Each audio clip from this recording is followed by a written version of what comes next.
Okay. We should be good to go. UFL Week 1, aka the Sickos Football League, is it? I don't know. And MLB season just started, yet here we are about to enjoy some spring football. I have no regrets. This could be this has potential. I have no expectations for what this league has in store. I did watch the XFL. Not too much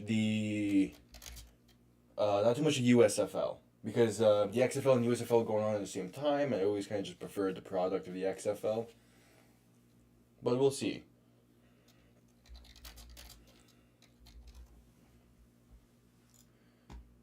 All right, get the rosters up, get the game up, or the pregame stuff, and I got some water.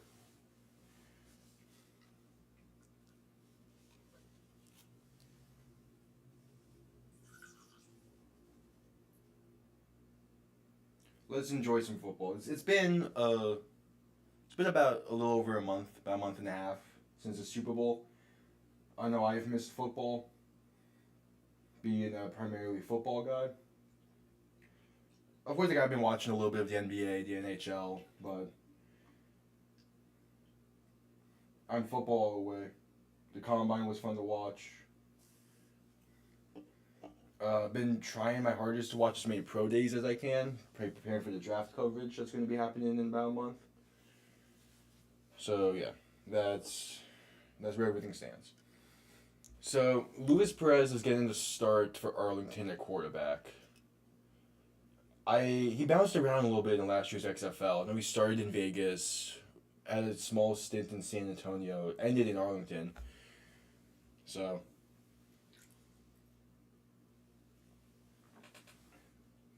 And then it's Matt Corral is going to be a fucking interesting name to watch in this.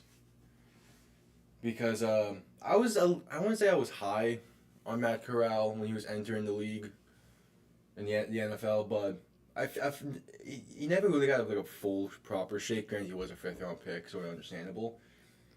But watching him is going to be fun in this. Vic Beasley is probably like the key defender for Arlington. He's someone who I feel like should still be in the NFL. Yet here we are. Marquette King's the punter for the Arlington Renegades. Another guy who he should still be in the NFL, but oh well.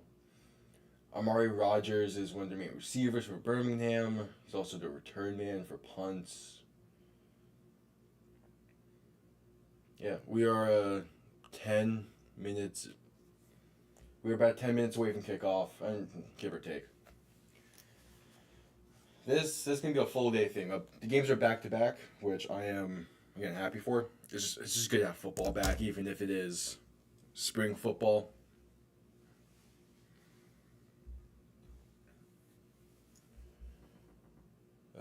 Yeah. So Arlington was 6-6 last year, winning the XFL because of how the rules are. And then Birmingham, they should have been solid in the USFL. So, but again, it's whenever you get a new quarterback in, things can go a little shaky. All right.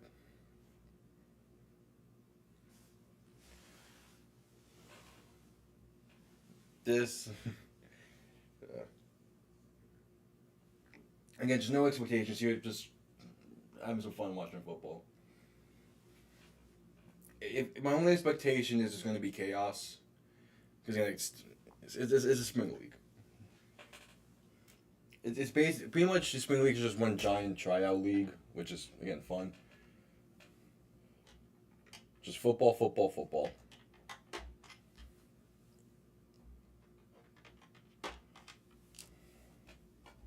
If you see me looking off over here, that's because that's where I have the rosters in the game. So,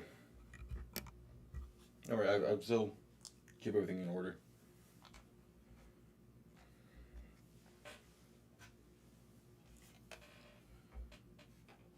Any other names I recognize for either of these teams.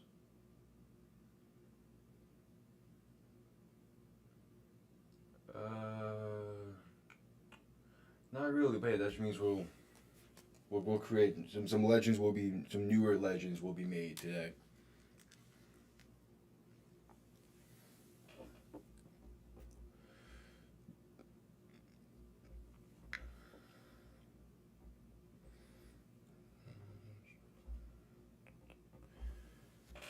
Yeah.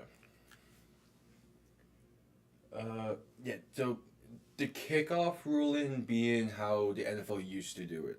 I do wish they kept the XFL style for kickoffs because especially with the NFL, I'll be using that.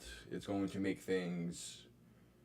It would be good another good test run for it, but weird.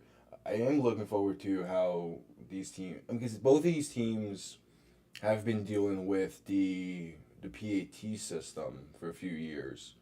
Strategies and that's always gonna be fun.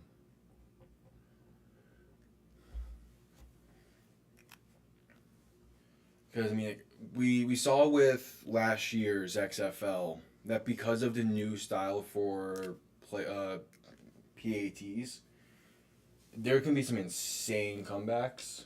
So I'm and also with the onside kicks. So I'm looking forward to it.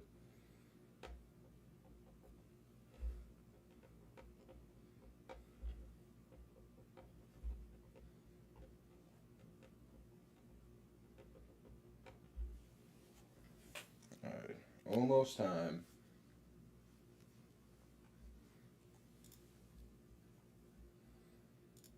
Yeah, I got everything hopefully working well.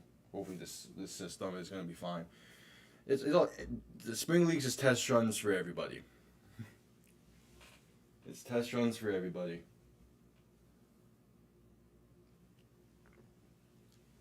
Hopefully throughout the season things will be a little smoother.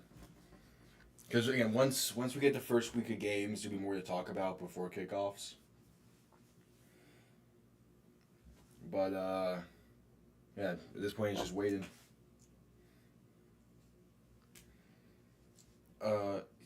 The other thing probably I'm gonna mention is obviously Birmingham is the favorites. I picked them to win this game in the predictions, and mainly part of that is just again like, they've been like a dominant force in USFL, while Arlington kind of struggled last year in the XFL. But I do think it's gonna be closer than people expect, or maybe like the books expect. I believe it was Birmingham minus 3.5. I don't look at those often, but for this first week they helped a little bit with predictions.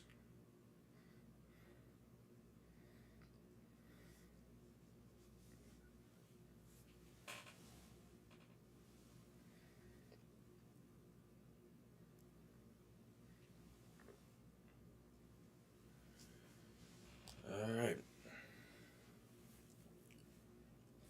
5 minutes until one. Kickoff is typically 10 minutes after the scheduled time, because of course it is.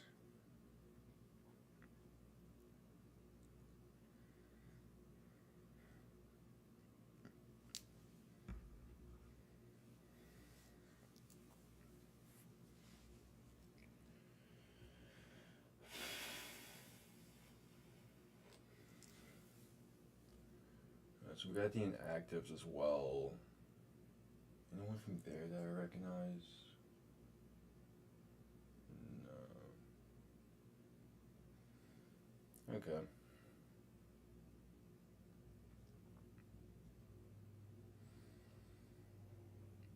Uh, uh, so the second game today, most likely this is going to be probably not going to have separate streams for the two games. Most likely they'll just be all in this one because they're basically back to back. So for the second game between St. Louis and Michigan, um, anytime St. Louis I gets a game, I'm going to be excited for. I do wish this first game was in St. Louis, it's being played in Michigan though, because like but St. Louis last year in the XFL, even 2 years in the XFL 2.0, St. Louis has one of the best environments for spring football. It is amazing to watch anytime that they play there.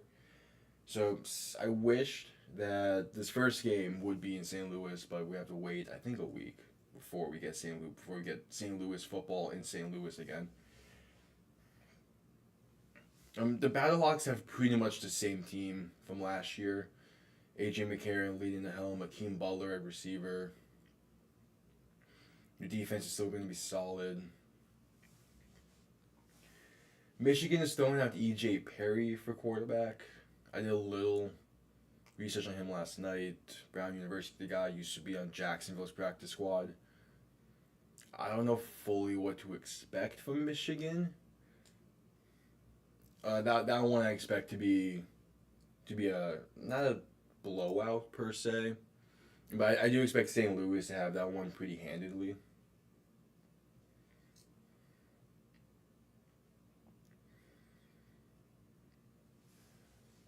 I wish I was able to get a better clarity on this, but that roster is gonna have to make do with.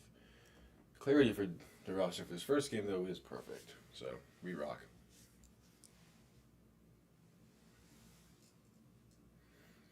Yeah, the Brahmas are interested for tomorrow. Playing DC. I forget who the Brahmas are going to be throwing out there tomorrow. But they're going against Jordan Teamu, who's not going to be. I mean, like DC, or they're going out Chase Gaber as a quarterback. DC is another one of those teams, similar to St. Louis, where they have pretty much the same team as last year, and last year they were a very, very solid team. But I mean, it's football, man. Any given Sunday, or in the XF or in the UFL's case, any given Saturday as well.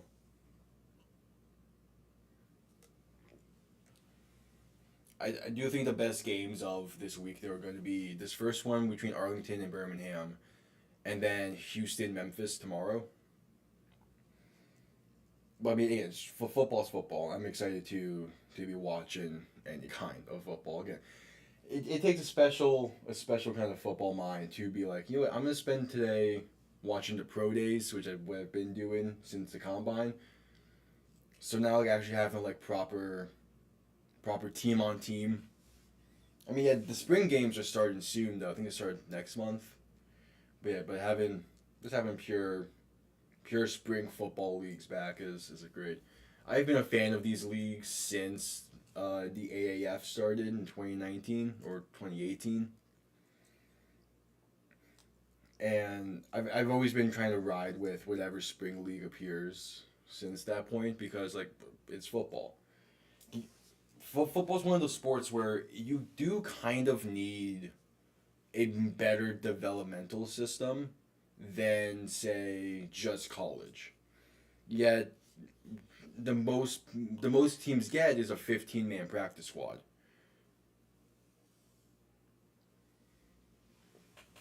Which is better than the 9-man practice squad that you used to have, but still like having a proper like spring/minor league is going to be massive for the product of not only the UFL but the NFL as well.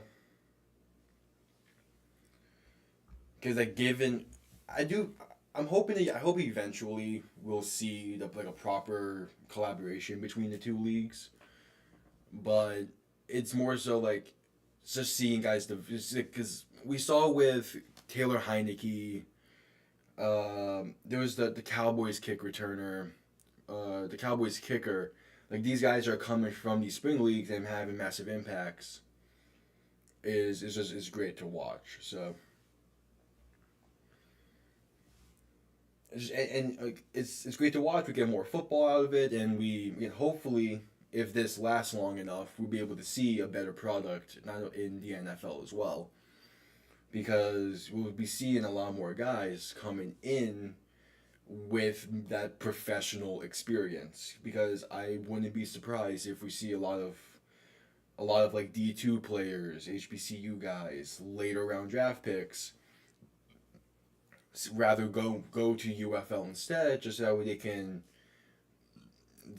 can like properly show themselves and have a more guaranteed way to make a roster. All it takes is like a good, solid handful of players successfully going from these spring leagues into the NFL, and then we'll start seeing it a lot more. So, and we've seen a good chunk of that already, but it's been we just need like a good, solid like 5-7 year run for these leagues, and the combination of the USFL and XFL is going to be great for the spring as well. I got Joel Klatt on the call over on Fox. Sadly, I'm not gonna be able to listen to Joel Klatt. Love him when he does college games. But I'm throwing my hat into the ring.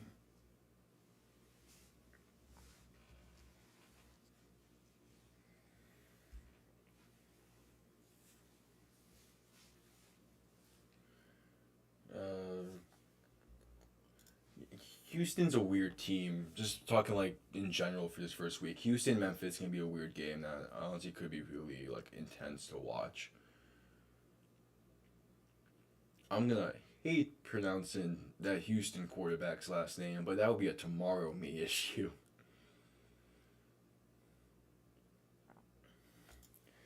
All right, Matt Corral warming up.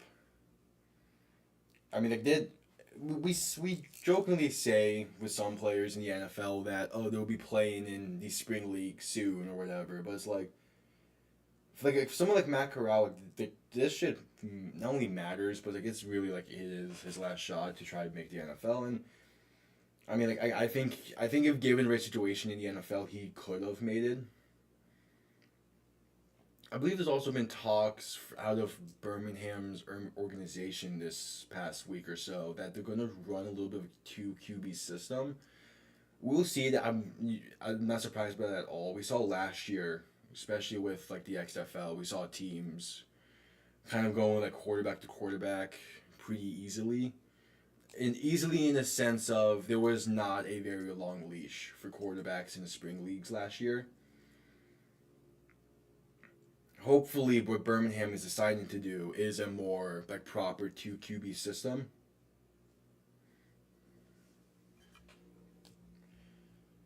Birmingham is running out the tunnel holding the USFL trophy.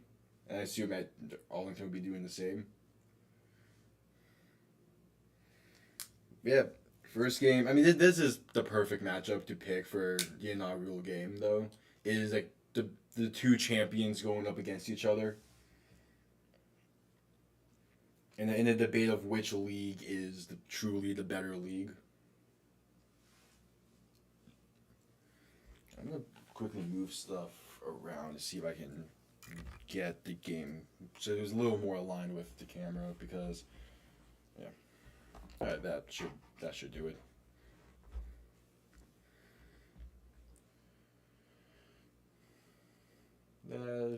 This should be a little better for just, yeah. So Choctaw Stadium is the home for this first game, and we really could have picked either or, Birmingham or Arlington, but I'm sure Dwayne had a say in this first game being in Arlington. As here come the Stallions running out of the tunnel, or tunnel. It's kind of a tunnel. I mean, you play football in a baseball stadium, you're gonna get weird shit like that.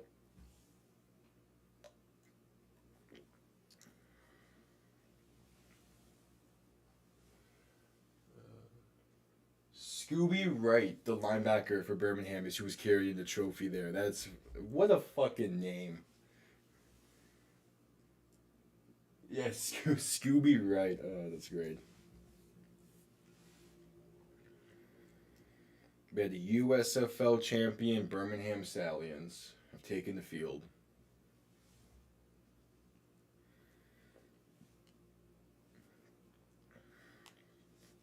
And then here come Luis Perez and your Arlington Renegades. Them making that run they did last year, like power to them. That was a great run that they made. I mean, again, you 6-6 and making and winning it all. Like that's some New York Giants type shit right there. So as the game goes on, I will be keeping track on the side of a few things that I will end up using for power rankings and predictions next week. So that's why you might see me like lean over a little bit and like maybe like writing stuff. Oh, they got motorcycles leading the charge. Yep, here we go. The Arlington Renegades. And yep, Luis Perez is leading the pack of it alongside some motorcycles. The energy, I'm sure, is probably they have a pretty nice a pretty nice sized audience there for this game. The main locations where you're gonna see like the high energy packed houses are going to be DC and St. Louis.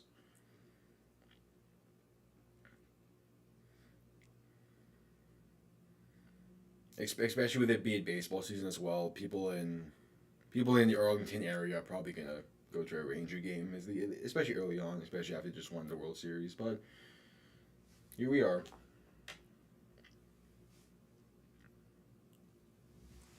Kickoff is moments away.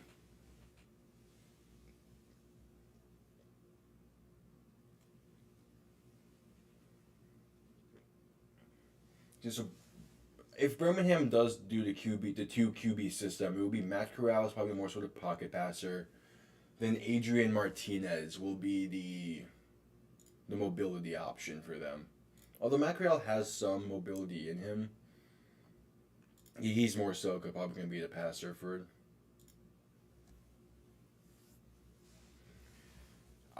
That's if they are doing a two QB system. I've heard rumblings of it,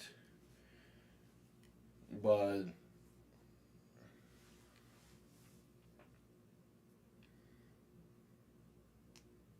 never truly know.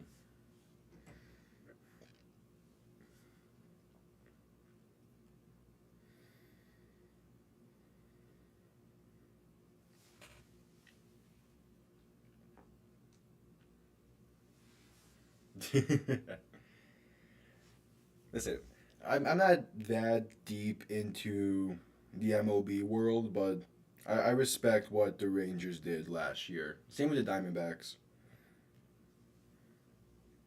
And like, watching like being I'm always rooting for the underdogs when it comes to like leagues that don't fully care about or have like a rooted interest in, and the MLB is one of those. And then the NBA and NHL are one of those whenever the Heat or Panthers get knocked out.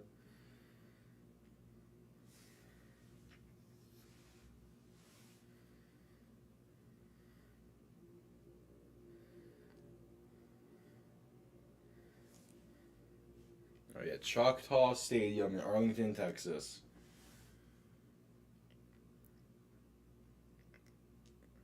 And of course, Dwayne Johnson is there, tank top and all, to watch the inaugural game.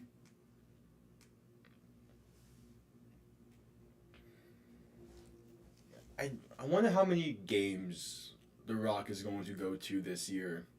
I know he went to a very like large portion of them last year.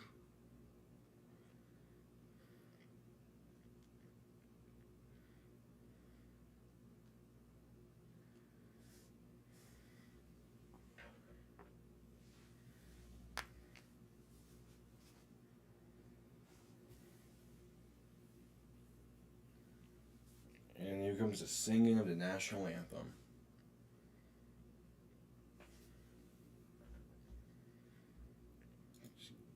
Football is back. Love to see it.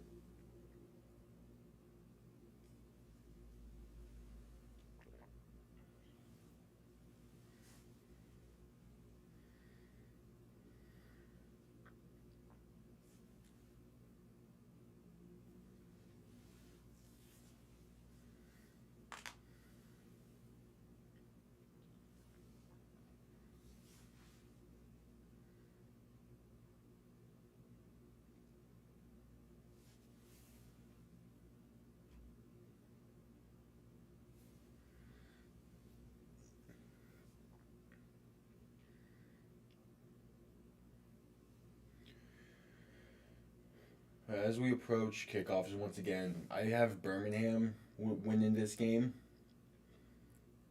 It's purely because like they were a dominant team last year in the USFL, and Arlington, although they were champs, it's hard to truly say like their talent. I do like a lot of their pieces that they have, but I just think Birmingham has a slight edge. We'll see. Yeah, it's just I'm excited. Birmingham was favored in this one. There's Marquette King. It's gonna be good. It's gonna be fun to see a lot of these names playing again that haven't played in a while.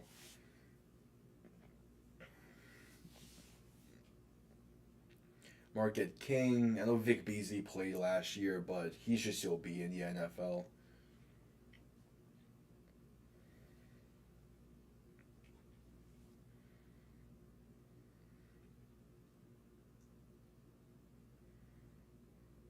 Luis Perez is won the championship MVP last year for the XFL, and now he's about to start in the UFL.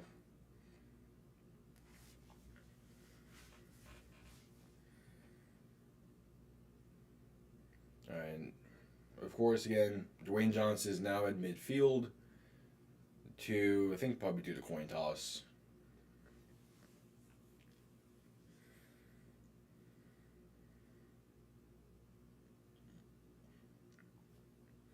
Or at least he's given the game ball to one of the coaches, I would imagine.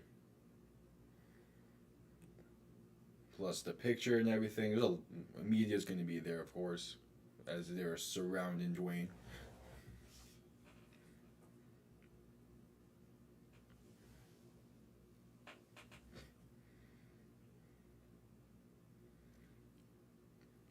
Thank you for that, Benito. Well, once the game gets going, probably all these like first play-by-play jitters will be out of the way as they'll just be watching football. But they're really like dragging out this opening kickoff, which I can understand.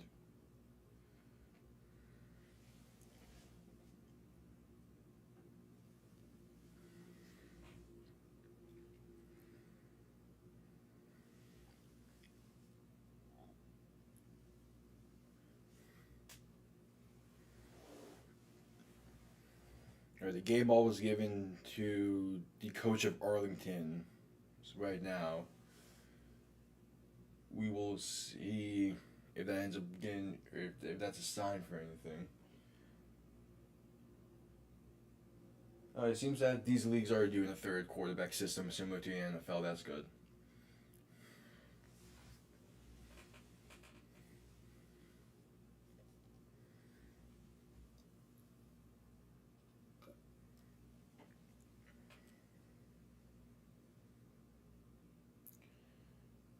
And they gave Dwayne Johnson a mic now at midfield.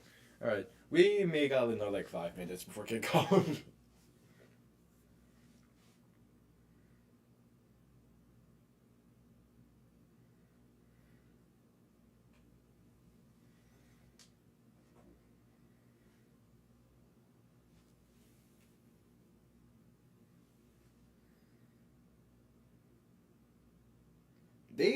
I think they pretty much sold out that entire lower bowl.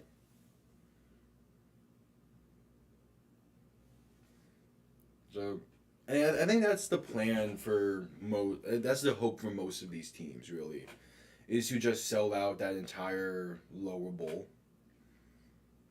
All right, Stallions head coach Skip Holtz, Renegades head coach Bob Stoops. These names, I love them.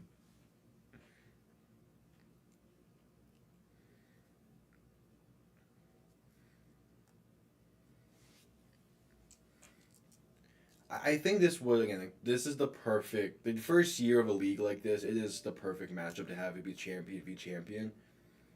I wonder what's going to be the case next year. How they're going to do the opening game, but that's a story for then. Okay, Birmingham's going to be kicking off. It is Chris Blewett. Unfortunate name for a kicker. But yeah, Chris Blue's going to be kicking off to Arlington. So we're going to see Luis Perez and the Arlington offense begin with the ball. And yeah, it is a more traditional style kickoff system for the UFL. And the game's underway. It's going to be returned from about the 6, up past the 20, 25, 30, 35, 40. 45 is crossing midfield, and it's going to be taken down around the 48.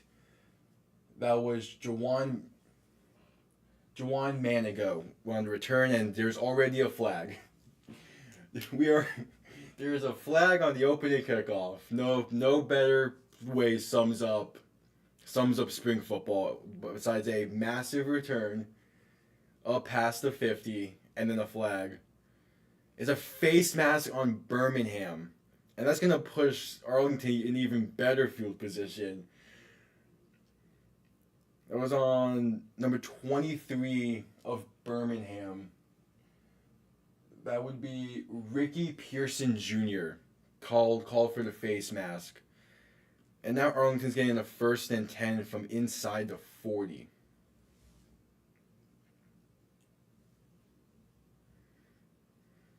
So it's gonna be on the plus 33. So what's starting field position? All right, Luis Perez and shotgun back lined up to his left. The back was shifted over to the right. It's going to be a handoff on the first play, and it's going to be taken down for about no gain. Right, pretty much got it right back to the line of scrimmage. So Arlington starting off the game with a run. Luis Perez played really well in the postseason last year. I mean, 71% completion, 6 touchdowns. Like that's 6 touchdowns, no picks. What a stat line. Arlington bound a shotgun, back lined up to the left again. There's 4 receivers this time, 2 to each side. Back motioned out to the flat. It's going to be a slant over the middle, going to be caught to about the 27. So it will be 3rd down. And there's another flag. But the pass was caught by Tyler Vagues.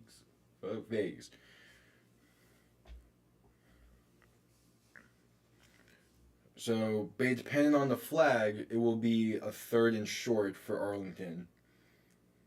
Not really taking full advantage of the field position right now, but again, depending on the flag, we will see 2 fouls on the play. One's a personal foul on number 71 on the offense, and one's on the defense, so they're going to offset. So we're going to they say keep down. It was they were both post.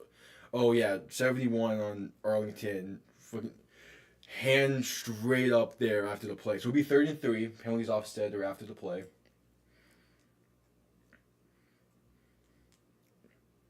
Perez in a short shotgun back right behind him on 3rd and 3. A little short motion there. And there's going to be a play action, pass to the flat. And it'll be a 1st down. What a hit as well. But that'll be caught by number 21, Deontay Burnett. And it will be a 1st down for Arlington. Got to about the 22, 23. So a new set of downs, and again, great starting field position. It's to the 22. So again, that short shotgun back up behind him. Another motion, sending a guy across. And it's going to be a handoff, and a gain of about 2 to the sorry for the pronunciations. Devion Smith on the carry. Picks up about 2. And Arlington's going hurry up.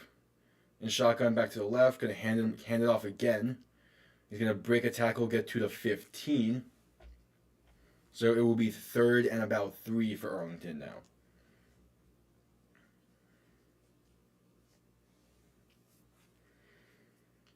And that was Devion Smith again on the carry. So Arlington's going a little up tempo to begin the game.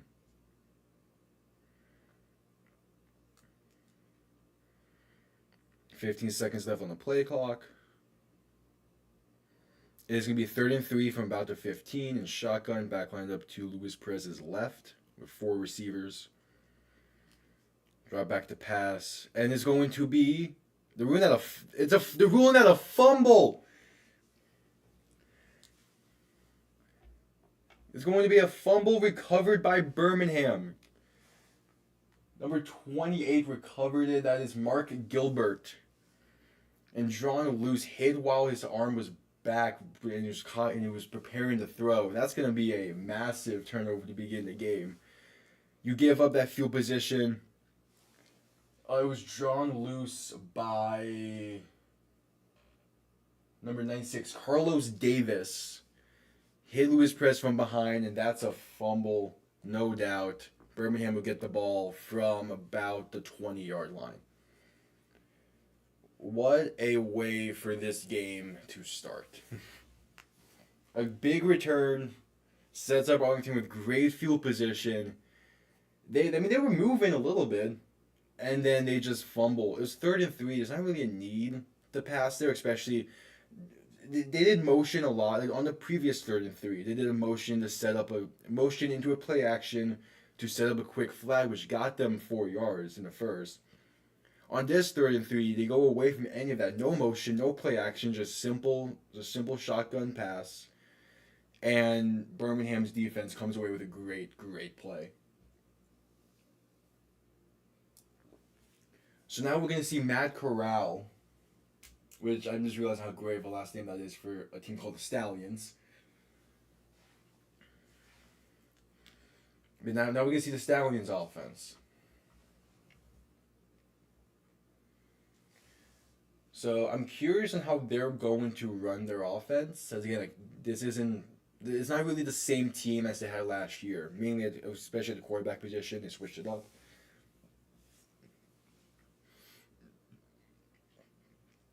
Arlington's offense, it was definitely interesting. You run it 3 times. The first one, you run it 3 times, not really for a lot, but it was enough. The first one went nowhere. The second one gained you 2, and then the third one gained you 5. So the passing made sense during 3rd and 3. I just don't like what they called when it comes to what pass they did. I wish, as again, you haven't done a ton of games just started, but they're not motioning every single play like Miami does. But you motion on the previous 3rd and 3. I guess maybe thinking you'll catch them off guard. But instead, Birmingham now has ball on, again, about the 20. And Matt Corral is entering the huddle to lead the way. 3rd-round pick by Carolina in 2022. This is his first start since the Sugar Bowl against Ole Miss. And now he has a chance to... He has to be a little rusty. You haven't properly played a game in a few years. So ball's actually on the 26. It's going to be a play action, pass to the flat. Has room to run. Going to pick up the first down or more to the 40 and gets to about the 43.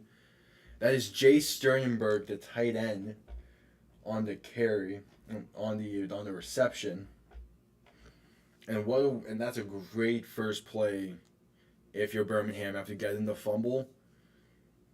Call a quick little play action, get Corral some type of momentum in there with a completion, and it's a solid carry. So now it's going to be first down from the 42. They're going to hand it off, and it's going to get about only a yard. That would be CJ Maribel on the carry. So setting up a 2nd and 9 from the 43.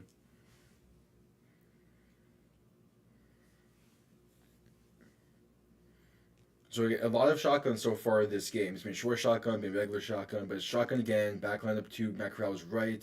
No motion or play action. Ball's tipped at the line, incomplete. So it will be 3rd and 9. Matt Corral is now 1 for 2 on the day. I do think there's gonna be a little bit of pressure surrounding Matt Corral because we haven't seen him in 2 years. But that's just a nice. That was a nice blitz off the left side for Arlington, and he was able to get his hand up.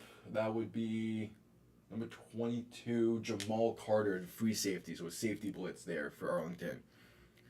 Birmingham is in shotgun, back lined up to Corral's right on 3rd and 9. And again, no play action there, but pass over the middle is going to be caught by Jay Sternberg, breaks the tackle, gets the first down and more, down to the plus 42. And that will be a first down for Birmingham. They convert on 3rd and 9. Just a nice, simple crosser out over the middle. Corral finds the opening.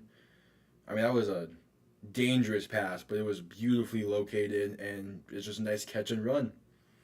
I have a feeling that's going to be the connection of the year for Birmingham. It's going to be Corral and Sternberg, because both of them at least have a little bit of NFL experience. I mean, again, Corral and all that. But so 1st and 10 from about the 42. Corral in shotgun again, back line up to his left, is going to hand it off. And there's going to be a gain of about 2. They're going to get to the 40.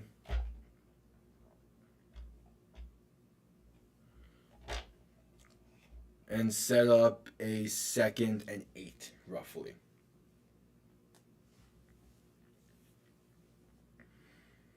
So Birmingham playing a very different style of offense than Arlington so far. They're just playing very simple, no motions. They've done one play action so far.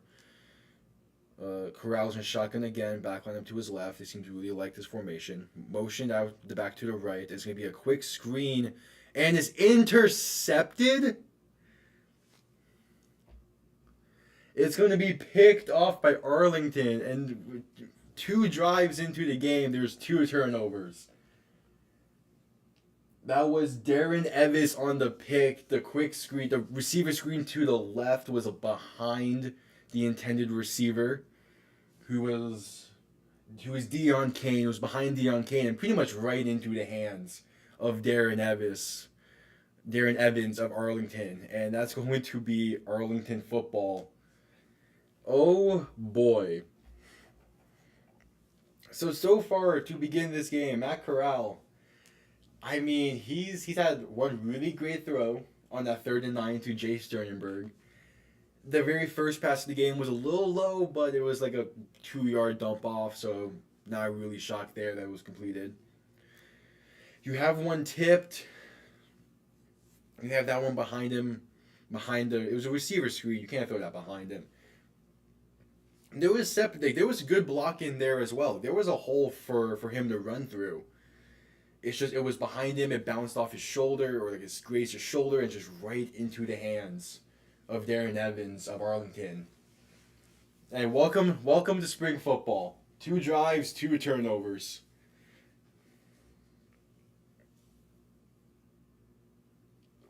But 2 drives both ending in heartbreak. I mean, for Arlington, that first drive, you starting field position is on the plus 33. And then you get the fumble you fumble the ball on 3rd and 3. And then Birmingham had a very solid drive going there. I mean, you start from the minus 19, and you get all the way to the plus 40 and before you turn the ball over. It's just you just need to work on little things. And again, that's what happens when it's been a minute since you've had for the football for these guys. But that was a great play by Birmingham's defense on the previous drive. This one was just a bad pass by Matt Corral. So it's going to be interesting to see how the rest of the game progresses. But again, man, that sucks for Matt Corral. You cannot miss a throw like that. It's a quick screen to a receiver, and you throw it behind him. He's lucky that wasn't curtains.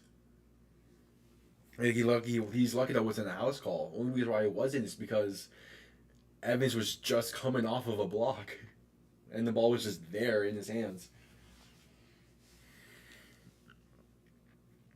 I mean, 9 minutes left in the first, and Deion Sanders is at the game, because of course he is. Of course Deion Sanders is at the game. I mean, I love it. Like, everyone just wants more football. So you get Dion out there. Try to promote it a little more. Right, Arlington is lined up in shotgun. They have ball on the -41. And the back's going to be lined up to Perez's left.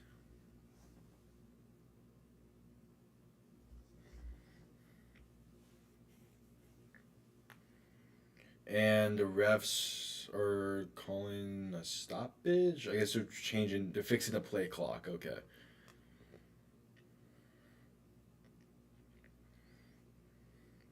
Dion, man, Dion's outfit. Oh man, wait. Perez in shotgun, back line up to his left. Receiver in motion, gonna send him across the way to make a trip set to the left. It's gonna be a handoff for no gain.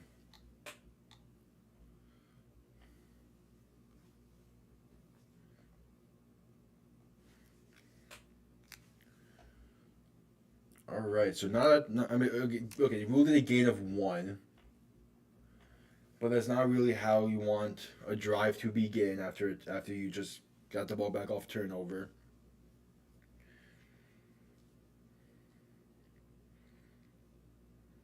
All right, shotgun set again, back lined up to his left. Tight end offset from the tackle on the right side. And it's gonna be a high snap handoff, and it's going to get nothing again. Maybe a yard. Hey, Birmingham's run defense, it is there. So if you're gonna move the ball in this team, you're gonna need his passes a little. I mean, Perez so far is 2 for 2 passing on the day, but you're gonna need to pass a little more. It seems against this team.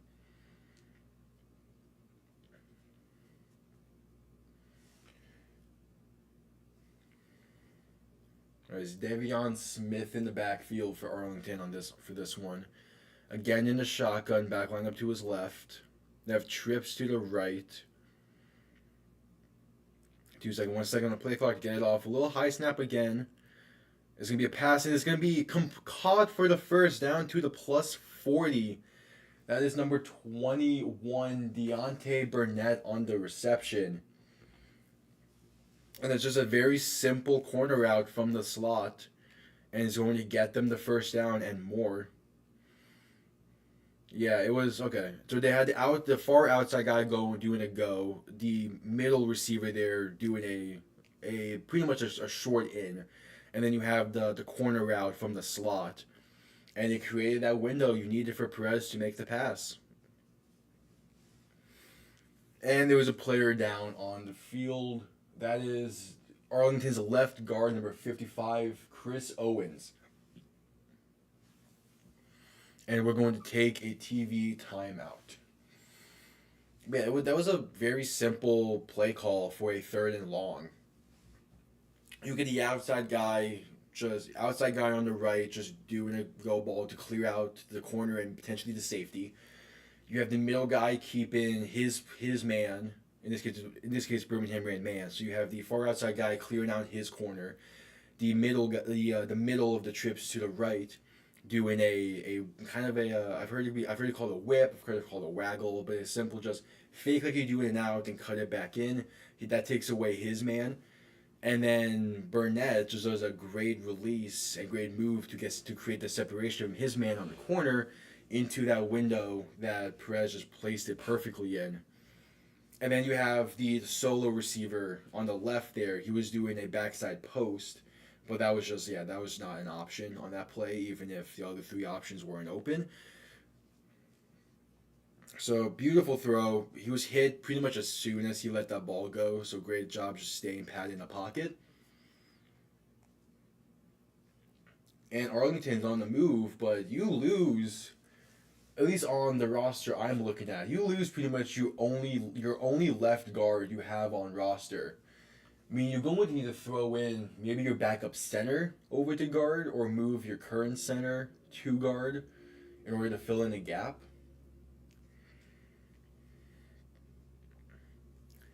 I mean, either way, like that's gonna be because you're already dealing with a little bit of O-line issues. You can't establish the run well, and your left side of the line has been an issue today. That's the side that the defender on the The left side is the side where the event that were on the previous drive the fumble occurred from, and on this one he was in somewhat open shot to the backside of Perez. So like you couldn't afford that kind of injury. They are highlighting the 1985 Iowa Hawkeyes football team is because there was a few people from that staff and also a player who was involved in the UFL.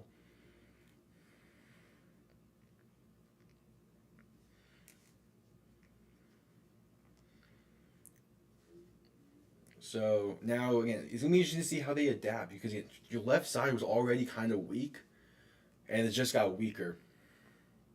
So it looks like they're throwing in. Who's gonna be the left guard? They're throwing in number 75.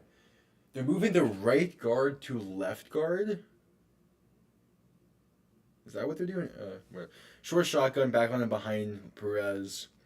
Two wideouts to the left. Going to send a guy in motion. It's going to be a handoff. And he's going to bounce up the middle. Slips and only gains about 3. He had space to run there. But he slipped. And they're going hurry up. It was a gain of 2. And Arlington's going hurry up. Shotgun set. Back on him to his left. Trips left. And it's going to be another handoff. And it's going to get... he pushed forward for about 4, so it's not a terrible run there. It sets up a third and short pretty well. That was Laddie Brown on the carry. Is that really his name? Okay. And another hurry up. They're going to hurry up again. Oh no, they set up in a huddle now. It's 3rd and 3. You're on the plus side of the field. And but when I say plus side of the field, that is like the other team's 50. So you're on the plus 32, 31-ish. You send a back out in motion to be the outside receiver on the left, so it's 5 wide. And he has an out route's going to be caught for the first down, gain of about 4. That is Deontay Burnett again. He is looking like the number 1 target for Perez today. Yeah, Birmingham just played that very soft coverage, and it was an easy throw for Perez to make. But players are slipping on this field. They can't get good. He can't get great traction. To be fair, Burnett was by the sideline there, so it didn't fully matter. But we're seeing the turf pellets coming up. All right, 1st and 10 from the plus 26, and Arlington's going to have to call their first timeout, as they weren't ready for the snap just yet. Hate to waste a timeout there, but you have a great drive going. You can't afford it to be like halted and moved 5 yards back.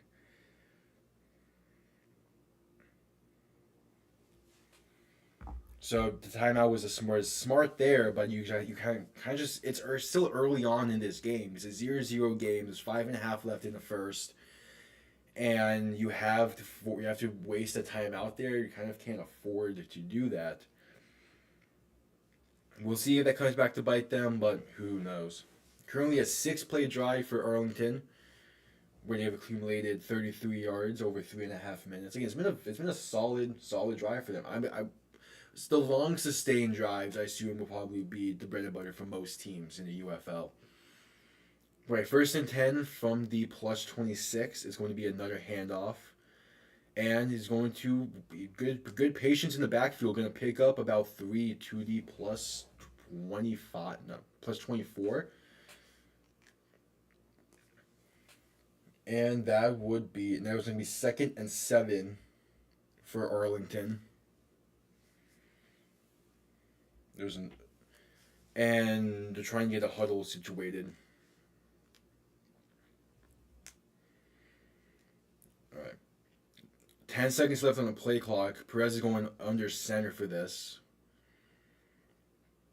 Another motion set is going to be a toss play to the back. And he has an opening, going to get close to the first, about a yard or 2 short.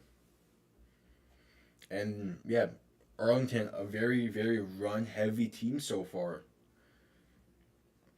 It's going to be 3rd and 1, and Perez is heading towards the sideline. He's being taken out. So, what is their plan here? They have Lindy Scott in at quarterback and shotgun. I guess he's probably going to be the more mobile guy of the two. So it is a read option, and the clock stoppage because of a flag. There's a false start. A false start on Arlington pushes them back to a 3rd and 6. Oh, they had. I mean, they had it as well. Like, he had space if they just didn't false started. So that pushes them back, and Perez is back on the field for a 3rd and medium. With them, they've been a very run-heavy team so far today. They're trying to establish that run. I wouldn't be shocked if there's a play action coming up. They've only run one play action, though, which I'm curious about. But in a shotgun set, back let him to his left. A bunch-ish formation is motion. Send some of the receivers to the right to create a trips. No play action again. Has a guy over the middle, but he's going to be taken out almost instantly. Only a gain of 2. And now here comes the field goal unit. And that was Burnett again on the catch, I believe. But he's kind of limping off the field. You can't afford him to be injured. Anyway, here comes the kicker, Taylor Russolino. It's coming on for the field goal try. Marquette Kings the holder. Last season, the XFL, Russolino was 16 for 19. This try is from 38 yards. It is up and straight down the middle. We have points. Arlington's going to take a 3-0 lead in this one. And there's 3 minutes left in the first. They ran out a lot of clock on that drive. You don't get the result you were hoping for, having to settle for 3, thanks to that false start on 3rd and 1. But you kill a lot of clock, and you just get points on the board. You get points off turnover, which Birmingham failed to do on their first drive. But we get to see Matt Corral back at it. It is still early on in this game, but we're kind of seeing the identity of at least Arlington so far. They want to get the run established. But again, it's weird. They're trying to get the run established, but they're not bound. They're not playing it off with play action or anything. Like, they've done a lot of motions, but they just haven't done a lot of play actions. And when you've run the ball 8 times, like you've had 13 plays so far this game. You've run on 8 of them. Throw in some play actions. Get the defense to come up a little bit because of that. And then maybe you can take the top off, or at least get separation within the linebackers to have a spot over the middle, or to one of the hashes, and be able to get those like the 6 yards or so you needed on 3rd there. I would expect as the game progresses, we'll see a lot more play action from them. Because again, like it's clear at this point they're just trying to establish the run. But I don't know. I thought for sure they would have seen a little bit of play action because again, you've run a lot of play. You've ran it a lot. But again, you just haven't taken advantage of that. Again, like the runs haven't done great. But you're still showing that, hey, you're not scared to run the ball. So truly show, hey, we're going to run, bounce off of it, play off of it. Meanwhile, with Birmingham, they've had 6 plays of offense, passing it 4 times, running it twice. They were able to move on their previous drive. We'll see how they do on this one. But it's going to be interesting. Now down by 3, how is Matt Corral going to respond from throwing a pick? It's a lot easier to shake off an interception when the game is tied or it doesn't lead to any points. But now that pick is not what caused, but because of that pick, you're down 3. It's going to be interesting to see how he responds to it. And kickoff is from the 20. So Russolino is set to kick off. It is going to be returned from the 16 out to the 30, the 35. Has space to the outside, gets to the 40, 45, 50 before getting out of bounds at around the 49. So good field position for Birmingham. That was Deion Kane on the return there. So you have about 50 yards you need to get to take the lead. But typically, like, get 25-ish yards, get a first down or two, and just try to keep the game and get right back in this game with a field goal. Right back in is kind of not the proper word in, but you get it. Birmingham is shotgun, back line up to the left, sending the back in motion to the right. And it's going to be a pass over. It's high, tipped, and luckily not intercepted. But that pass was just not on target at all.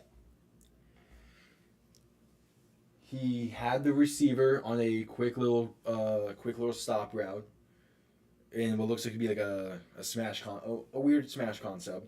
But he had the receiver, just needs to get it on the chest, and instead he kind of air mails it over his head to the right side. So now it's gonna be 2nd and 10 from the 49. They're gonna hand it off here. And the Corral keeps it and gets nowhere. So back-to-back plays, you don't move the ball at all.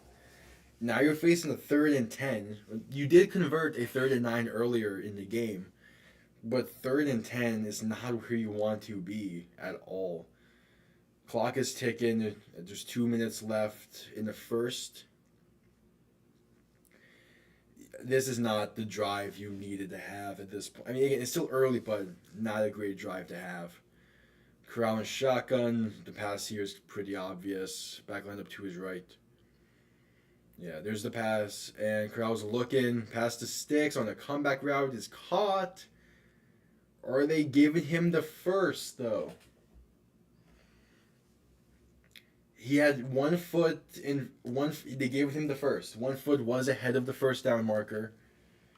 But then he kind of landed in between. But it was caught.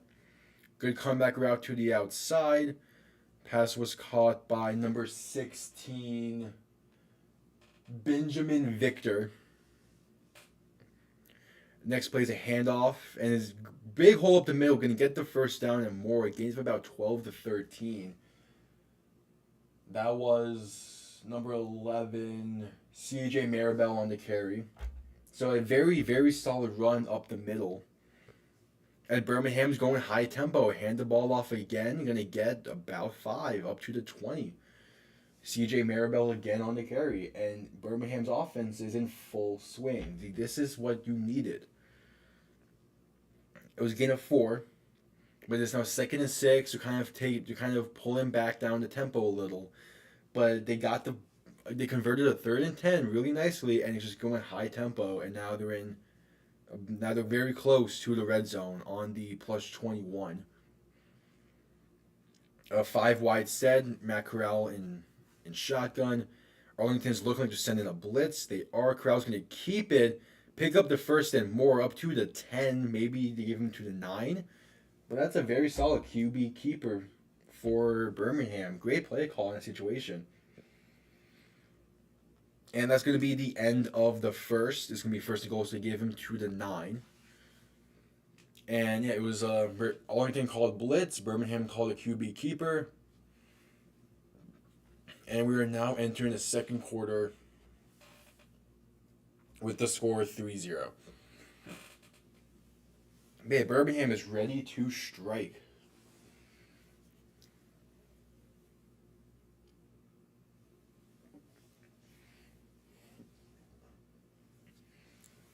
If you seen this drive is it is definitely an interesting drive. You start off not at all how you wanted. You're lucky that first play of the drive wasn't picked. But you convert a 3rd and 10 and it's just say, fuck it. We're going to go high tempo to try to get some momentum here. And now you're sitting nicely on the 9-yard line.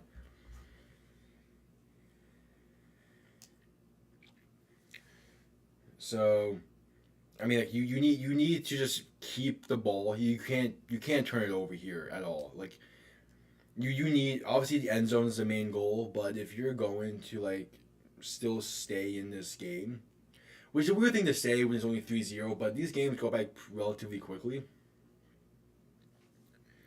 Like you need to just get points on this drive now at this point. You're on the 9.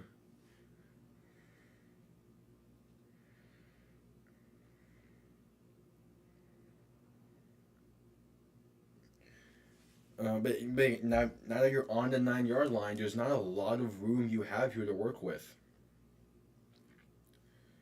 So like, you need to make sure you call the right number when you need to. But that again, per- perfectly devised play call there for Birmingham, with the QB keeper while Arlington was sending the blitz.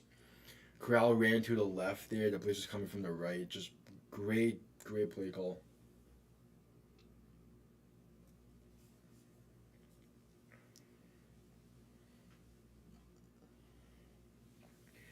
Again, neither team is really utilizing play action here, but both teams know the style of offense they want to run. It definitely seems Birmingham is kind of trying to get a little more of a pass centered offense. But I mean, like they're even right now in pass and run plays. So I think that's what you just need to like, give confidence into Corral because he's not been sharp today. But give him the ball with the lead, and I think we'll see a lot more of what he truly is. But the issue there is if he's only going to be playing decently well when you have the lead, it's going to be very tough for the entire season.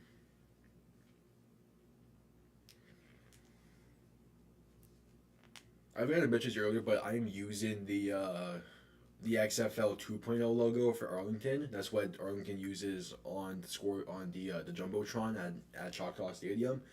I like that logo a lot more than the actual primary logo.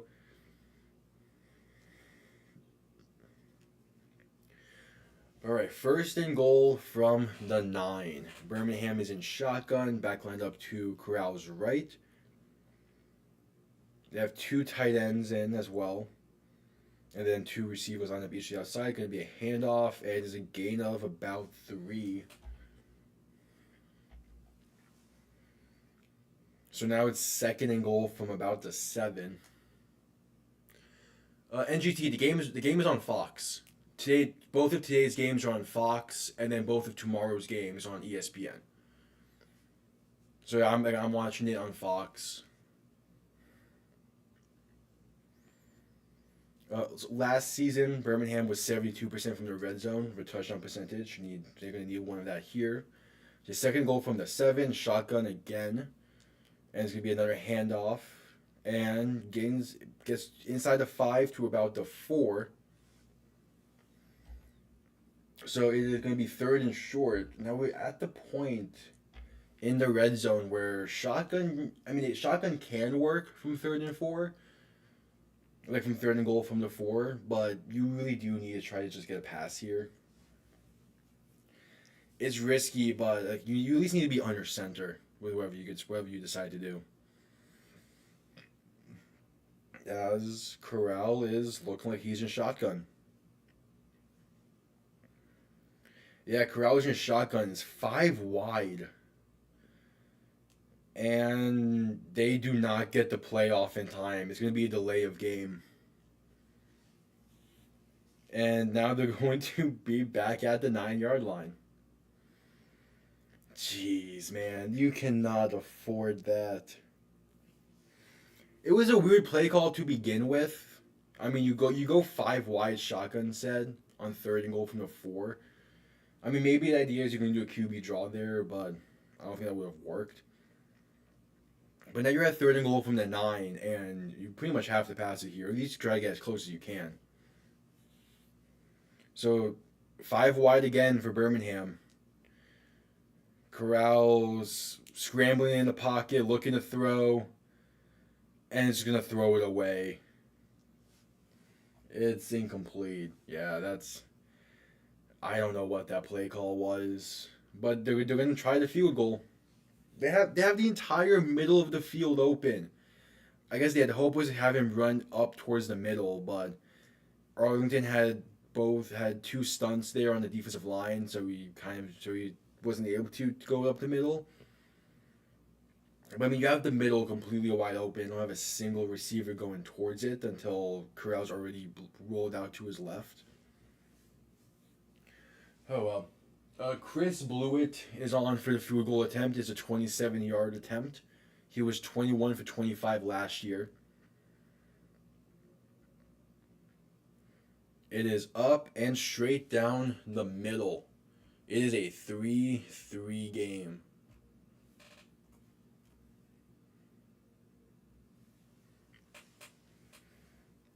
Corral almost hit the drone. He almost hit the drone trying to throw that pass away. But it is a 3-3 game.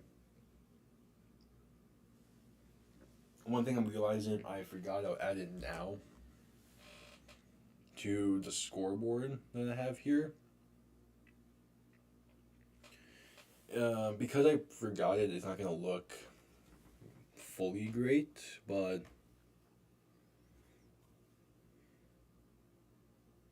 there we go. A little possession thing. So Arlington's about to have the ball.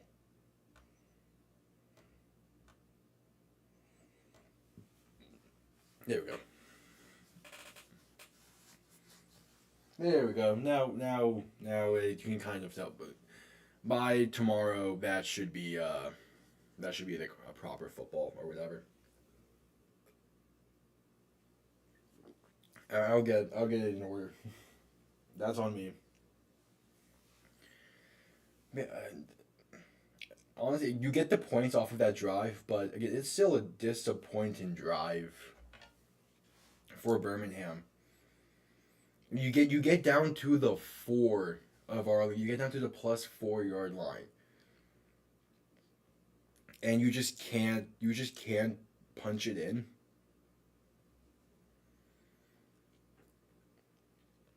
Yeah, you first off, you get that delay of game on a weird play call from inside the 5.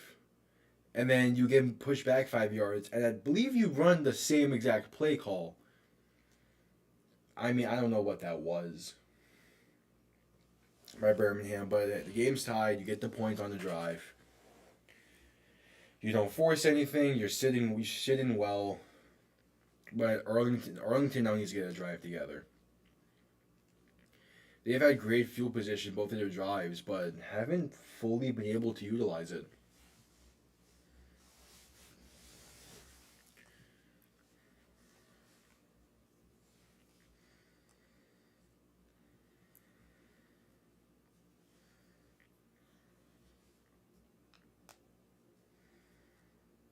All right. 12 and a half minutes left in the first half. It is a 3-3 game as Arlington's offense is ready to take the field. Chris Blewett is lined up for the kickoff. Set to return is Juwan Manigo for Arlington. I must say, having the kickoffs on the 20 is definitely interesting. But there's the kick. Is going to be returned from about the 20. Shifting, going cross field, still on his feet, broke a tackle, but not going to do much with it. As Arlington's going to start from about the minus 27.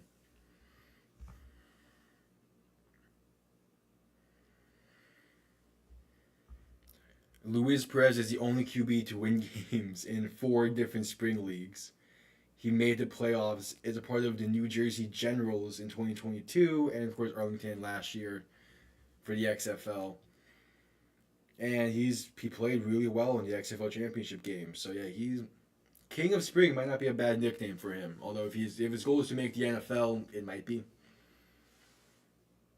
Either way, he's going to be under center for this in the backfield. Back in the backfield, send a tight end in motion for a handoff. Trying to get to the outside, going to get 2, maybe 3. And Arlington, again, still just trying to get the run going. So it was a gain of 3. It's going to be 2nd and 7. Perez, he's only had 5 pass attempts, but hey, he's hitting all of them.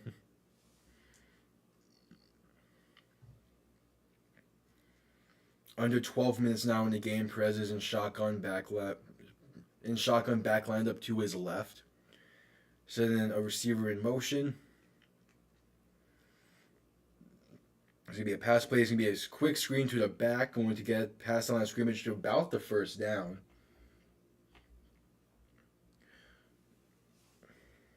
That was number 4, Laddie Brown on the reception for the screen.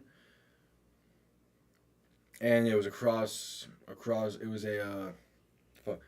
a cross play screen. He lined up from the left, caught the screen on the right.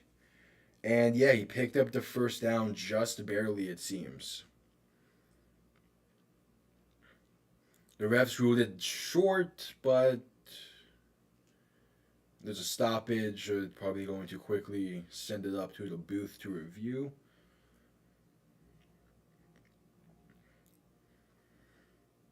But currently it is set as 3rd and 1 for Arlington. All right, they're sending out the line. They're sending out the line measurement, and he is short by 5 inches according to the chip inside the football. So it is going to be 3rd and inches.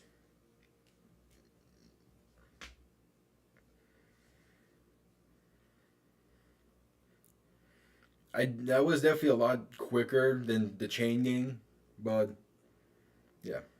You could really gone either way with that, marking him first or not. It looked like he got it at first, but whatever. Perez is under shotgun. Is under center.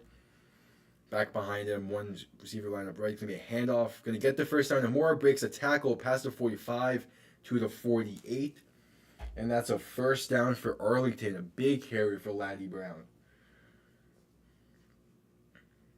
And that was just a very, very simple, hey, you're going to get this ball back, and you're just going to go straight. Nice shot breaking off a tackle. Bounced off a tackle. Nearly bounced off another one if it wasn't for the second defender who came in immediately after. Or around the same time. Short shotgun set for Luis Perez back behind him. 3 receivers out. Sending a guy in motion, and it's going to be a play action. Perez wanted it deep. It says he's going to tuck and run for about a yard. But he wanted it deep there. But he makes the most out of nothing. He was looking deep all the way though. He wanted it. I'm gonna say that plays is smart. Oh, he had someone. He had someone, but the pocket kind of collapsed too soon. But he definitely had someone there.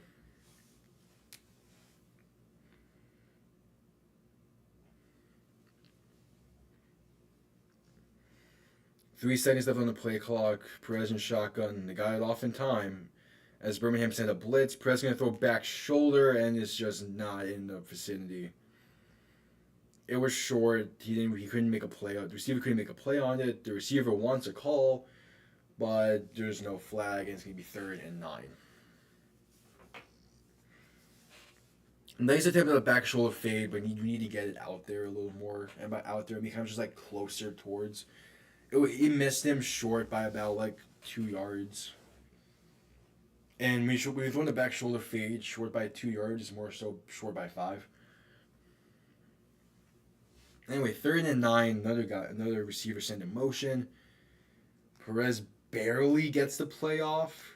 Steps up in the pocket, chucks one down the field, has a man. It is caught. That's an Arlington touchdown. Isaiah Winstead blown by the Birmingham defense, and Arlington's going to take the lead with 9 minutes left in the second. Completely blown coverage there by Birmingham. I mean, there were three defenders in chase, all not even within 5 yards from the receiver. The pocket gave him time. He stepped up nicely, and yeah, just wide open. No one near him. All right, now we get to see the PAT rules. So it looks like Arlington is deciding. There we go. It's deciding to go for two from the 5 yard line. So with the PAT rules in the UFL, it is a 1 point try from the two, a 2 point try from the five, or a 3 point try from the 10. They're going for two. Perez is under shotgun. They sent Winstead in motion. Play action pass. Look in. Perez. That wasn't Perez. That was Lindy Scott with the pass, and they're going to convert the 2 point try to take an 8 point lead. Winstead was open on a nice little on a drag stop, an in stop. Found the space in the defense, and they convert the 2 point try to take the 8 point lead. Oh yeah, that was Lindy Scott under center for Arlington. Gave him a little bit of a mobility option there, but yeah, they find Winstead just open within the defense there in the end zone. There's a nice little play action, and it is now an 8 point game, and Birmingham needs to respond.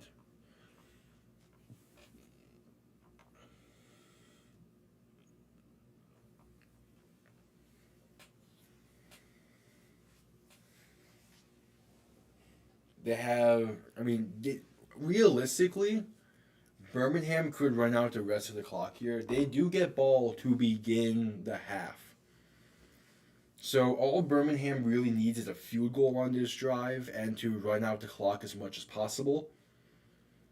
But that was a 3.5 minute drive for Arlington, and it was just beautifully ran.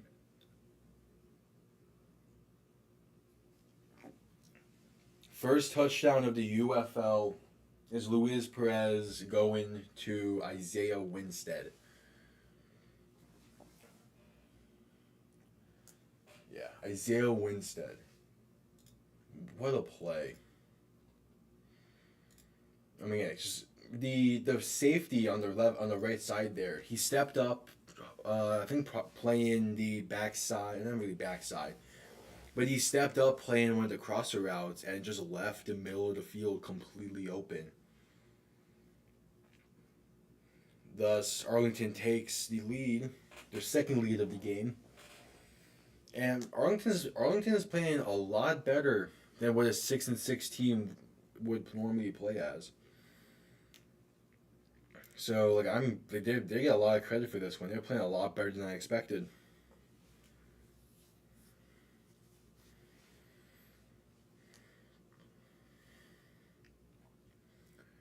All right, we are back from commercial break again. Birmingham really does need to properly respond here. They got down to the 4 yard line the last drive, but a delay of game penalty kind of pushed them too far out for whatever play call they were trying to run, which I still don't fully know what they called there on that 3rd and goal from the 9, but they really do need to. They've had two good drives so far at Birmingham. The first one was a bad pass, we ended in the pick. The second one was the delay of game. If they can just finish a drive here in the end zone, they will be fine.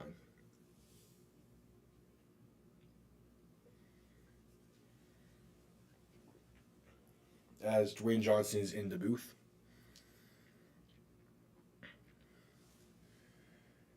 All right. And the kick is underway. Birmingham will get the ball. Return, he lets it bounce outside the 20, and he's going to just fall on it at the 28. So Birmingham will start there. I don't understand what that return man was doing, but it's still good field position either way. Of course, it could have been better because he had the chance to get a run and start on that return. Instead, he lets it bounce, and now the field position isn't what it would have been.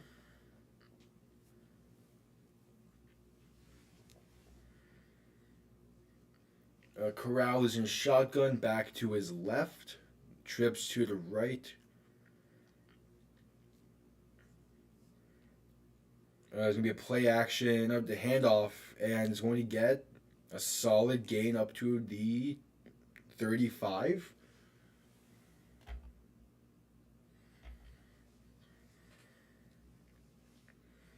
So a gain of 7 there for Ricky Pearson, the running back.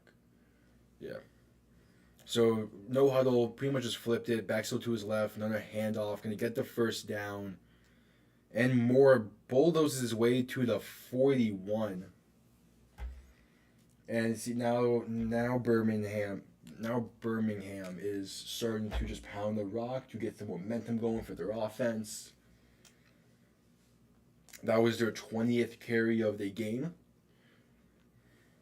Oh, wait, Adrian Martinez is now in for Birmingham as well. So Corral's not even in the game. Martinez is in shotgun, back to his right to send a man in motion.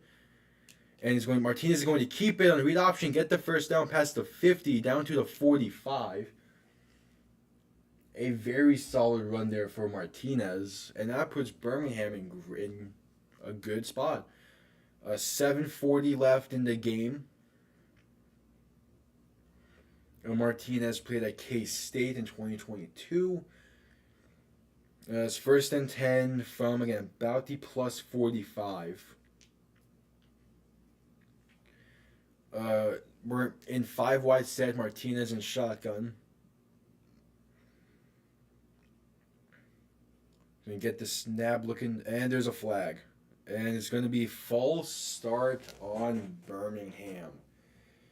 That's going to push them back 5. Now they're going to be getting now at midfield. And just not in a great spot. I mean, you have a great drive going. You have the momentum. And then you just false start, and that kills it all. False starts, hold-ins, delay of games, all of those are like any kind of like offensive penalty really is a drive killer. So that's the situation there now. It's now 1st and 15, 7 minutes left in the game, or in the half, sorry. 5 seconds on the play clock, move to shift it back over, play action, looking to throw, gonna keep it, tuck and run, has room to run, gets the first down and more, gonna get down to about the 33. It was a great decision to tuck and run there for Martinez. He wanted to take a shot, nothing was available. Yeah, nothing was available. So he had the entire right side of the field to himself, and he decided to just take it. So they get the yardage back from the delay of game and a lot more.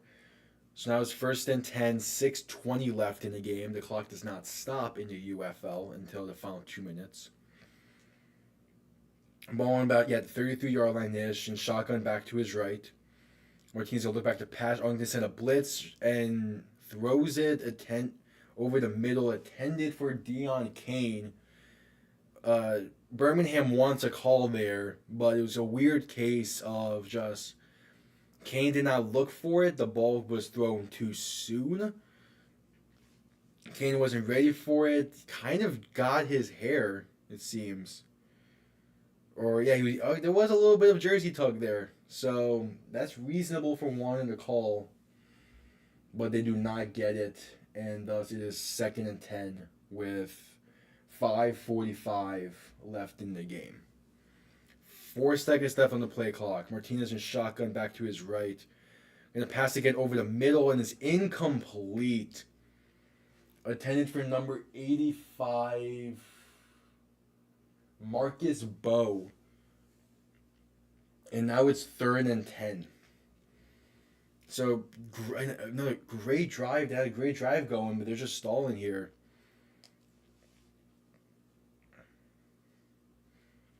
So let's see what they decide to do here on 3rd and 10. Again, you kind of just don't want to turn the ball over. Your defense has been playing all right so far today, but two drives before this where you ended in plus zero, where you need to get one in. Martinez in shotgun, you'll look to pass, throws it over the middle, wide open caught. That's Dion Kane for the first down. Gets down to about the 21. And again, Birmingham, they're able to convert these third and longs. Arlington send a blitz, leaving the middle of the field wide open. Martinez just put it on the money. So down to the plus 21 yard line now for Birmingham. There's 4.5 left in the half. That was Martinez's first completion of the day. He's in shotgun back to his right. A style of trips to the left. They're going to hand it off, and he's going to go nowhere. As they ruled Kane down at the 20, and the run gets back to the 20. So it will be 2nd and 10.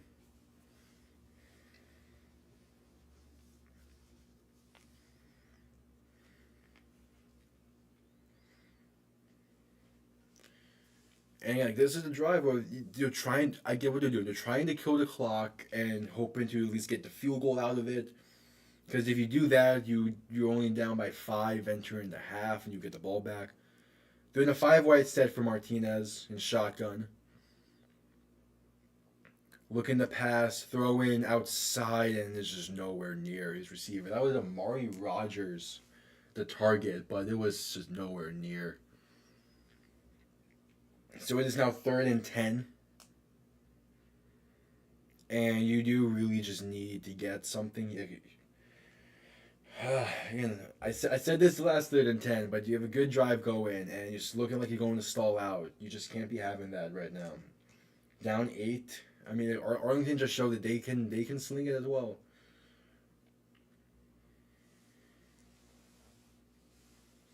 Send back in motion. Martinez in shotgun, looking to throw. Throws it towards the end zone, and it is picked off. It was picked off. Throws it high of his target. It is picked off in the end zone. That is number 29, Duran Lau with the pick. And that is the 2nd interception of the day for Arlington's defense. And that is 100% not what Birmingham wanted or needed in that situation. Like, you needed points on that drive, and it was just too high. The intended target was Gary Jennings, and yeah, Martinez just airmailed it. I mean, it went through his hands, but it was just high. I say through his hands lightly. It was a high pass. You put that on the chest, you put that on the money, he can catch it and get down, or you can break a tackle and get in the end zone. It was a correct read. He just threw it high.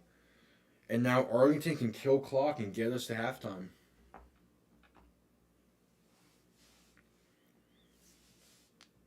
But that's not at all what Birmingham needed there. That's terrible. So both interceptions today so far for Arlington has came off of bad passes. It was the first one, Matt Corral threw it behind his intended target. This one, Martinez threw it high. I mean, Birmingham can move the ball. They just cannot finish drives, and I don't fully understand why. Because like they got the team, man. Like they were able to move it well. I think they just need to stick to the ground a little more. I'll go into a little more detail once halftime rolls around, but yeah, if they can just get it on the ground a bit more and truly utilize that athleticism they have.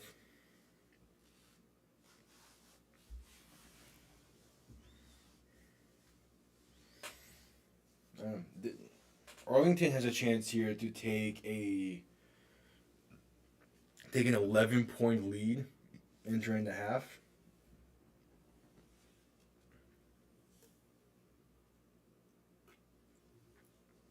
So if they could,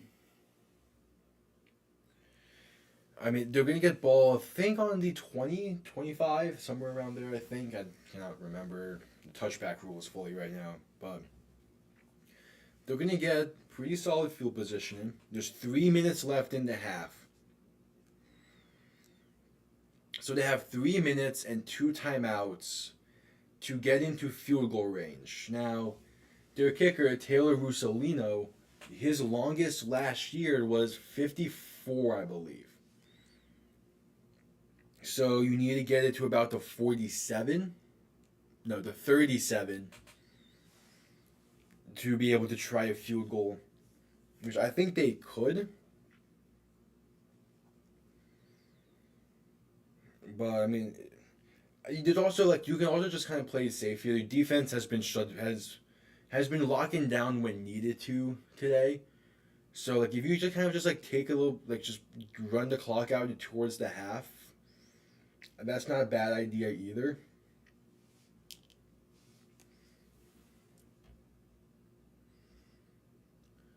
Perez is in a short shotgun with a back behind him. Ball on the 25. Going to be a play action. Perez looking to throw. Going to dump it over the middle and is caught for about 9, maybe 10. That is number 87, Seth Green on the reception. Going to be a gain of 9. And Perez just being patient in the pocket, taking what the defense gives him, and they're just starting to run a little more play action.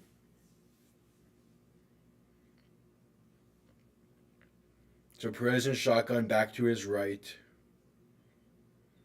It's going to be a handoff and going to get the first down and more to about the 38.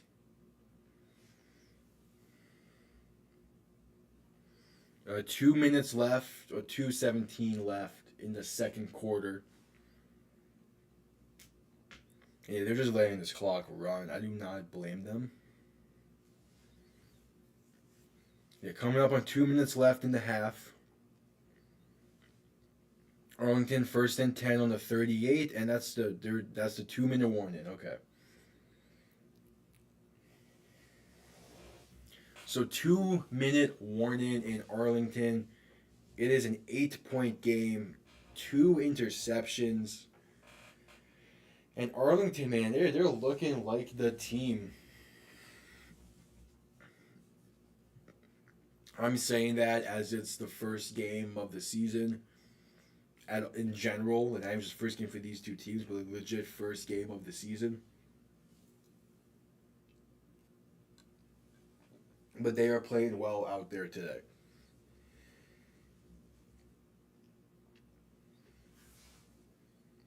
And now you have 2 minutes left in the half. You're looking for that field goal range, but you're not trying to force anything. The key thing is just do not give Birmingham the ball back. And if you do that, you're going to be fine.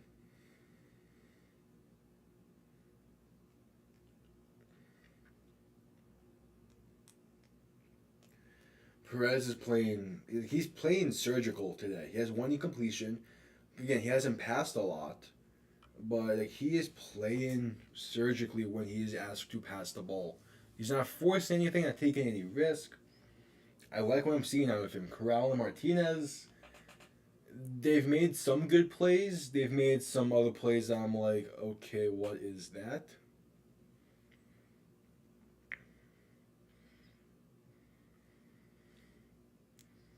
But yeah, I mean, solid. Arlington is looking like the better team, which I was not 100% expecting. I was expecting this to be a little closer of a game. It is 1 possession game, but I was kind of expecting it. I wasn't expecting it to be the case where Birmingham just looks lost. Like, they're able to move the ball, yeah, but they just can't finish any of their drives. Anyway, 8-point game. Arlington has the ball on the 38, coming out of 2-minute warning. They're only outgaining Birmingham by 4 yards, and they have 1 less total play.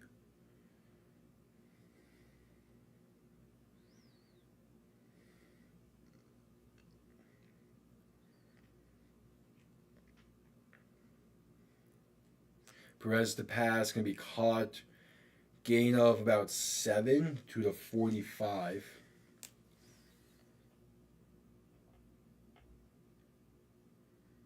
That's Perez's 10th pass of the day. Perez in shotgun looking to throw. Scrambling out to his right. Has room, throws it. Has a man and is just high. That would be play 26 of the day for them.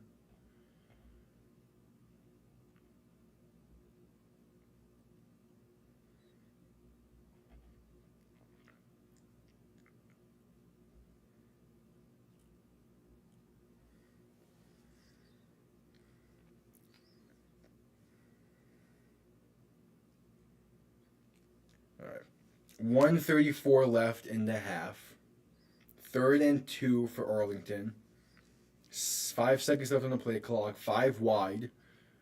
Perez in shotgun. Looking to pass. They have a bubble screen to the right. Going to throw the slant and is incomplete. 4th down. You're giving Birmingham the ball back with 1:30 left and all timeouts.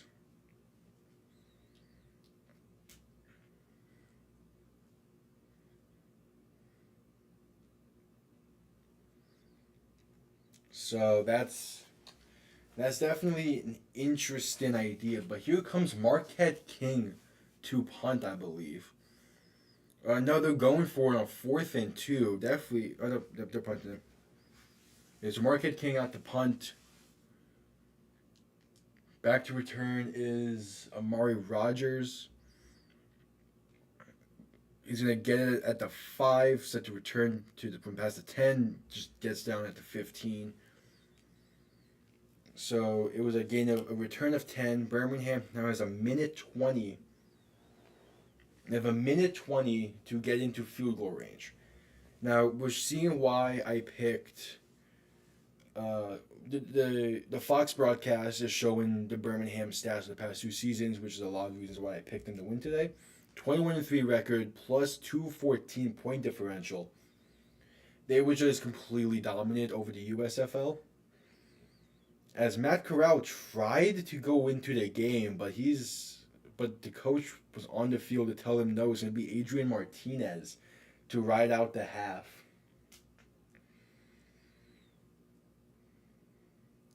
As Arlington is calling timeout. So they have 1 timeout left in the half.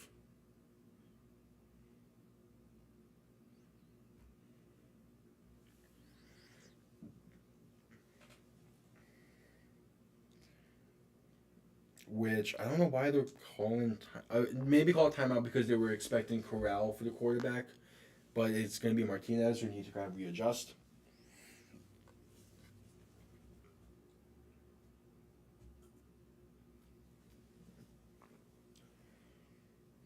Anyway, 1:20 left in the half. Yeah, it is going to be Adrian Martinez. And Corral is not happy. Or at least he doesn't. It's 5 wide. Martinez in shotgun. Gets a snap looking to pass. Has time in the pocket. Scrambles and is going to be sacked for a loss of 2.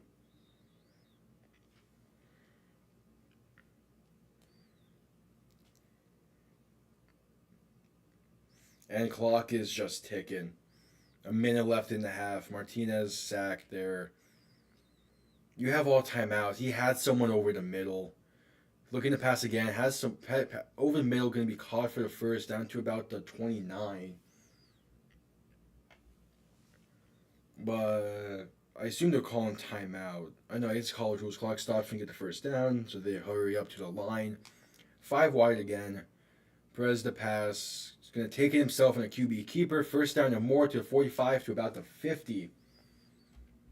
So there's just 40 seconds left now. Oh, Martinez is slow to get up. Yeah, he's slow to get up. The training staff is coming out onto the field. And it looks like he's telling them his right knee. Yeah. Kind of, it doesn't go down on you weird, but it kind of lands hard.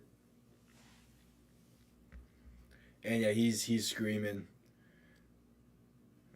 Get helped off the field. So we're going to see Matt Corral after all. And yeah, career injuries when it comes to Martinez, not great. There's just another one to that. This is his third knee injury.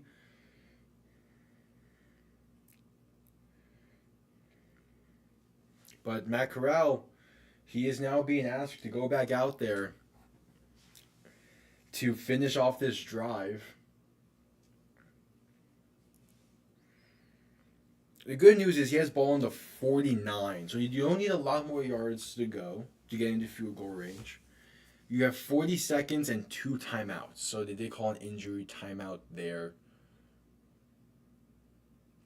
Corral back to pass, gonna try to scramble, somehow does not get sacked, slides for a gain of 8, but clock is ticking, and that's most likely going to be another Birmingham timeout.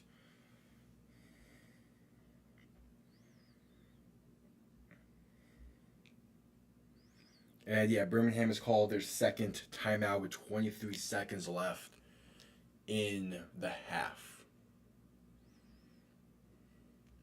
So both teams now have 1 timeout. And Birmingham is 15 or so yards. 15 or so yards from field goal range. I believe their kicker's career long is about 56.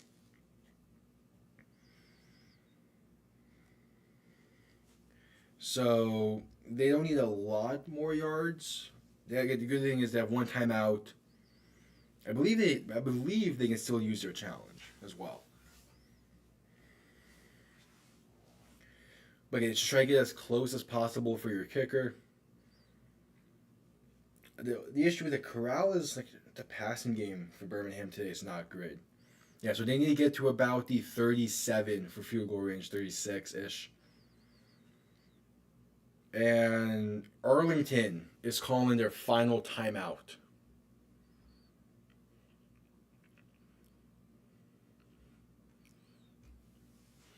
So another timeout, 25 seconds left in the half. Birmingham's going to have a 2nd and 1, needing about, actually more so about like 7 yards.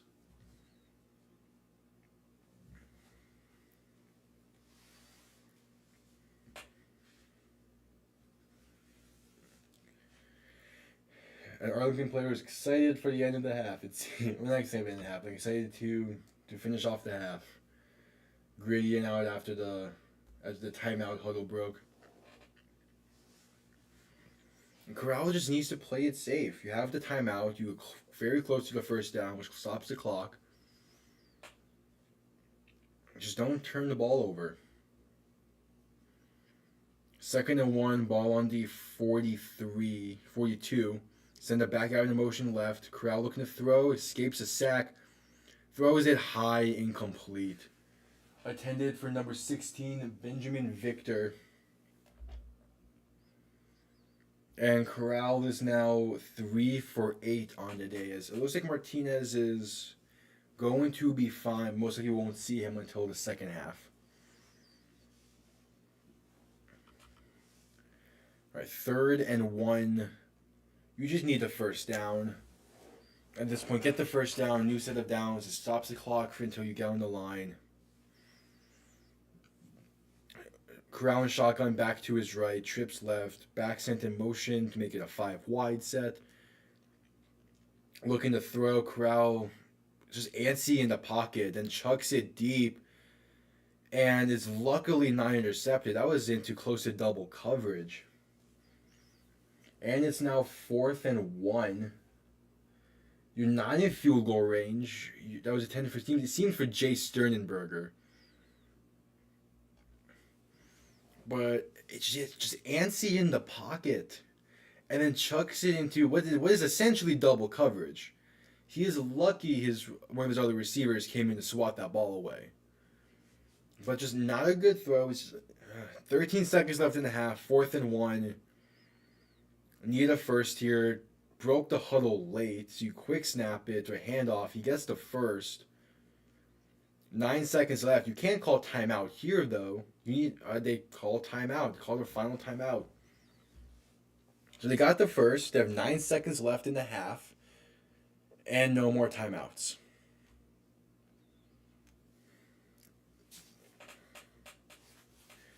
Meaning you essentially need to get a ball towards the sideline here, or towards the first down. But I mean, Birmingham just does not look complete at all in offense. It's legit looking like they want to run a style of offense that is a solid all-around offense. But they just don't have the quarterbacks. I mean, like Martinez is playing well for this so far. Corral was playing all right.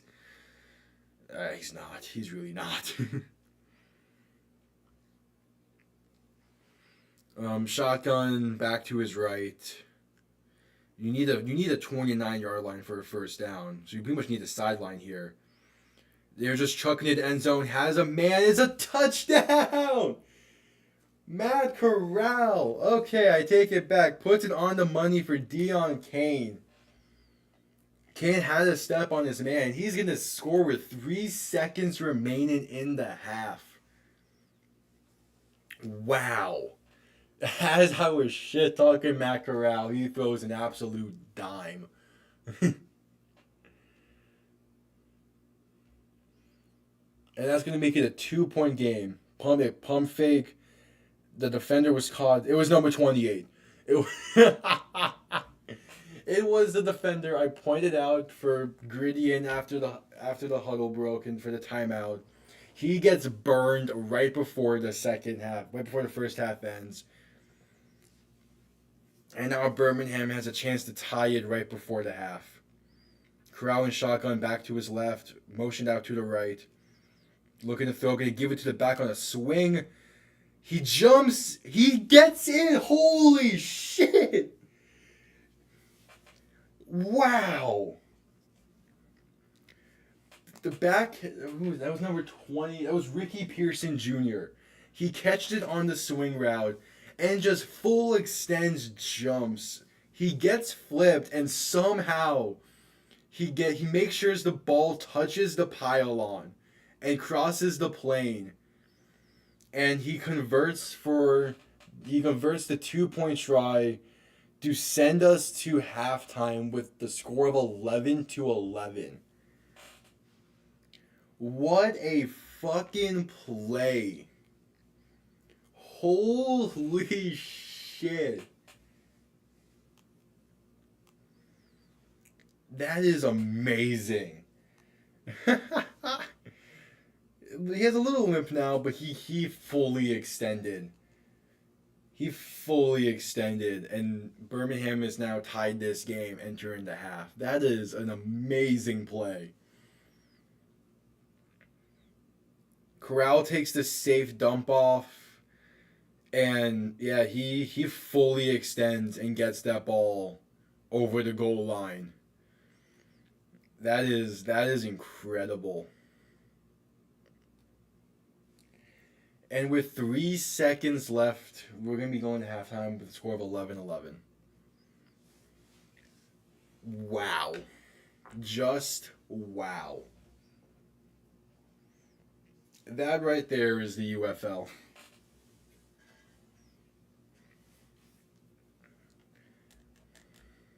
Like, just wow. And that is an incredible play. Holy shit.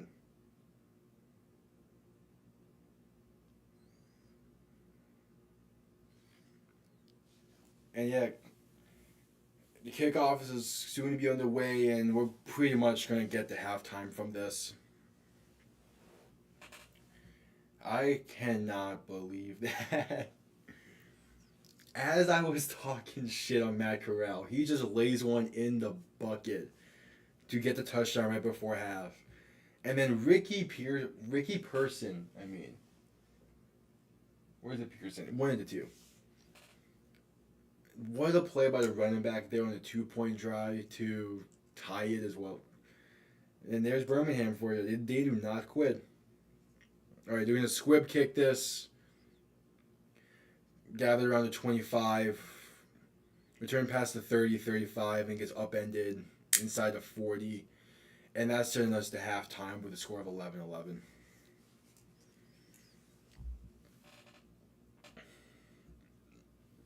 Just wow. And then Birmingham gets ball. They get the ball to begin the second half. So that is a great situation for Birmingham now. Like, Arlington's defense, man, they were playing well the entire half. Just that final 2 plays, and now this game is tied. So, again, let's dive into what I was going to. Let's dive into some of the halftime stuff. Arlington is very clearly playing a very run-first style of offense. I mean, they've ran the ball 15 plus times at this point. Perez has had 12 pass attempts, and the majority of it, or like a lot more of it, became on that final drive that they had right before the half. But before that, it was 8 pass attempts before that drive. So they're not really throwing a lot. And even when they are, Perez is being very, very surgical with his decision making. He's not putting the ball in harm's way a lot. He's getting to the open man. He's taking what the defense is giving him. He's playing really well. I would like the motion in a lot as well. Like they're implementing the motion into it, which I like. But I mean, for how much they've ran so far today, they're just not really doing a lot of play action to bounce off of it. I mean, they've run about 5, anywhere from 3 to 5 play actions so far today. I would like to see a little more of that, as you're committed to running the ball. It seems, and you're just not, like, the play action is there to work well with the run. But if you're not gonna play action, then it's right. And the motion is still working fine for them. Like, Arlington's in a great spot. The defense, again, playing well. 2 interceptions. I'll be honest with you, get 2 picks, this game should not be tied at half. Of course, that first drive for them did not end how they wanted it, with the fumble, and then they went for it on 4th and 1 right before the half and failed, which gave Birmingham the ball in order to.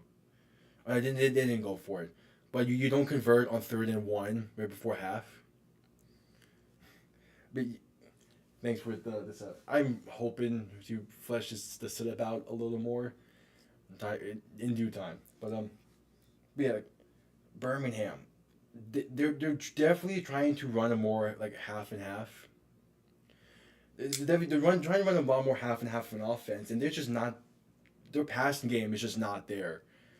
The run game's doing fine. Corral, Martinez, both backs, they're doing great jobs getting yards that way. If it wasn't for that insane touchdown right before the half, their passing offense is looked at differently. Because Martinez is 2 for 6 so far, or he has 2 or 3 completions. Corral has 4. They've passed 16 times. They're just not hitting their passes.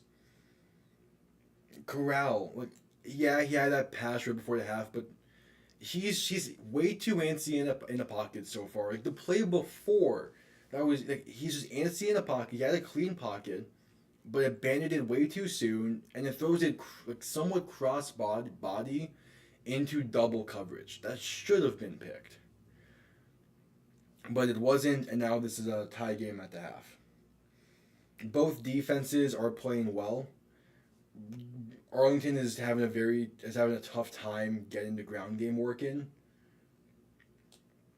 The pass game is handling how they want to handle it. And then if I'm Birmingham, you get ball to begin the half, and with how the clock rules work in the UFL, you have like a 10 play drive that is all halfback runs, quarterback design runs, read option, and just kill as much clock as you can. Because they've pretty much have had their way running the ball today, even if it's like just like 2-3 quarterback draws next drive that gets them like 10 yards each. If they truly just say fuck it, we're going to pound the rock, they'll be fine in the second half.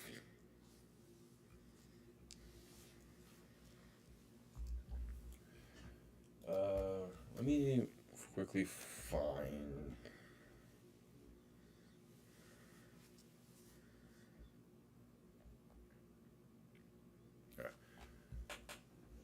So that drive right before the half, that like, Birmingham now has all the momentum, getting the ball to begin the half.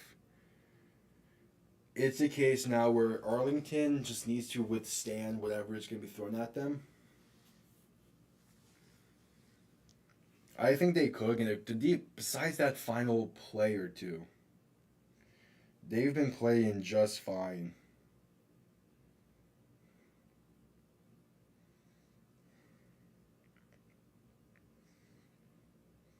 So I'm not too worried about Arlington in the next half. I'm just still like I want to see more, not necessarily more, but I want to see like a more complete offense from Birmingham.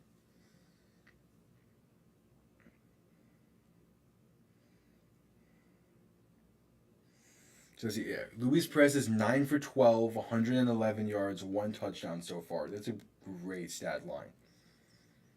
And then they've had 13 carries, totaling 44 yards. Laddie Brown averaging 5 yards a carry.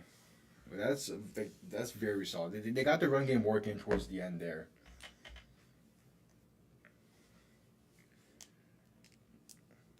I guess they're having a little more of a balanced offense than I initially thought. But most of that's because that final drive right before the half, they relied heavy on the passing game.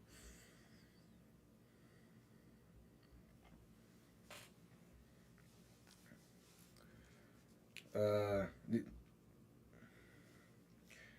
yeah, what was his name again? Deontay Burnett, four receptions, 31 yards. Isaiah Winstead, one reception for 51 yards.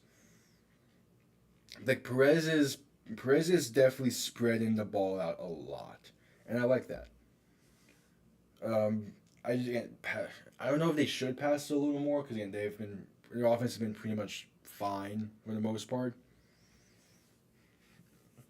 I will say the only receiver on on Arlington who has dropped a pass so far is Tyler Vose. Tyler Vaughns. That's it. Tyler Vaughns. He has dropped two passes, and also Javante Payton. Those are the two guys who have dropped passes so far. Everyone else is catching everything thrown their way, and I think that speaks volumes to what Perez is doing when it comes to just picking apart this defense. On Birmingham's side for the offensive stats, yeah, Corral is 4 for 10, 83 yards, one touchdown, one pick so far, and then Martinez is 2 for 6. So yeah, they've been passing the ball a little too much. I do think Martinez being healthy to begin the second half, I think that's going to mean more than people think. If he can get back out there, I think he gives Birmingham an element to the offense that they need. Because he has 3 carries for 52 yards. That's a side of your offense that that duality is massive for an offense. Corral is 3 carries, 21 yards. Then you have C.J. Maribel with 6 carries, 25 yards, and then Ricky Person 4 carries, 15. And then, yeah, they just haven't really been successful passing at all. Dion Kane 2 receptions, Jay Sternenberg 2 receptions. And then you have Marlon Williams with one reception, Benjamin Victor with one. I if Birmingham just like purely focuses on the ground game and that aspect of it, I wouldn't be surprised if they are in the market for an upgrade at quarterback already. It's the first game, but you're not gonna win a lot in any league with a combined 6 for 16 passing day for your quarterbacks.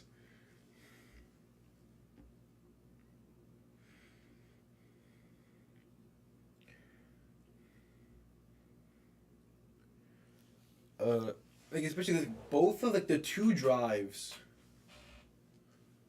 it's definitely in Arlington's favor because like they just look more like they look more like a complete team, and a lot of that is because a lot of the pieces on their team staged from last year. Birmingham has a lot of new pieces. Both Corral and Martinez weren't on the team last year, and like that definitely impacts a lot. Like they said that they kick off the game. This was Corral's first start since the 2022 Sugar Bowl against Ole Miss. Having like not playing football in 2 years is going to give you a little rust. So like, he could be fine come end of season, but I mean, like he's definitely finding his way already so far in this game. Again, that touchdown pass was great, but it's a case of like maybe you kind of just like try to just build his confidence for the rest of this game. Don't ask him to throw a lot of deeper passes. Keep everything short or like short-ish, and just like build that confidence by just having him get completion after completion after completion. Yeah, that's sugar. Because like the thing with Corral is like he was drafted by Carolina. He was never gonna get a shot at Carolina. So like a proper shot. So yeah, like he's in a boat right now where he's just trying to find that rhythm again. And I think that touchdown pass is what he needed. We'll see, but it's also like what who do they throw out there to start the second half? Both quarterbacks for Birmingham have had terrible interceptions as well. Corral's pick coming off of a receiver screen that he threw behind the receiver, right into the hands of the defender. Can't have that. Martinez's pick, he threw a post route high, right into the hands of the defender. So that's not great. It's definitely accuracy issues, but I feel like again, Corral just needs to like calm down. He's antsy in the pocket currently. If he just like calms down, which again, that touchdown pass goes a long way to calming him down. If he can just calm down in the pocket and like trust his old lineman, he'll be fine. But it's gonna take time for that to happen.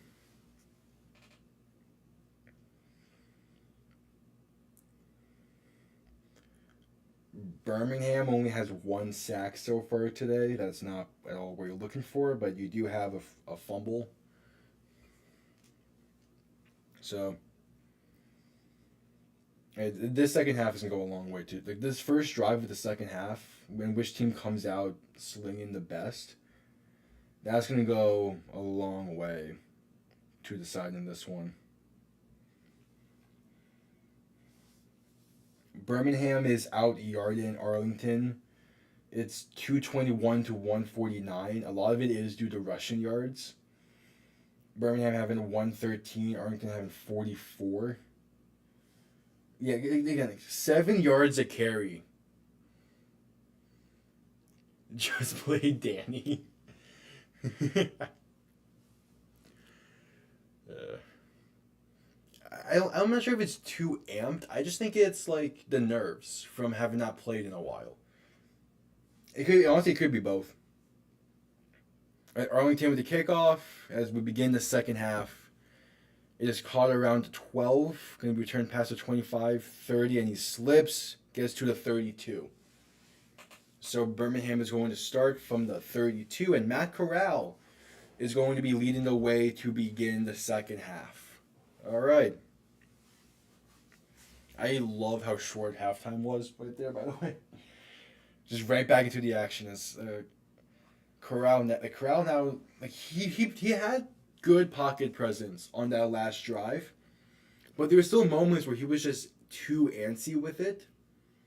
So like, if he could just like trust his O line a little bit more.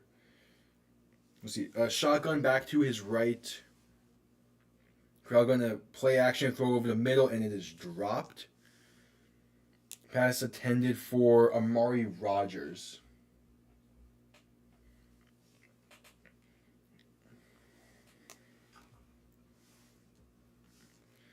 So Corral is now 4 for 11 on the day.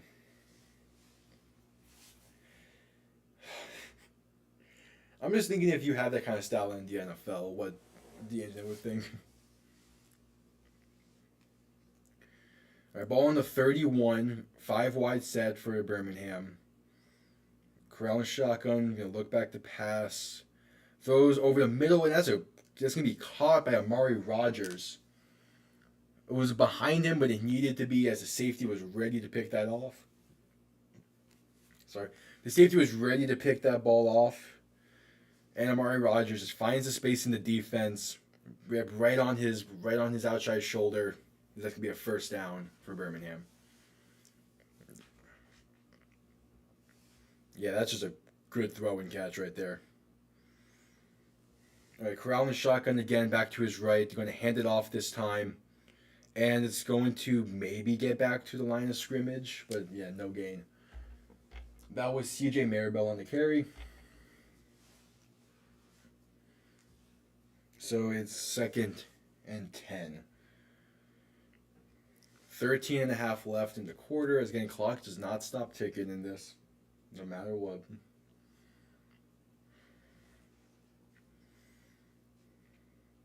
All right, looks like 5 wide, based off of how they broke the huddle. The shotgun motion back out to make it 5 wide. He originally started off to the left. So Corral's looking to throw, and it's incomplete. He short-armed that. Attended for Kevin Austin Jr., and it's going to be 3rd and 10. Had him, he was open, just shortchanged it, and now it's 3rd and long, which Birmingham has done a good job of converting 3rd and long so far today. So there is a chance. But yeah, just that accuracy issues with Corral is. Right, shotgun back to his right, trips left, looking to throw. Has a clean pocket, rolls out to his right, shifts a sack, and then carries it for about 4. Has just a broken play. As there was someone in Arlington who might have gotten shaken up on the defensive line. Yeah, that's just great defense by Arlington. Nothing was open on the right or to the left. And then nothing was able to get open as he started scrambling. Nice move to make the defender miss, but it just wasn't enough. So Colby Wadman is back to punt. What is that last name? Colby Wadman is back to punt from his 48.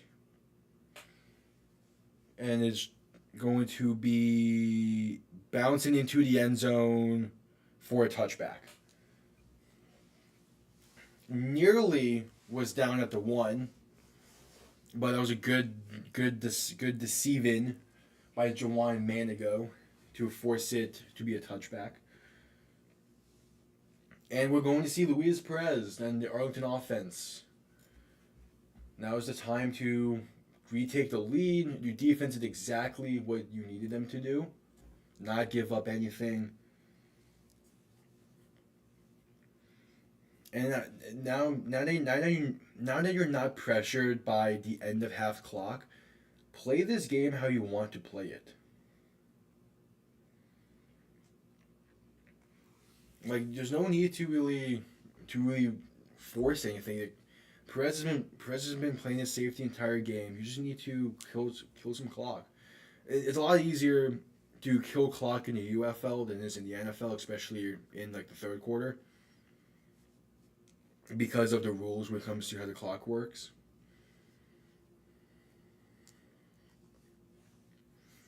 But yeah, like really, like all Arlington needs is like to get a drive or two going here, get some points on the board, and they should be smooth sailing.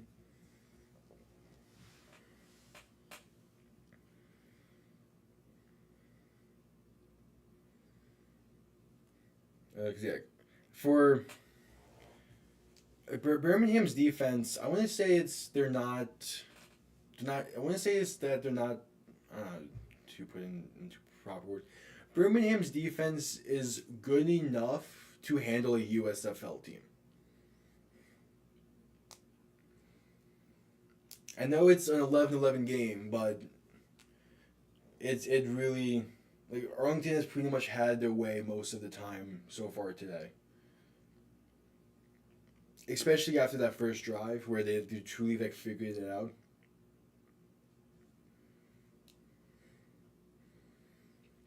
So, see, we're getting a commercial for Yankees Astros tonight. I do not care.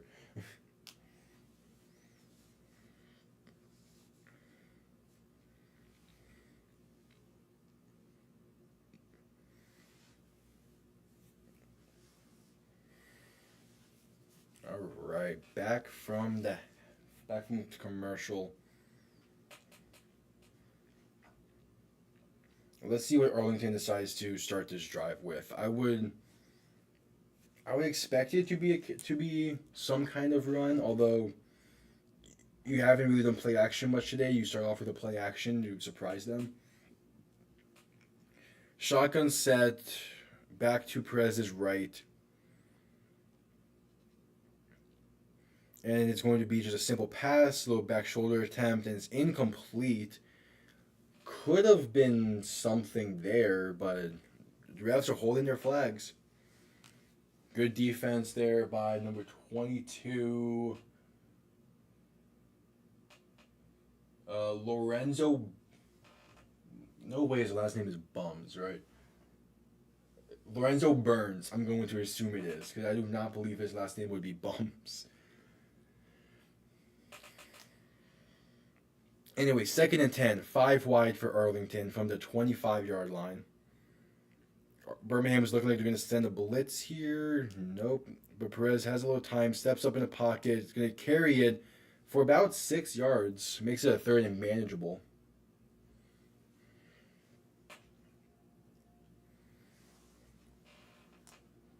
Yeah, it looks like it's Lorenzo Burns. Okay. So 3rd and 5 from the 30. So you start off the drive with 2 pass plays. All right.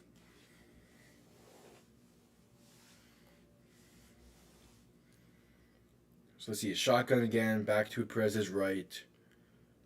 Send it back out in motion to make it a 5 wide.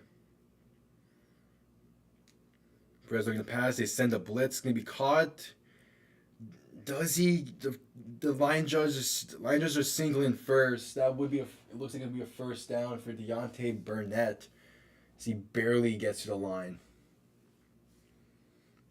Okay, yeah, it is Lorenzo Burns. I was like, there's no way a player, hell, there's a quarterback's last name who's Pickett, and the Birmingham's kicker's last name is Blewett. So I would not have been surprised if it was Bums.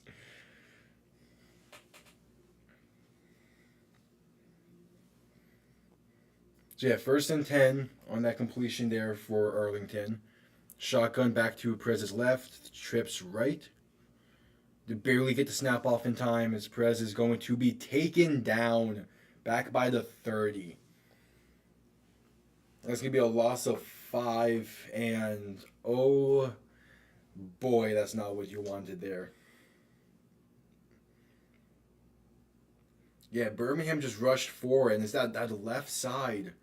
They dealt with an injury to the left side earlier in the game, and it is coming back to bite them.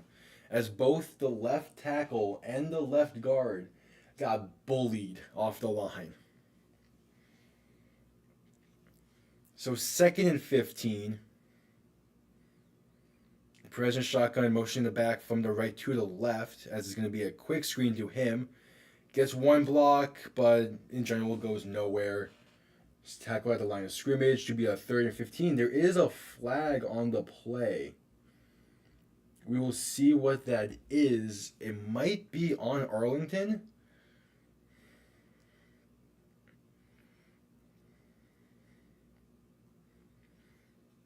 See, the refs are trying to communicate to the Birmingham head coach, so it looks like it's going to be on Arlington. Trying to decide on personal foul on Arlington. It will be 2nd down. That's on Bobby Evans, the left tackle.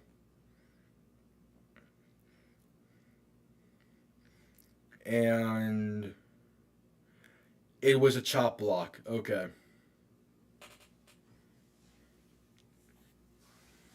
They called him on a chop block. So that would make it 2nd and 30 from the 15. Send a receiver in motion to do receiver screen. This one gets some yards, hit hard, but it's only be a gain of about 3. So now it's 3rd and 27.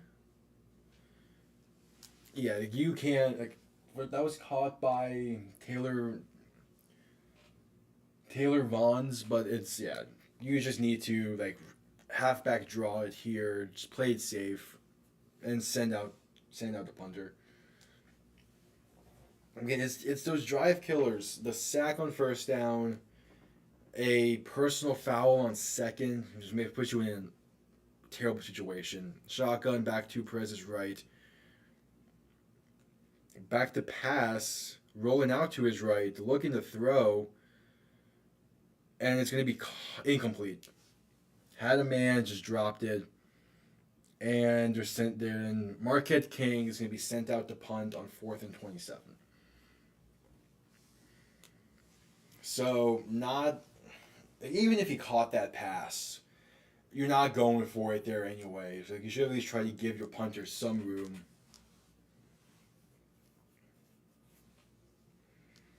But you're giving Birmingham the ball back, and they still have the momentum.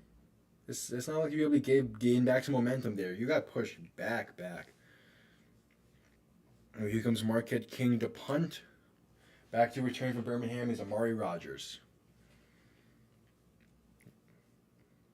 Amari is going to catch it at the 20. So he's able to flip the field a little bit, depending on the return. And then, so Birmingham's going to start from the -40 after that 20-yard return from Amari Rogers. So definitely not how you wanted to start the half if you're Arlington. Your defense is exactly what you needed them to do, but just penalties on offense and your left side of the line being weak.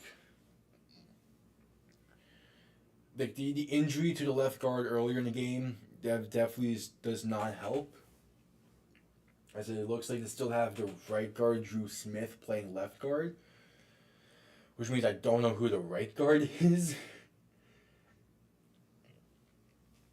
Now that's one thing that's weird about these lineups. Is like even Birmingham has this. Arlington only has one of each guard spot. Birmingham has one of every O-line position besides right guard and right tackle. The entire left side of Birmingham's O-line is just one dude. Or it's just one just the first stringers, don't have any second stringers. To be fair, so Arlington had a guard inactive, Birmingham has a tackle inactive, but it's still a weird situation not have more depth on the O-line.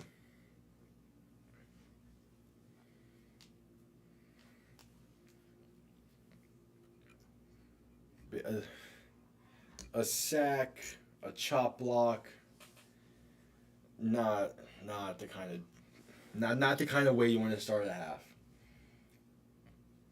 And now Birmingham has great field position. This could get ugly, or ugly in a sense. Yeah.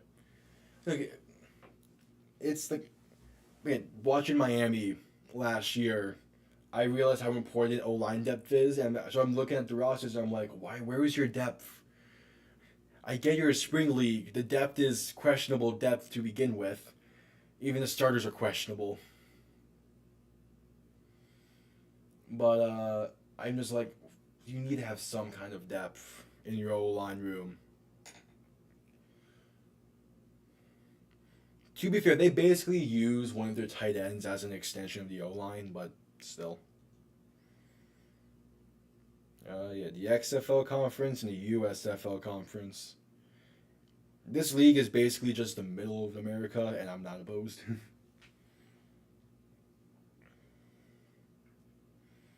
Yeah, so the next game today is also a XFL v USFL conference game, as it's St. Louis against Michigan.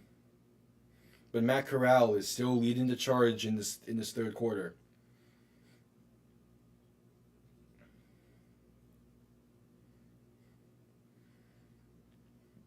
Seven minutes left in the third. Birmingham has ball on the 40. Corral's in shotgun back to his right. They send a man in motion, they hand it off. Has a hole up the middle, going to get the first down and more, down to the 46.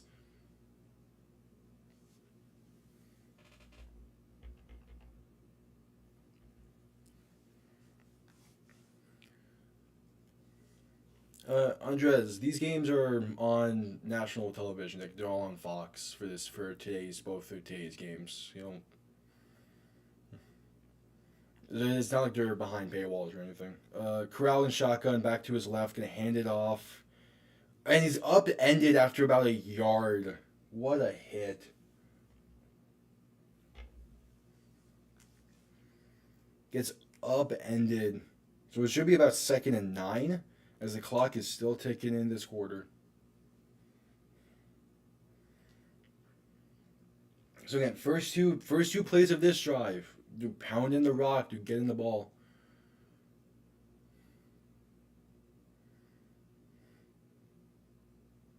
Or so they're ruling 2nd and 10.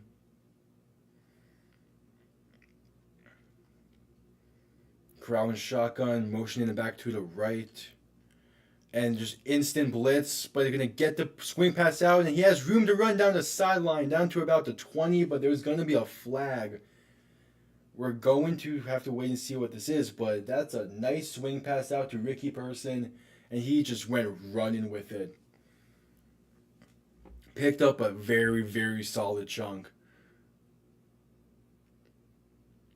Roughing the passer is the call on Arlington. So they're going to add yards to the end of the run. And that was already like a gain of 20. Yeah, unblocked. Pearson gets the swing pass and just puts on the burners. So he gets down to about the 19-ish, 21-19, somewhere around there, plus half a distance to the goal. So they are firmly in the red zone. And yeah, that's a helmet-to-helmet hit on Matt Corral by number 27, Marquell Lee. So that's put in Birmingham inside the 10. At what looks to be like the 6-yard line? No, the 4. They're down by the 4 now. That is rough. So 1st and goal from the 4, and Birmingham has all the momentum. Handoff, gonna get 3, puts it 2nd and goal at the 1.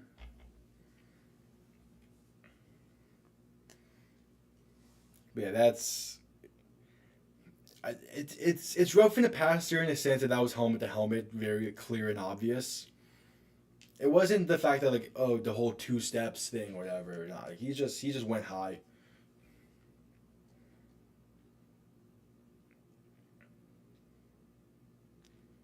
As Arlington is calling their first timeout of the half. Way too early for a timeout, but I mean I get it.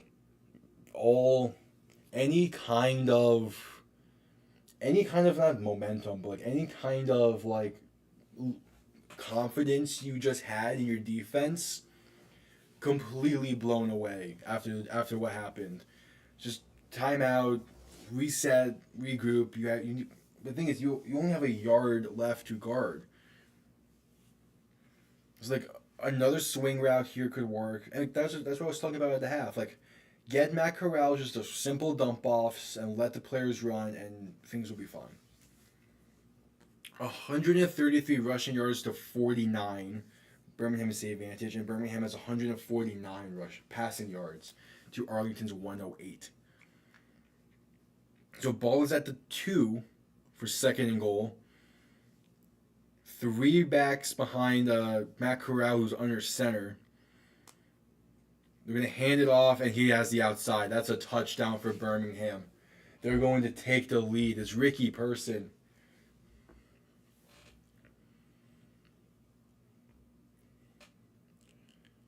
And just like that, Birmingham is in full control of this game.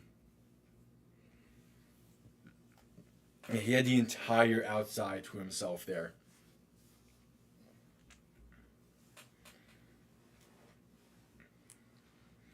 Like that's all it takes. It's just that one mistake.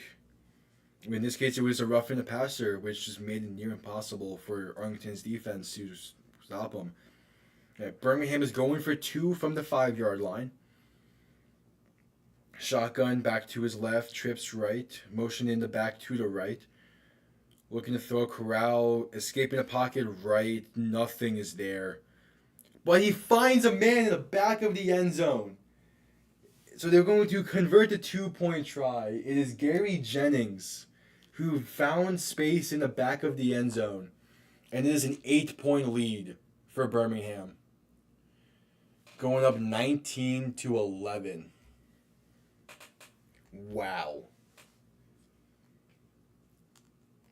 And again, just like that, things are looking good for Birmingham. Yeah, wide open in the back corner of the end zone. Great patience by Corral, finding time to give Gary Jennings an opportunity. And now Arlington needs to try to do something here.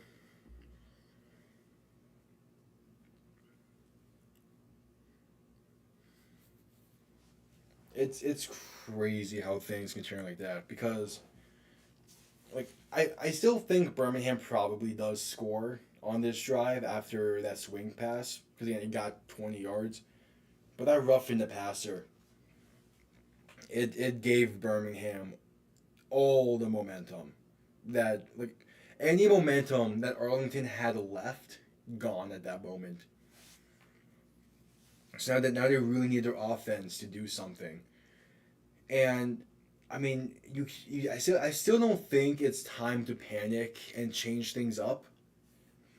In the sense of okay, now we gotta go slinging it down the field, gotta try to get the big chunk plays. Still just play your game. Don't make any dumb mistakes like a chop block on a screenplay. But just keep it simple. Get your back your way into this. With the way that the with the way that the UFL rules work, you're fine as long as it stays a 9-point game. That's one possession in this, and the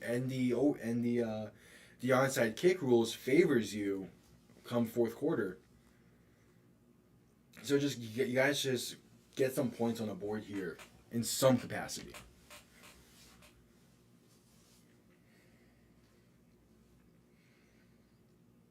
Again, I would still like to see a lot more play action from Arlington.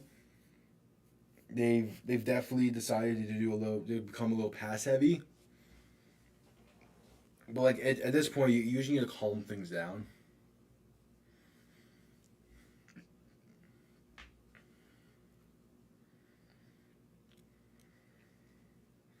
But Birmingham, they're what looked to be a lost team right before the half.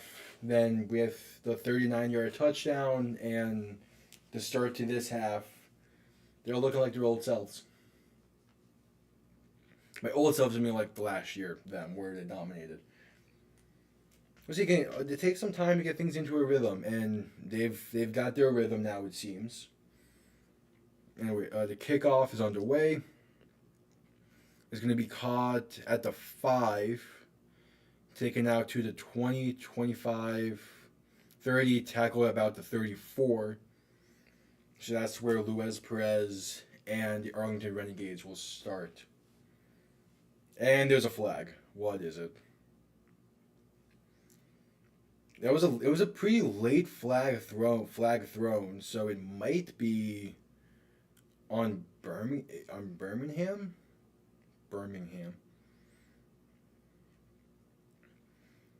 Personal foul, unnecessary roughness, 57 of Birmingham. So that's going to give even better field position for Arlington. So that's going to be on number 57, Elijah Sullivan. Yeah, he grabbed the face mask of an Arlington player post snap or post play. So now Arlington has ball on the 49 with 5 minutes left in the quarter. Perez under center, back behind him. They're gonna hand it off. Has some room. Keeps pushing. Gets about 5. So a very solid carry there. That was Devion Smith on the carry. So it gets some kind of momentum going. It's a gain of 4. But again, like Birmingham is not giving up any Russian lanes, or at least not a lot of Russian lanes.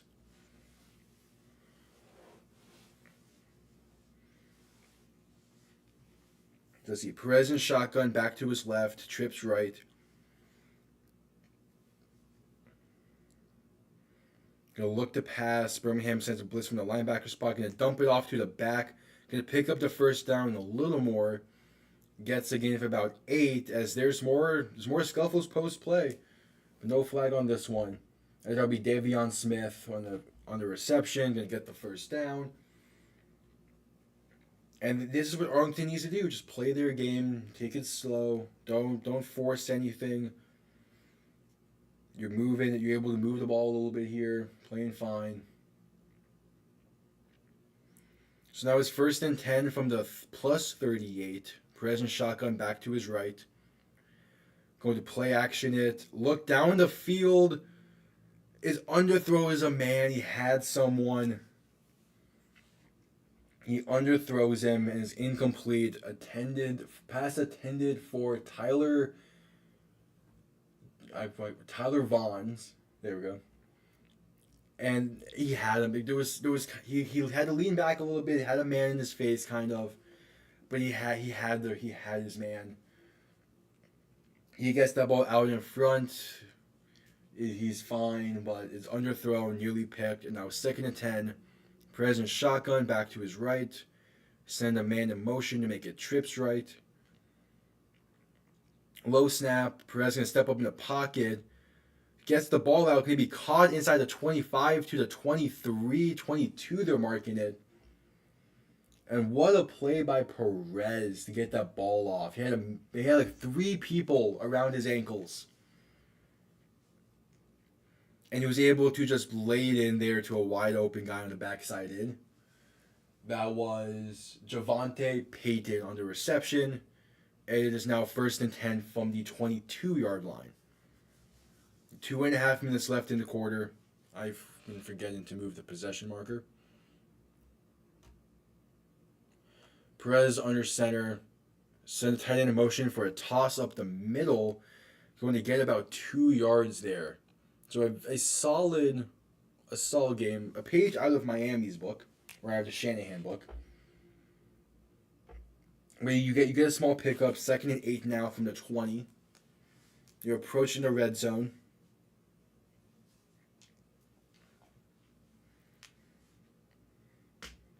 And we're under 2 minutes left in the quarter.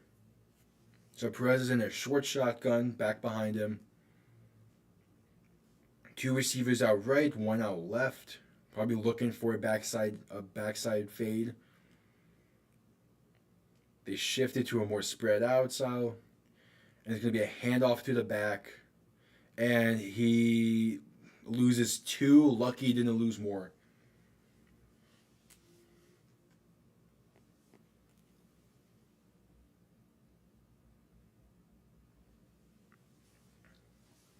But it's now 3rd and 10. Like, just don't force anything. I get what they're doing. Just trying to get points on the board, gain a little momentum back, get things running again. But, I mean, you've made it this far. You're hoping to get in the end zone here. 1 minute left in the quarter. President shotgun, back to his right. Man in motion. 2 seconds left on the play clock. And there's a flag. It's looking like it's going to be false start on Arlington. Pushing it back another 5 yards. And it's now 3rd and long. 3rd and 15. Sal Cananella called for the false start. Number 80, the tight end. And now this is a 3rd and 10 is already tough to convert. 3rd and 15 is made even tougher. I think at this, like, the safe play is to just do a halfback draw, get the points. But I mean, it's spring football. You never know what they decide to do. Perez shotgun back to his right. Send the guy in motion again, make it shorter, make it more of a bunch look. Perez steps up, throws it, shorts it, and incomplete.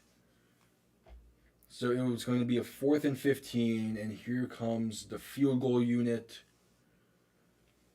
with Taylor Russolino to try to make it a 5-point game.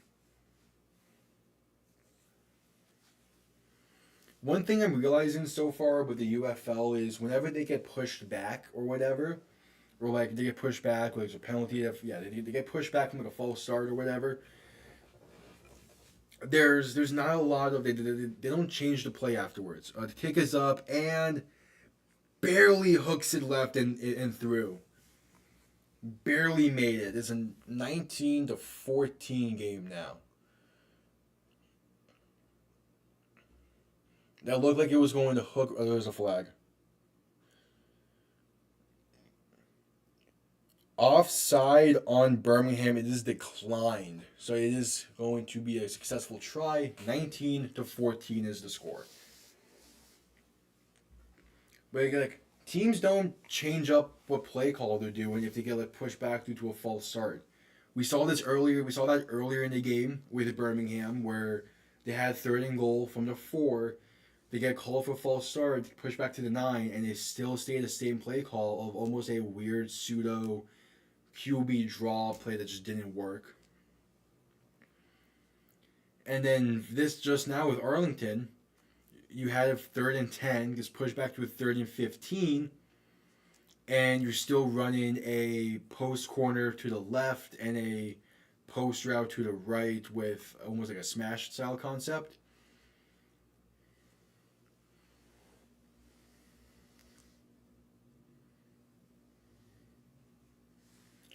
Yeah, by ref calls and all that, like that, but Blandino does a great job with all that. I'm just saying about like play calls,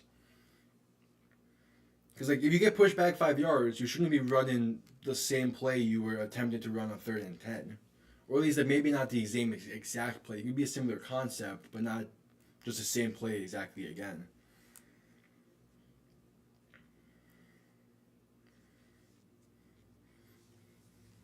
It's different teams like doing the same way. It's interesting seeing both Birmingham and Arlington having done that, where they get pushed back 5 yards due to a false start, and they're like, "Fuck it, just run the play."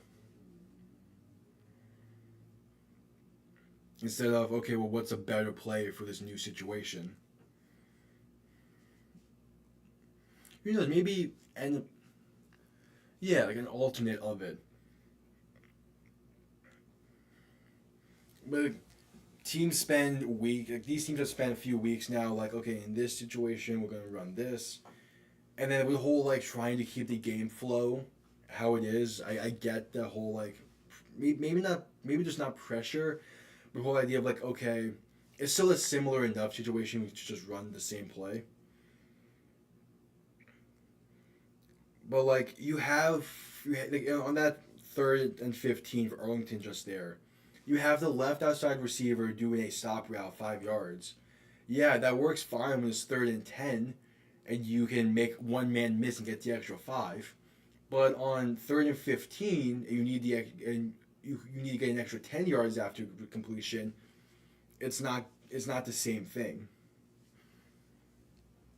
So like it's not like I'm not asking for like a completely new play or anything. It's just like one route change that makes it so to make it so if you're gonna catch it behind the sticks, it's essentially the same as it would have been on if there was no false start.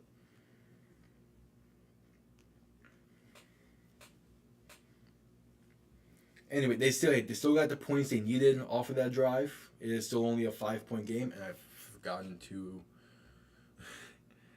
I changed this. It's no longer halftime.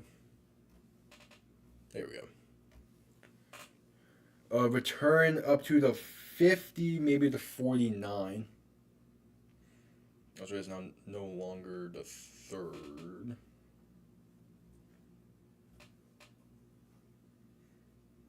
There you go.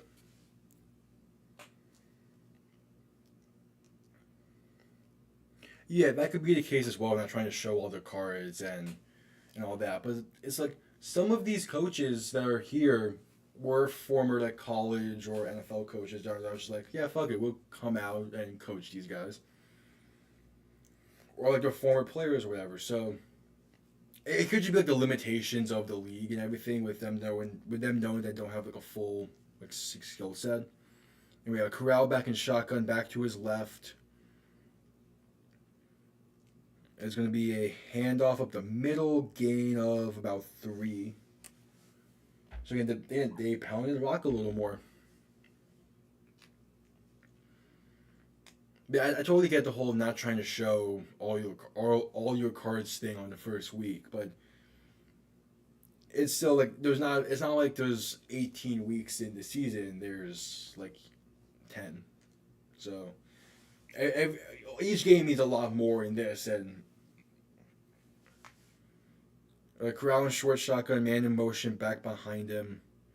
Gonna hand it off again, looking for the outside. I'm gonna cut it up the middle for a gain of 2. And I love that Birmingham is just pounding the rock a bit more. They know that they have a solid lead, and they don't want to risk anything. Just give it into the hands of your backs who have been playing well, and let them run the clock out. So 3rd and 5, you're in plus territories on the 45-ish yard line. Corral shotgun, back to his left. Man in motion to make it doubles. Corral throwing outside, caught, and it's going to be down to the 20. That is number 16, Benjamin Victor, on the reception. Yeah, they're definitely playing, most likely they're playing differently than they would against conference opponents. That makes sense. That's a great throw by Corral, right where he needed to be to get over the defender. 5 wide from the 20, Corral looking to pass. Going to throw it outside to a swing route to Ricky Person again. Makes one man miss, but still only picks up about 5.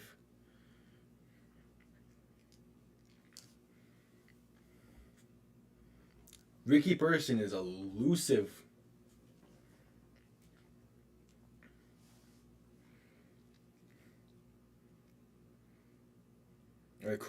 Matt Corral is now 8 for 16 on the day. A lot better of looking of a stat line at least. A 2nd and 5 from the 15-yard line in shotgun, back to his left, going to hand it off, and he's lucky to get back to the line of scrimmage. Might have lost a yard, but it's stuffed out pretty easily there. And there's a player down. He's in pain for Arlington. That is number 90, Jalen Redmond. They're one of their defensive ends. In fact, the only defensive end listed on the roster is down, and he's in a little bit of a pain. He's in pain. Yeah, he's the only DN listed on the roster, so that's gonna be interesting to see what they do from there. Most likely they just move like Vic Beasley or one of their outside linebackers towards the edge position.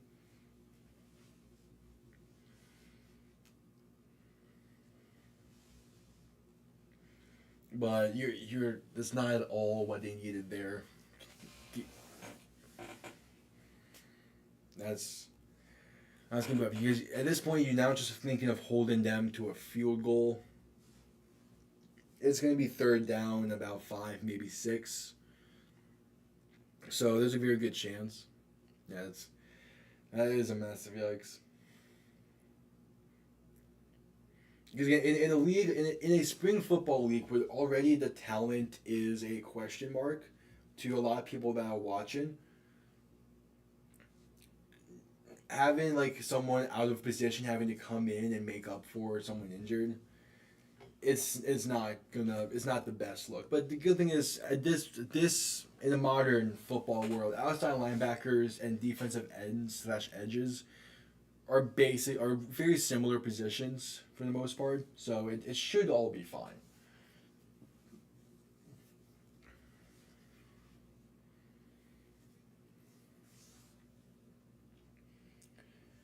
But that's now 2 injuries during this game for Arlington. One from their left guard position, one is now their defensive end. The left guard injury was already impacting them a little bit on offense. We'll see how this impacts them.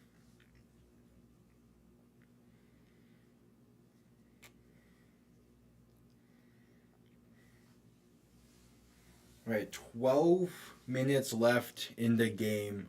Birmingham is up 5. Ball on the 16-yard line, it looks. The ball on the 15 is still 3rd and 5. This is he got back to the line of scrimmage. Shifting the back from the right to the left. Corral shotgun. Going to dump it off to Ricky Person. And he's going to get the first down and maybe an extra yard or so. So down to no, they ruled him down to about the 7-yard line. So they're saying he picked up 8 there.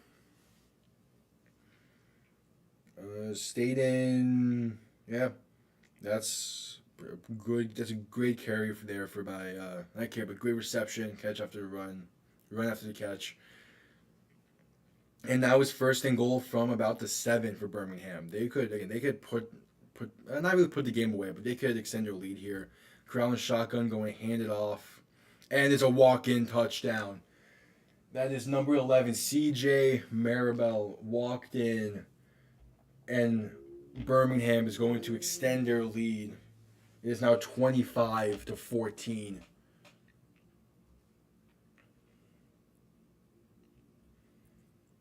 Great blocking up front. And yeah, untouched, walked in right up the middle.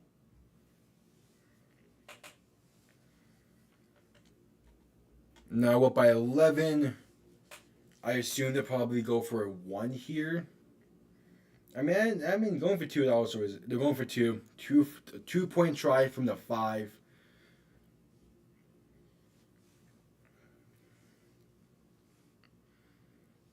Corral and shotgun back to his left. And it's going to be a delay of game.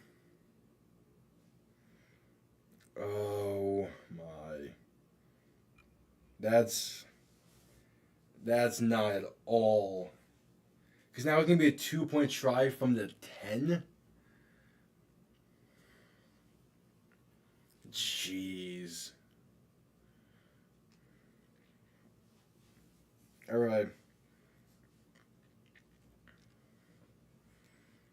So now 2-point try from the 10-yard line. Corral and shotgun still. Back to his left. Motion back to the right. Looking to throw. Has a man. It's going to be caught. Did he get his feet down? They said he did not. I don't know. Yeah, that judge is saying he did not get his feet down, or maybe he didn't maintain possession. That's he got his feet down. That should be a successful try. Amari Rogers high points it, gets 1 foot. Yeah, he gets his feet down. I don't know what that ref was seeing, but he gets his feet down. That's good. That's most likely going to be overturned.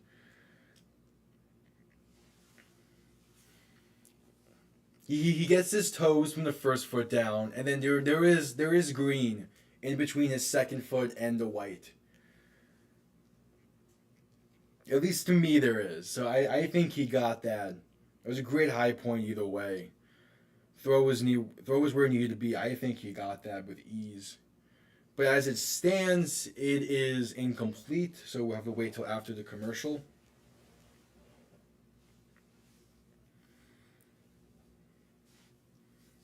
Like even in the ref cam they showed, I think that was a pretty clear, successful try. We'll see if they overturn it.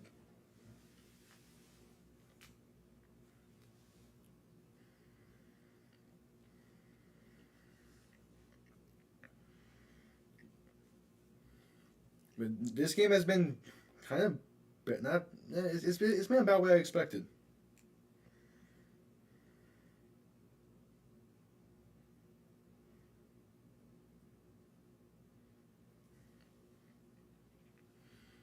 I think he got that pretty handedly.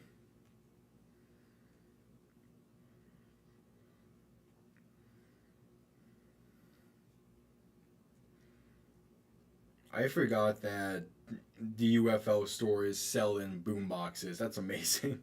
They're expensive as hell, but it's great.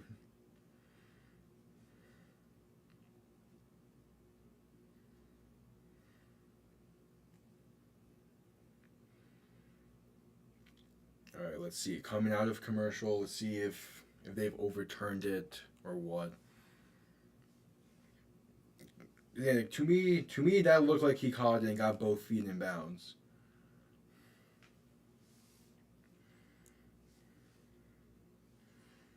There's the catch, right foot down, and there's the left foot clearly in bounds, and he even drags the right foot again.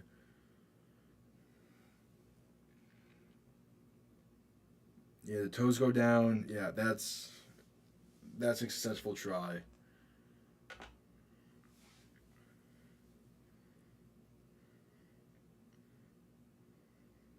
And they did overturn it and rule it as a successful try. So it is a 27-14 lead for Birmingham. Arlington needs to get in the end zone here now.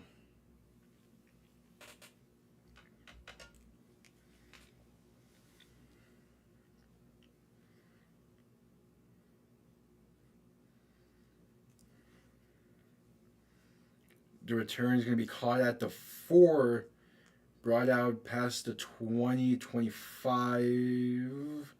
Actually, it's going to be brought down at about the 25 with forward progress. So that's where Arlington will start in much need of a touchdown here.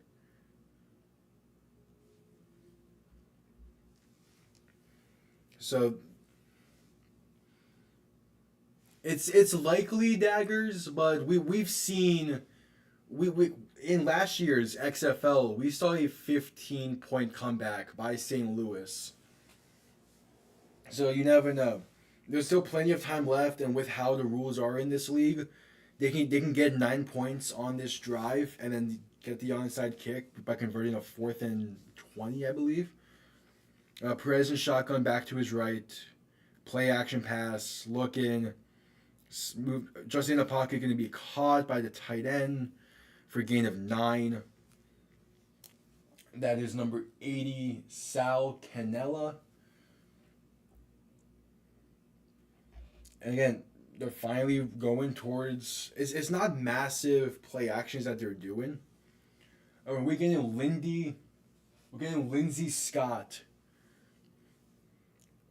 We're getting Lindsey Scott in for this play. Looking for a little more mobility on 2nd and 1 in shotgun, man in motion, back to his right. Going to be a read option. He's going to keep it himself, get the first down and more, down to about the 40. So that's a solid pickup, and Luis Perez is coming back on to be more of a pocket, to be more of a passer. So yeah, so Arlington's definitely doing a 2 QB setup. I don't expect to see Adrian Martinez anymore for Birmingham, as Matt Corral has kind of found his groove. But we'll see. Luis Perez in shotgun, back to his left. I'm saying shotgun a lot today. Going to be a play action pass to the outside. It's caught. Rule the completion on the field. There's a little bit of a discussion between the refs. He got his feet down in bounds. They ended up saying he did. That is number 8, Tyler Vaughns on the completion for a gain of about 5. And, did he get his feet in?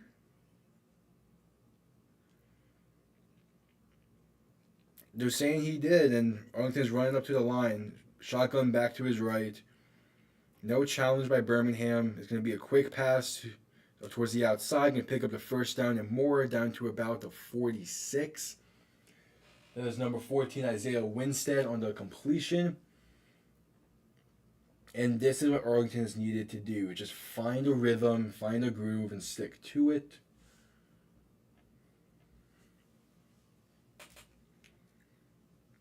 Nine minutes left in the game, though. They need to hurry a little bit more. It's only a 13-point game. This is still very much in hand.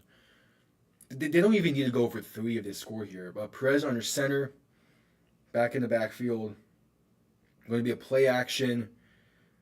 I'm shocked there's no holding call there. Perez chucks one down the field and underthrown, picked off. That right there might be the dagger.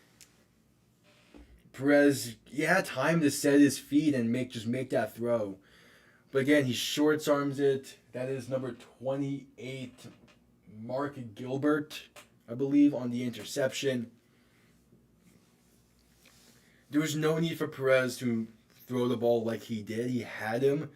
He just has to, if he sets his feet and just throws the ball out there, he has him, and he probably is a touchdown.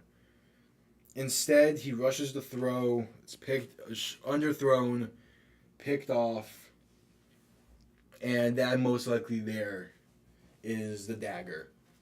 With 8:40 left in the game, I don't know if I would see Arlington get the ball back, but it will no longer be with a 2-possession. I mean, it still could be with a 2-possession game, but nowhere near enough time.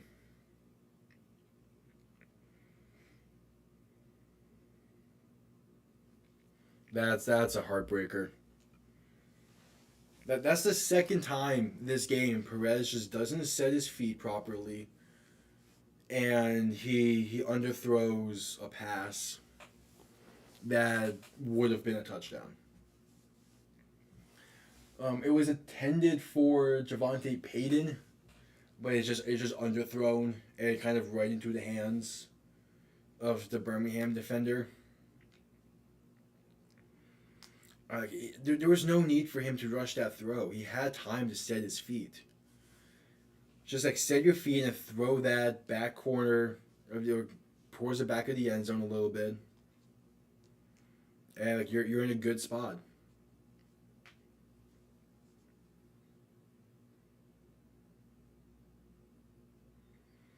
But instead, it's picked, and Birmingham they have the running game to walk away with this one.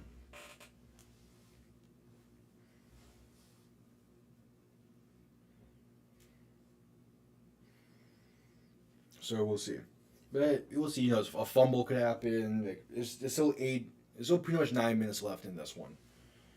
So, but that just.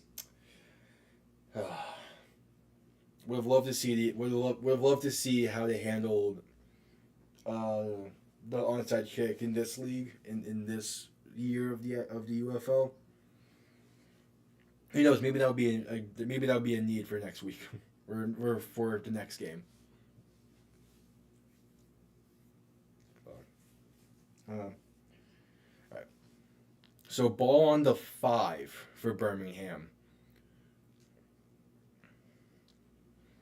These last 4 drives have been great for Birmingham. Ball on the 5, Corral shotgun back to his right.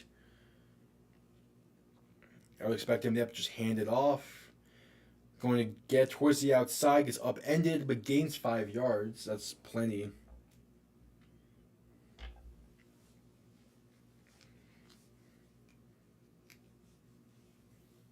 Yeah. Okay. And yeah, they're just gonna let the clock run here. Like they could easily run out the entire clock right now.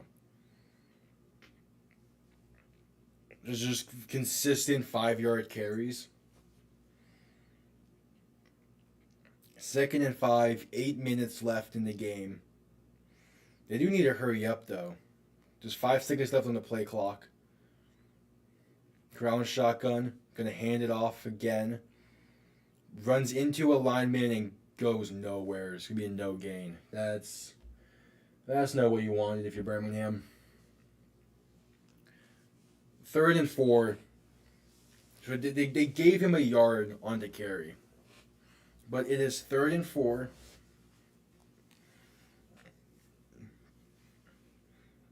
And I mean the clock you've already wasted about like a minute of the clock. Close you're gonna waste at least 2 minutes of clock this drive, no matter what. Shotgun back to the right. Those false start, they barely got. I don't know if they got the snap off in time. There's a mess of a play there. Delay of game on the offense is what the refs are calling it, so it will be a 3rd and 9.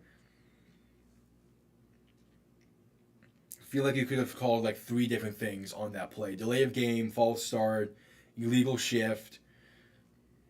Like you could have called a lot on that, but it's 3rd and 9. That does stop the clock. We got 3rd and 9 for Birmingham. So ball on the 6. Corral shotgun back to his right, going to be passing it here. Corral having to roll out to his right, throws it, caught for the first and more, down to the 23-yard line. Much needed pickup there on 3rd down, and now you can just start focusing on running the clock again.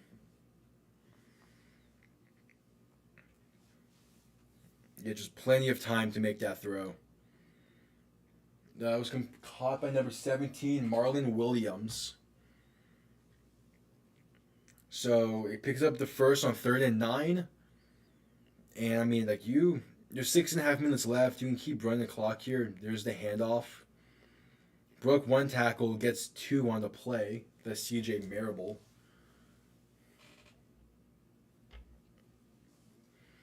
Yeah, you're just in a great spot now as well, because you have the leeway. You're not backed up against your end zone, and you can just focus on killing clock.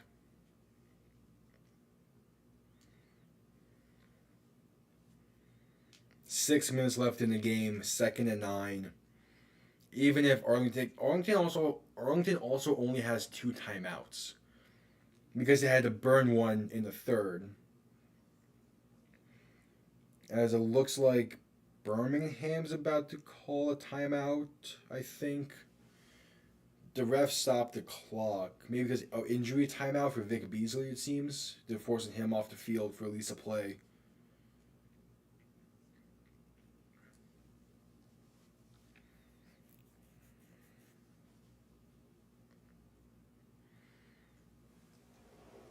So 2nd and 9. They forced Vic Beasley off the field for a play. Was it going to hit in the head or something? That's typically how it works. And the clock is rolling again. So Shotgun set, back to Corral's left, going to play action, screen it, and he just misses Jace Sternberg wide. It's not like there was anyone near him. He just missed him wide. Tried leading him too far down the field. And that would have been a nice, solid gain as well. But again, like, you're able to get away with that because the clock is still ticking at this point. The clock doesn't stop on incompletions until under 2 minutes. So you're still killing the clock by doing that. But you don't get that first down, don't get close to the first, so now you need to convert here. On 3rd and 9, shotgun again, back to his left. And they don't get the snap off in time. Plus, it's a false start. Oh my god.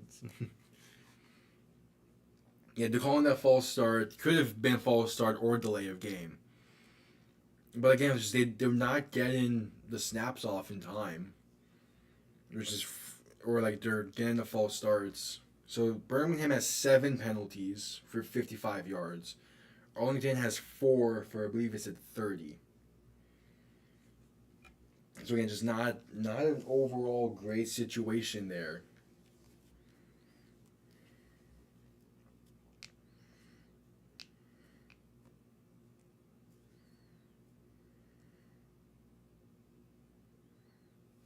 So now it's 3rd and 14 with 4:50 left in the game. Never mind, they switched it back to 5 minutes, so or 5:04. Like, this is a solid 4 minutes of clock kill by Birmingham, and they haven't even crossed the 30. They've barely crossed the 20 yet. But shotgun back to his left, 3 wide to the right. Krogan throw has a man untouched, and he's gonna make the. It is going to be caught, but they ruled him short by a yard. He caught that ahead of the first down marker. They're ruling him short by a yard. So it will be 4th down? I do not know about that. And it was caught by Deion Kane. Yeah, he caught that comfortably ahead of the first down marker. And even then, like, his knees, like, the ball was like on the line when his knees hit. I do not know about that one, refs.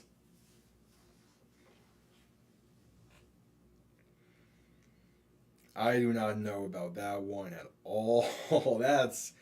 It's under official review.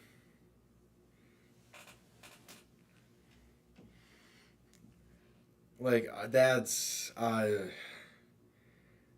is comfortably caught, like a yard ahead of the first down marker. And then the ball is on the line when his knees hit the ground. Like, that is a comfortable first down. They needed to get to the 33. He catches that at like the 34. And yeah, that's a first down.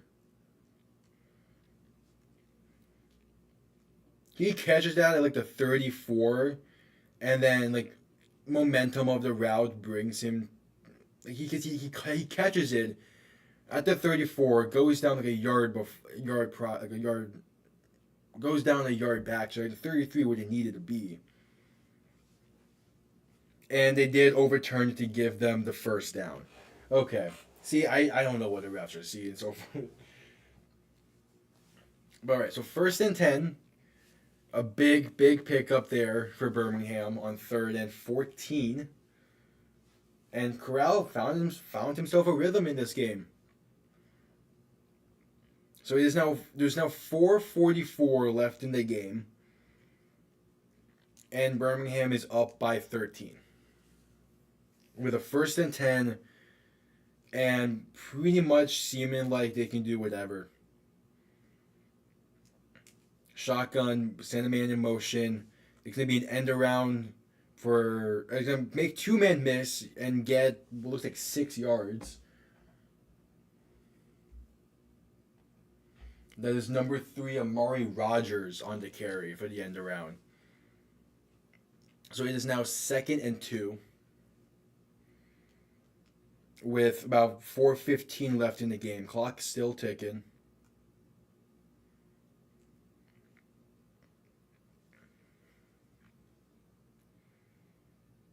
Now down to 4 minutes left. 2nd and 2.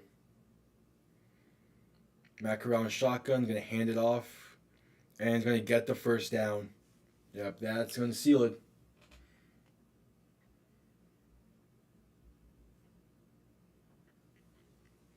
Birmingham just masterfully killing off this clock. They got the ball with 8:40, about 8:50 left in the game, and it is now down to 3:30. Just complete masterful clock management here. And yes, I know it is past 4 p.m. and the Seattle Michigan game is starting in about like 8 minutes when kickoff is. Hopefully this game will end by then. And so we'll be able to go down, get another drink, whatever. A Corral shotgun back to his right, send the man in motion. Going to hand it off is CJ Marable, and he's going to have a nice hole to get about 5 on the carry. 3 minutes left in the game. And this is a comfortable one. They need to run like another play or two before the 2-minute warning.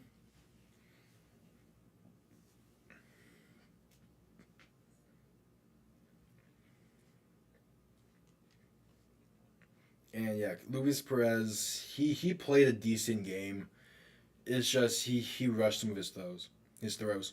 This is a 9-play, 6-minute drive so far.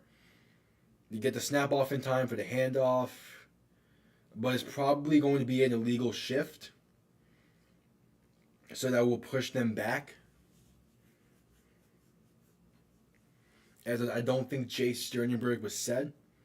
Yeah, it is illegal shift, so that will push them back and replay 2nd down. And it was on Jay Sternberger.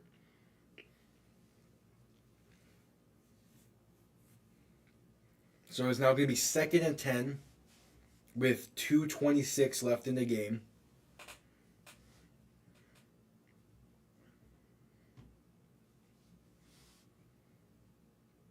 And there's 1 play left until the 2-minute warning.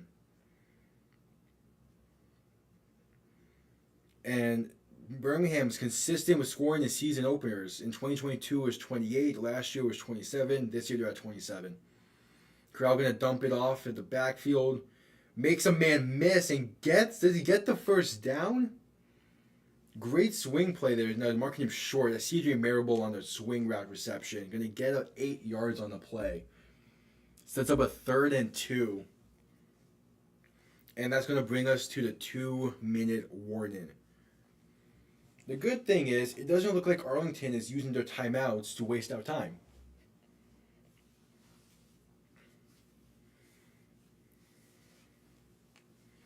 So that's a plus.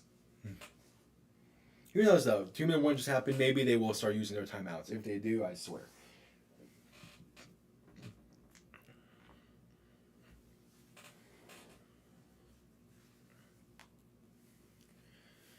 We have 2 minutes left in this one, and like I was talking about at halftime, Birmingham just needed to find a rhythm. Corral needed to find a rhythm, find a groove, and they needed to run the ball a lot more. So far at this point in the game with 2 minutes left, they're at 32 carries and only 27 pass attempts. Like, that is exactly where they needed to sit at. So they've definitely been run heavy in the second half, and that's exactly what they needed to do. And meanwhile, Arlington, they got pass happy. They're at nearly 30 pass attempts and still sitting around 18 carries.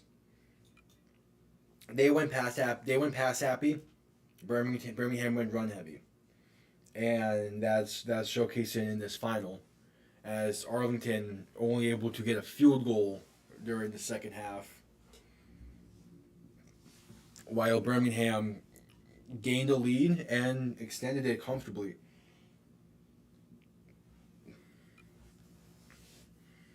Now it also gives Perez had some throws where he had the guy open. It's just one thing, just his feet weren't set, or there was something that made it so he couldn't get his full throw in there. And because of that, he throws a pick on his last drive, and it has set up an absolute beautiful drive for Birmingham to just kill the entire clock. This is going to be a 15 plus play drive lasting about 9 minutes with no points. Like, that's how beautiful of a drive this is to kill the clock. Starting from their own 5.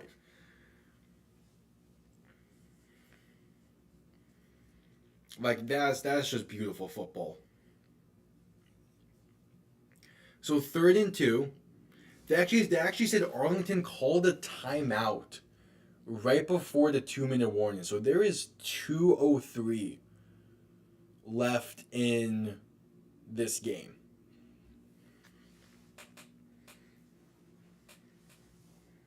So they're going to hand it off, and he's going to get the first down. No, the refs gave him first down due to forward progress.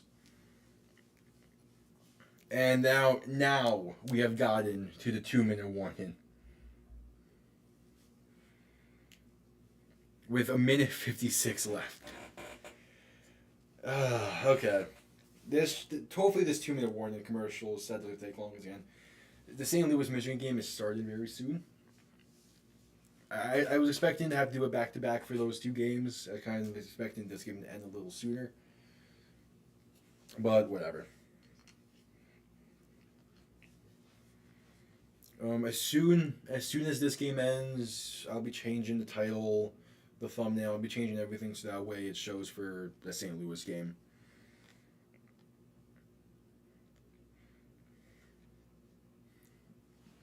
But I'm gonna be missing some of it, sadly.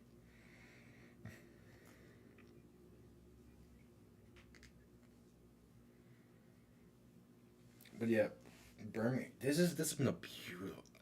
I'm like, this kind of drive maybe isn't beautiful to some people who are looking more for the action-packed gunslinging football style, which is like pass happy.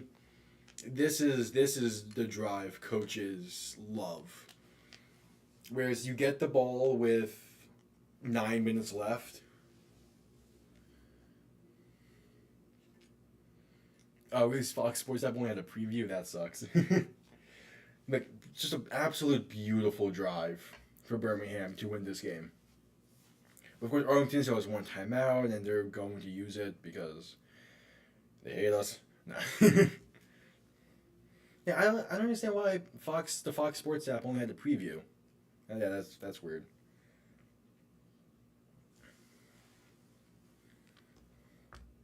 I don't know.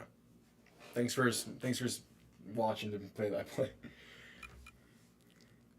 Again, the St. Louis Michigan game's kicking off probably about like now, considering everything.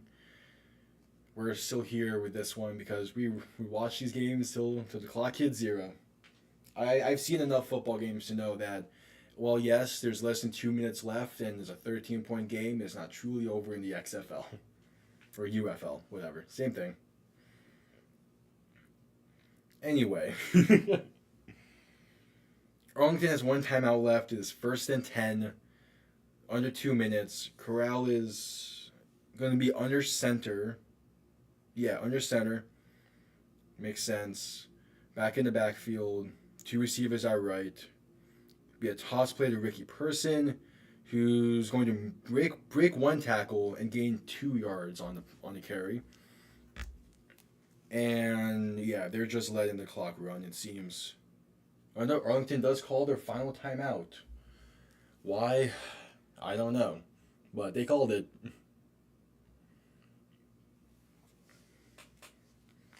We also didn't get to see any challenges in this game.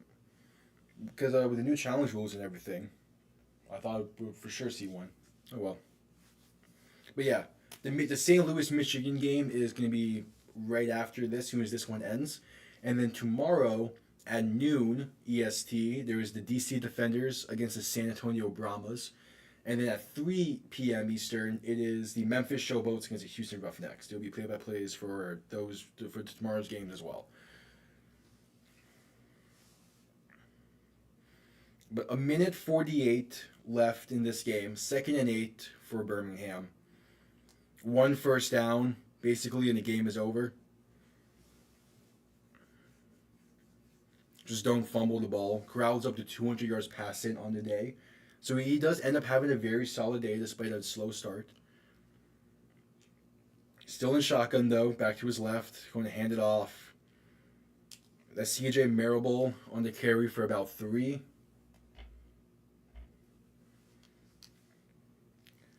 And yeah, clock's right. So again, 1 first down basically ends the game. But they need to make sure they get it first.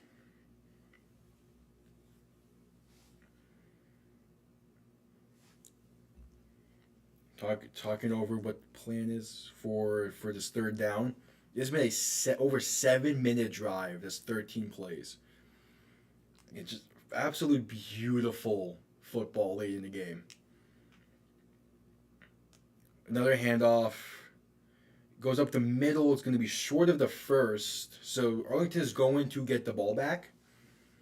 Just with why was one of the receivers on Birmingham was signaling first down, despite being like 2-3 yards short. I wouldn't be shocked if Birmingham goes for it here, because you get the first down, you win the game basically. But the game's over for the most part anyway. I know they sent out the field goal unit, so we will be seeing Chris Blewett. And Birmingham is going to... No, the refs are going to reset the play clock. No, Birmingham calls a timeout, okay. Yeah, Birmingham is going to call a timeout in order to keep it the same distance for the field goal try.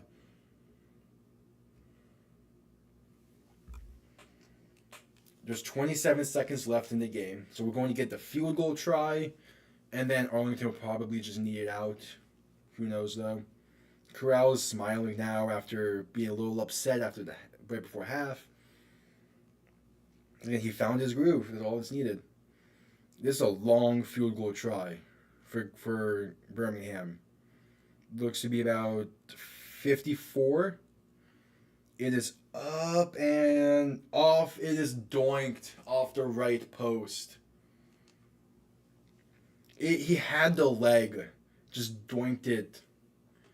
And it was looking like, unless Arlington just arrows one out here for a touchdown somehow, it is looking like this final is going to be 27-14 in favor of Birmingham. He had so much leg onto that kick. Like if that was on target, that would have been good from 60 probably. That was about like a 54, 53 yard try, and it hit like 2/3 up on the goal on the upright. He has a leg, but he blew the kick. Anyway, Arlington is going to run an actual play. Perez is in shotgun back to his left. Let's see. They're going to try to air one out here. And he just passes it, dumps off to the running back, Devion Smith. And there's 16 seconds left. They need to hurry up to get to the line to try to run another play. But again, this one is basic. It's over at this point. Birmingham had, again, just a beautiful drive. Arlington going to look for another pass. Perez throws it, and it's dropped. The pass was intended for number 80, Sal Canella. Would have been a first down and more. Instead, it is dropped, leaving it to 2nd and 10. And there's basically 2 plays left.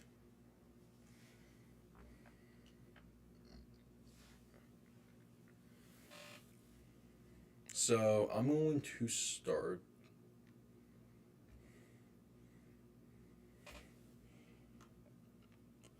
Perez in shotgun, back to his right, trips left. Birmingham's in a little bit of a blitz. It's going to be a tight end screen, which is going to get the first down and more, down to the 26 with 2 seconds left and no timeouts. for Arlington. So that's going to be the game.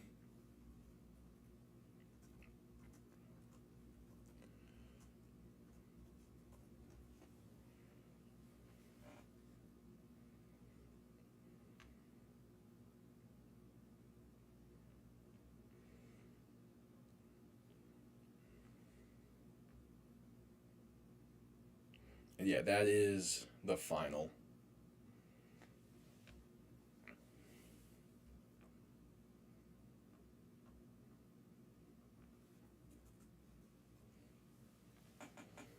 Corral ends up with 12 for 21, 201 yards, and one passing touchdown.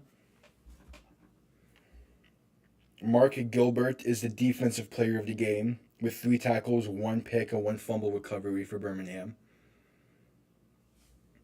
As I need to now quickly switch this over for the other game today.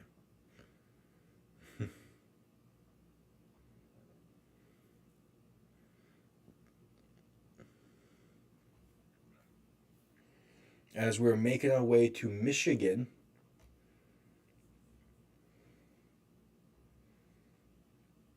to see AJ McCarron sling the rock for the St. Louis Battlehawks. And I believe it's EJ Perry, if I remember correctly.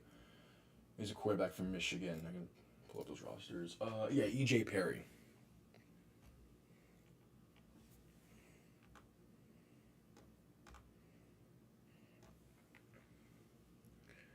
So, yeah. There we go. And then, does this game have any scores yet? No, it hasn't. Okay. So we haven't missed any main action yet. Thankfully.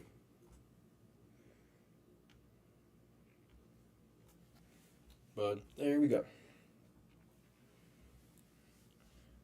So, for this game, they're currently in commercial. There's 10 minutes left in the first quarter, though. So we're still going to be seeing most of this game. I'm going to try to get the current stats, which we can discuss it a little bit before we break from commercial.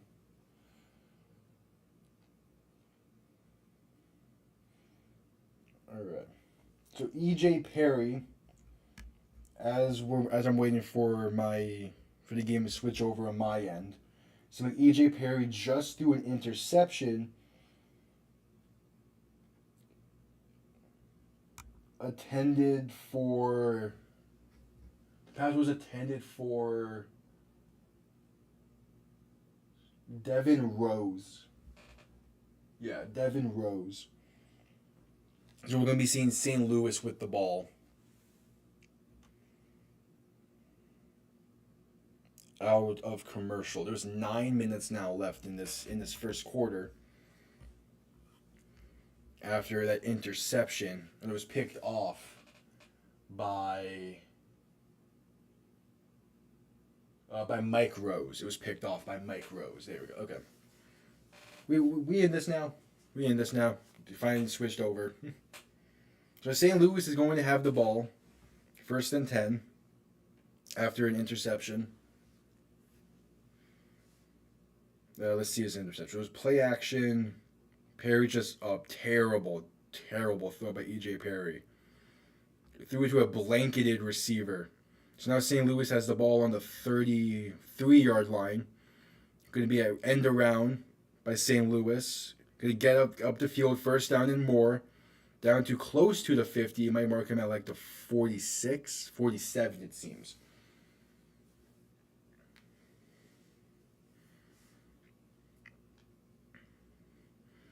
Nice fake to the running back.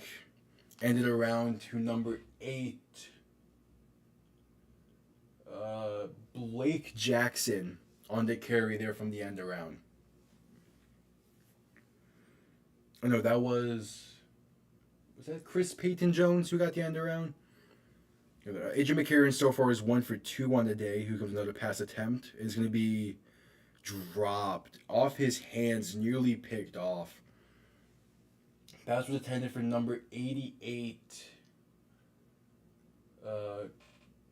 Cayman Everett? No, Akeem Butler. Okay, I was looking at the wrong one. It was intended for Akeem Butler. There we go. Again, the names for this game is going to be a little rough. The roster I was able to get my hands on is not in the best quality. Anyway, McCarron is short shotgun, back in the backfield. 2 receivers out left. 8 minutes left in the first. It's going to be a handoff. And it's going to find a hole and pick up about 4 yards. That was number 30, Wayne Gallman on the carry, I believe. Wayne Gallman on the carry. For a gain of 4, so it will be 3rd and 6.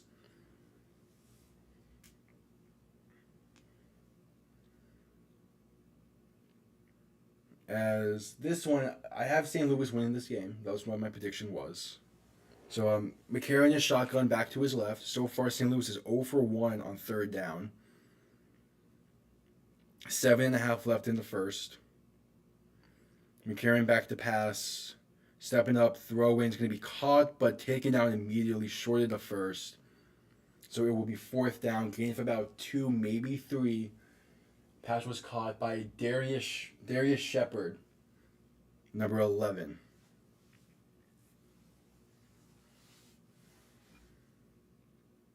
Yeah, just blanketed coverage by Michigan. That was number 13, Bryce Torrenden on the tackle.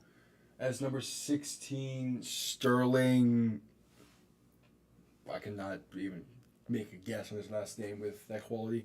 But St. Louis back to punt. At the punt, it's going to be a fair caught. He gets run into by his own player, his own teammate, and it's going to be down at the 1. Okay. Get into commercials so I can regroup a little bit, please. Great punt coverage there by St. Louis. As we're about to go to commercial. Okay, 6.5 left in the first. We're going to a commercial break. So, great punt coverage there by St. Louis. They down the ball at the 1. A big thanks to, I think we're going at the 2. Okay, so that was punted by Sterling Hofricher. Gonna be butchering that pronunciation all day. But great punt coverage as well. It helps that his own teammate ran into him. But, hey, you take what you can get.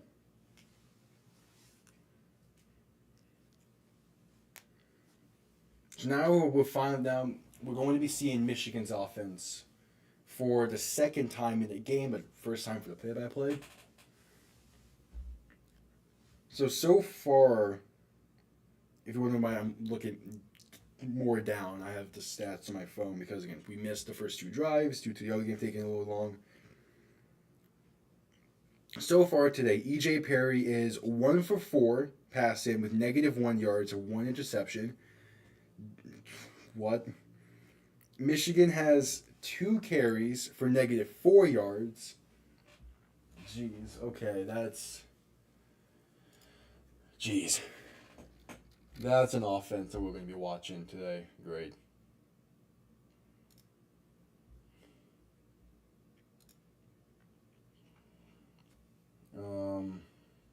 Alright, yeah. Fuck it. Yep, fuck it. This is going to be, oh boy. In St. Louis, McCarron says at 2 for 4, 7 yards. To have 2 rushing attempts for 19. Okay, that was also on the end around. That was indeed Blake Jackson on the carry. Fox had it wrong initially. So slow offense for both sides today, it seems so far. So we really haven't missed a lot, which is lucky by us. But yeah, the return man was ran into by his own player. Let's see, the return man was Trey Quinn. and Kali Nakua ran into him. So that's now forcing Michigan to start from their own 2-yard line. And that is where we pick things up for this game.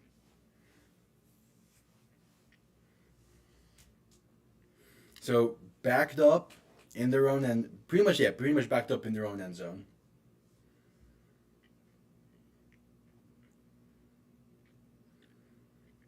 Let's see. It's going to be a shotgun with a back to his right, and there's going to be stoppage of play because 2 St. Louis players, it seemed, jumped.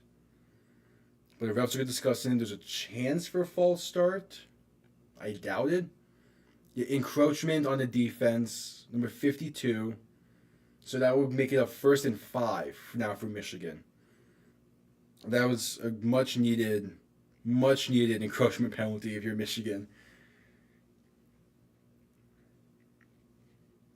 So that was on number 52. I don't know why I'm still looking at this roster. I cannot see. Allman Jackson, I believe, and 1st and 5 handoff left is going to be a gain of about 3. Mike Rose on the tackle. Number 26 on the carry for Michigan.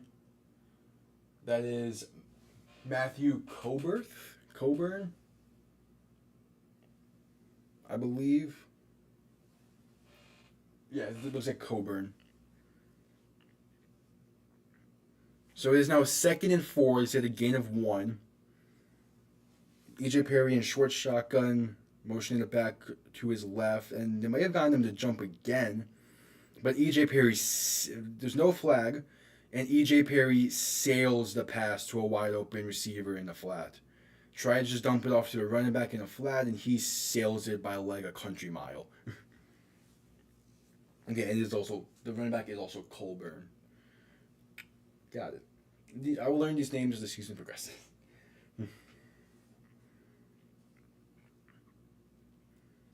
So 3rd and 4. They're still backed up inside the 10. They're on their own 8-yard line.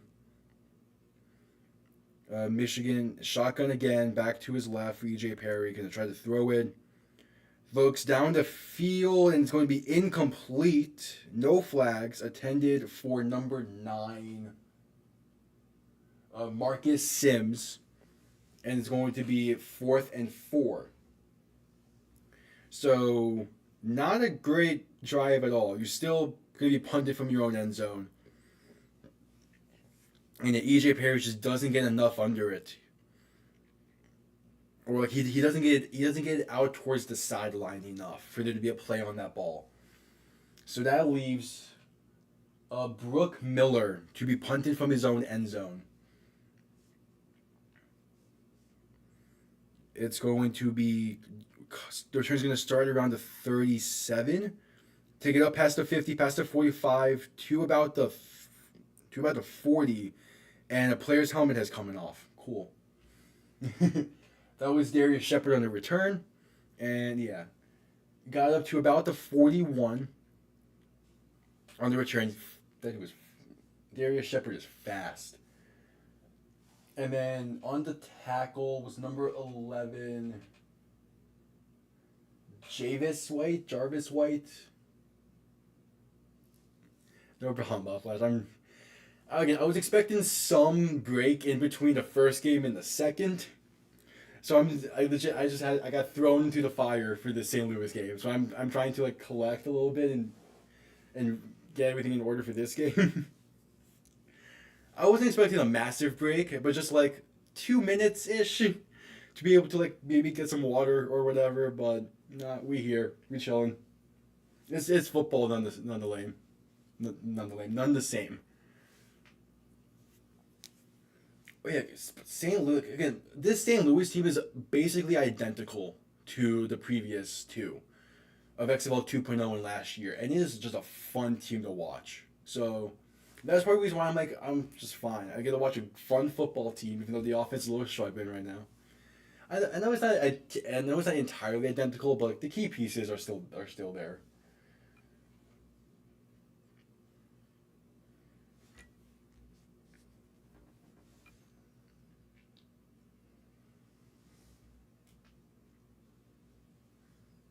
Yeah, Subway commercial. No. EJ Perry, I don't know what his one. I mean, we do not do breaks, apparently. I know that for tomorrow, though, at least. I know to expect no breaks, so I will have shit a lot more organized for tomorrow.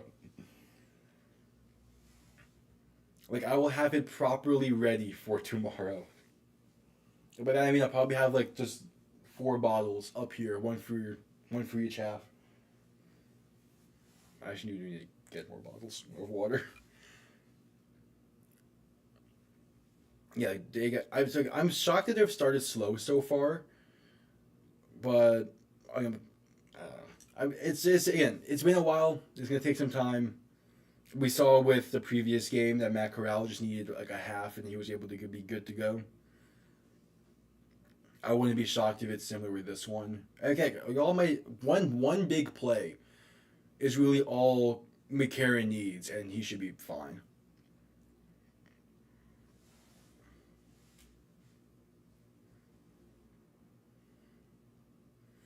I will say this is like truly my first time looking at the Michigan Panthers' uniforms and everything. They're not bad uniforms. And McCarron is shotgun back to his right. There's gonna be a blitz from the outside for Michigan, and McCarron's gonna be taken down at the 45. Gonna lose 6 on the play, and that was a beautifully timed corner blitz from Michigan. That is number 21, Kai Nakua on the sack. We have blitzing right off from that safety, from that corner spot, and a completely untouched on McCarron. So that's now the second sack St. Louis has given up today. So it's 2nd and 15. They only said a loss of 5. McCarron is shotgun, going to hand it off, and it's going to be. Oh, wait, he's pushing. No, looking like just a gain of 3. Yeah, gain of 3, so it will be a 3rd and 12. That was number 15? Yeah, that's number 15, Jacob Sailors on the carry. Yeah, Jacob Sailors on the carry. So it was going to be a 3rd and long for St. Louis. They need to get McCarron into some kind of rhythm here with this play. At least try to get a little closer in the field goal range. Yeah, just need to be hit once. Bobble the snap a little bit. McCarron going to chuck one down the field. Has a man wide open, but overthrows him. Oh, that was it. A pass intended for Blake Jackson, but missed him by like 2 yards. So it will be 4th and 12. He was wide ass open, and he just barely misses him.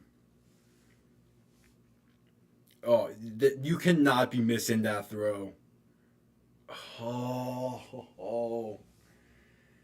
That was it. Yeah, by like 2 yards, he misses them. And now they're forced to punt. That was it. It's going to be fair caught this time at the 10. He actually does catches it, so we'll be seeing Michigan's offense. Even though I don't want to. Man, that's a throw McCarron wishes he has back.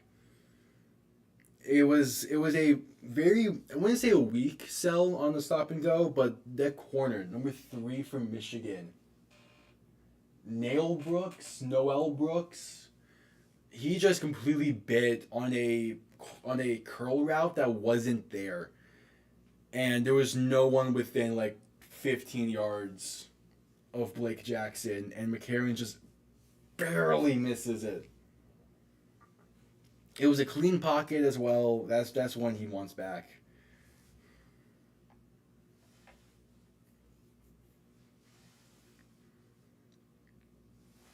That's when you need. Well, at least it's good to see that although neither of these teams are really completing passes, they're at least not scared to air it out. I say that as EJ Perry has one completion for -1 yards, but we do not know. I thought this game would be like when I was making the predictions and I predicted St. Louis to win this, I was thinking more so in line of what the final score was of the previous game. So, Flash, the thing with that idea, the Fox, ESPN, the two main broadcasters of this, they are heavy with copyright. The same thing with the NFL in their games is if you have it on if you have the actual game on screen, that's pretty much a death sentence for the stream. Like they will crack down on it. So I'm not. Also, I'm not even entirely sure that they're still keeping that same like idea with the UFL. I know for the NFL they are strict with it. I'm not playing any chances with the UFL. I do not want Dwayne Johnson coming after me.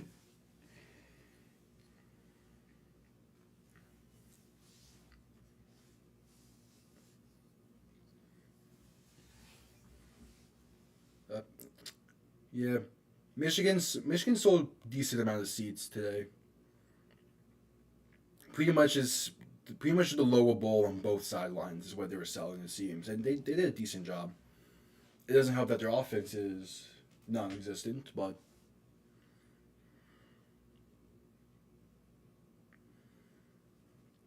because I would love to have like in the bottom corner just the game, but I'm not playing any chances with that shit. Anyway, EJ Perry in shotgun, the back shifting from behind him to the right. It's going to be a play action, quick pass over to the outside, going to be caught for a gain of about 8. That is number 9, Marcus Sims on the reception. And hey, they gain a lot of positive yards there. EJ Perry is no longer going to be in the negatives for passing yards. That's good. So it is now 2nd and 2. Ball on the 18-yard line. Short motion for the tight end. Going to be a handoff. Up the middle. Going to get the first down and more. Making it first down at about the 23-yard line.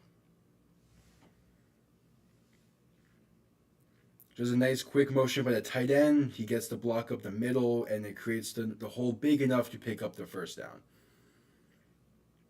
That was number 31 on the carry, who is not going to be able to get it right now.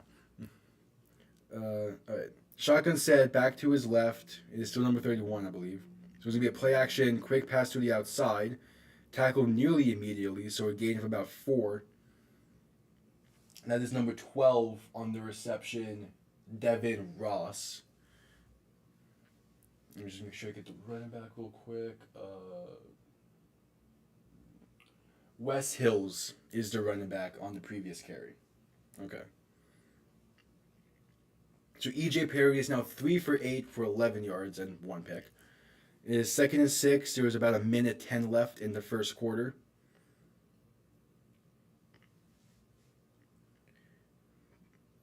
EJ Perry in shotgun back to his right. Going to be a play action rollout.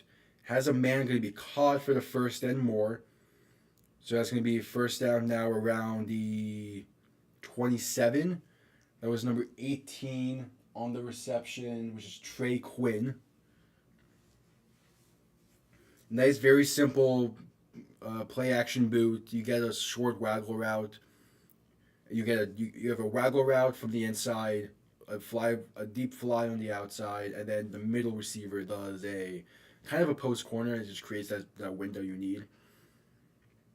Shotgun back to the left, going to hand it off, and he has room to run. Breaks the tackle, gets past the 50 to about the 45. That is Wes Hills once again. And the Michigan Panthers are moving. You're good, Buffalo. You're good. Yeah, very solid carry there. Big hole on the right side of the line. Massive pickup. That's going to, I think, bring us to the second quarter. Yeah, down to about the plus 45-yard line. And yeah, that will bring us to the second quarter. So it is a 0-0 game after 1. keep. Once I get the possession marker to actually like look like a proper possession marker, I will actually remember to move it each time. Anyway, second quarter, here we are. So Michigan, they're finding their groove a little bit, running the ball a little bit more. They're running really effectively. But I mean, they just need to. Sorry, they need to capitalize on this drive. Your defense is playing fine. The defense is playing really well. So like, if you could just like get in the end, if you could just get points off this drive, you're in a good position. At least for like the time being. I believe St. Louis got the ball first in this game, which means Michigan could look probably not look towards running the clock out because they're so 15 minutes. But Michigan could look towards trying to kill some clock here in order to in order to like give them a good spot. What was the first drive of this game?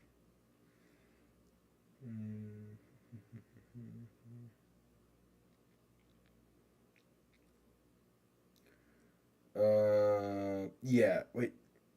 Yeah, so St. Louis did get the ball first in this game, which means that Michigan will get it to begin the second half.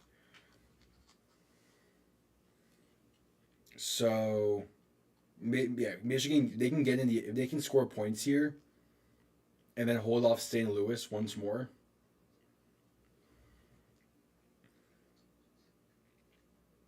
They could be in a pretty solid spot. I think the point spread for this game entering it was St. Louis minus 6.5, I believe.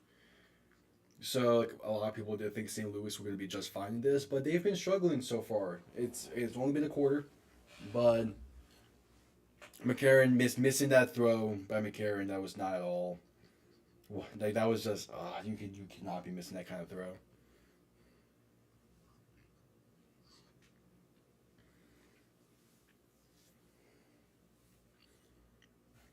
Hell yeah, Ford truck, come on. Alright, with that, we should be getting back toward. Nope, we'll get one more commercial then. Cool. So, who are the inactives today? Oh, Michigan's not running a third quarterback today. Because they already have one. Okay. And same with St. Louis. There's no third quarterback. Emergency third quarterback because they're already on the roster. Okay. And we're back for the start of the second. Michigan is going to have the ball in plus territory after a very solid run. They're showing college highlights for I guess one of the players. Michigan Northwestern highlights. Oh yeah, for the sideline reporter, Jake Butt, it seems. They're showing some of his college tape at Michigan.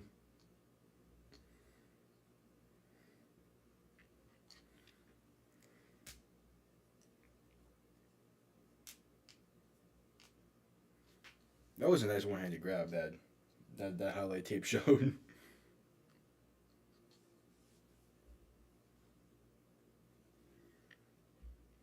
All right. So on the plus 45-yard line, Michigan has the ball to begin the second quarter. It is first down. Motion it back out to the left, so it's 5 wide. Going to look to pass. It's a QB keeper, actually. And he gets about 3, maybe 4. So not a bad carry to begin the second quarter. Definitely was not expecting a QB draw play with EJ Perry, but sure. All right, the Fox broadcast is currently not having to play any of the clocks, which is fantastic. EJ Perry in shotgun, back out to his right, 2 receivers. Going to be a handoff as Wes Hills again is going to get close to the first, about a yard or 2 shy. So it is a third and manageable.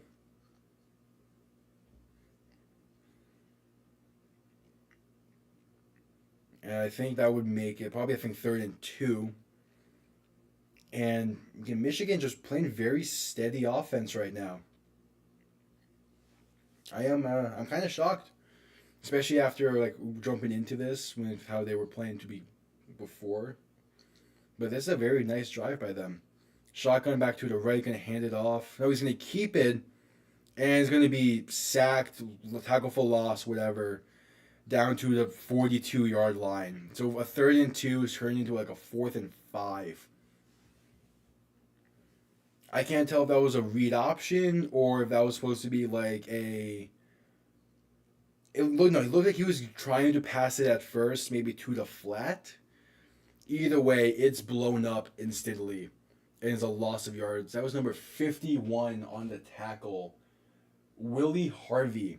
So now it's going to force a punt by Michigan. It was a loss of 5. 13 minutes left in the half. There's the punt, and it's going to be fair caught at the 8-yard line. So that's where AJ McCarron will get the ball to be for the first drive of the second quarter. And they had stuff going the last drive with that wide open receiver, but they need some proper movement and momentum here. Oh, and I will make sure to move the possession marker. There we go.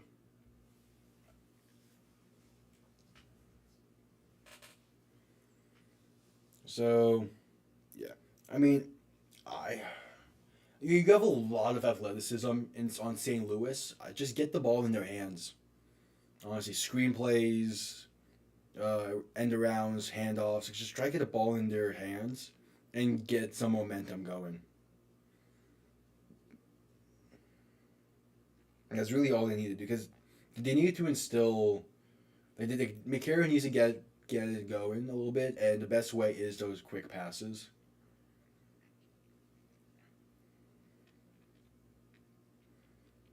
So, we'll see. Yeah. Okay, on this roster, on the St. Louis roster, just from what I'm seeing here, there is a number 67 on it at the right guard position, and there's no name next to the number. So let's hope I never need to say that. Why is there just a random number 67? It's not even on the left side where it has all the players. What? Okay, sure. Sure. Fuck it, sure. This is, yeah. All is good. All is good.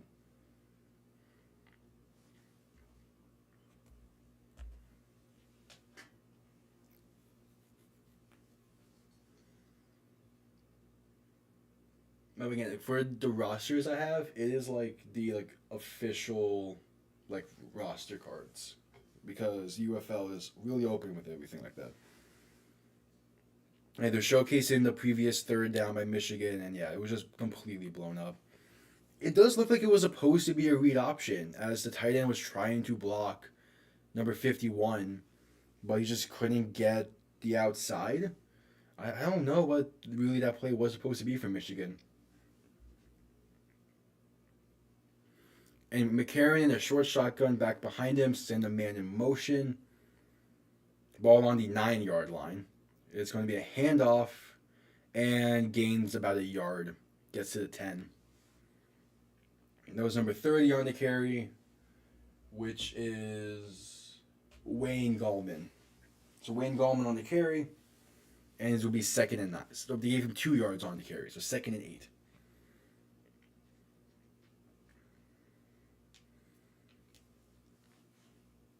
All right, 12 and a half minutes left in the half.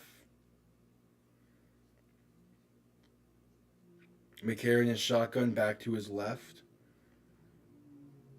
It looks like there's going to be a corner blitz from the right side from Michigan. There is. It's going to be a pass quick to the left. And it's going to be caught close to the first down. It was number 3, Marcel Aitman, I believe. So it will be a 3rd and 3, gain of 5. Good job by McCarron getting the ball out. There was a corner blitz from the right side on that play. He passes to the left on the out route, and it makes it a third and manageable. They need to pick up a third down here. Start stringing a drive along if they're going to gain some momentum in this game. So it's a shotgun back to his left. McCarron dropping back to pass. Going to try to dump it off to the running back, but it is batted down at the line by number 55, Garrett Moreno. Yeah, it was batted at the line by number 55. If not him, it would have been batted down by number 97. There's a great defensive play by Michigan, and it's going to be another punt for St. Louis. So again, just another drive that is 3 and out, doesn't do a lot to help build momentum. And if this game is going to be a field position battle, you need to at least get closer towards midfield. Now here's the punt. Sends it down there. Is going to be caught around the 33. Return past the 40 to about the 40. Maybe the 41, depending on the ref. 40 and a half, we'll say. Yeah. Michigan's defense playing a lot better than I thought they would. Okay, no, it was number 55 is Garrett Moreno. That's who batted down that third down attempt. It didn't look like it was going to get the first anyway. There was 2 defenders on that side with only 1 blocker, not including the 2 defenders who were in line to swat that pass. So, I don't know, St. Louis, man, I still think they have a real solid team, but they're just not looking the part right now. Michigan's defense has came to play. They ain't backing down anytime soon. Now if only their offense can string together something to break open this game. The first points are going to go a long way to deciding this one. Just based off like how much of a defensive stalemate it is. It's like whoever can break through the opening first. Also, one thing I'm realizing with the Michigan Panthers is end zones, with it being pretty much the exact same style as the Lions end zones. I think that forced them to have blue in their logo. I love it. I mean, that's a very solid blue that they have in their logo, so keep it up.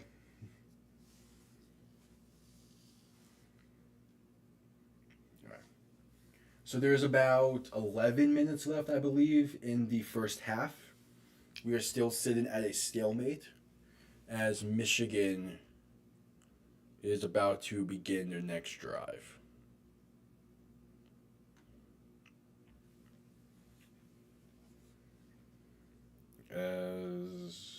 Fox identified 5-hour injury. So there's 10:48 left in the first half. Michigan is going to have the ball near the 40, near the minus 40 to be specific.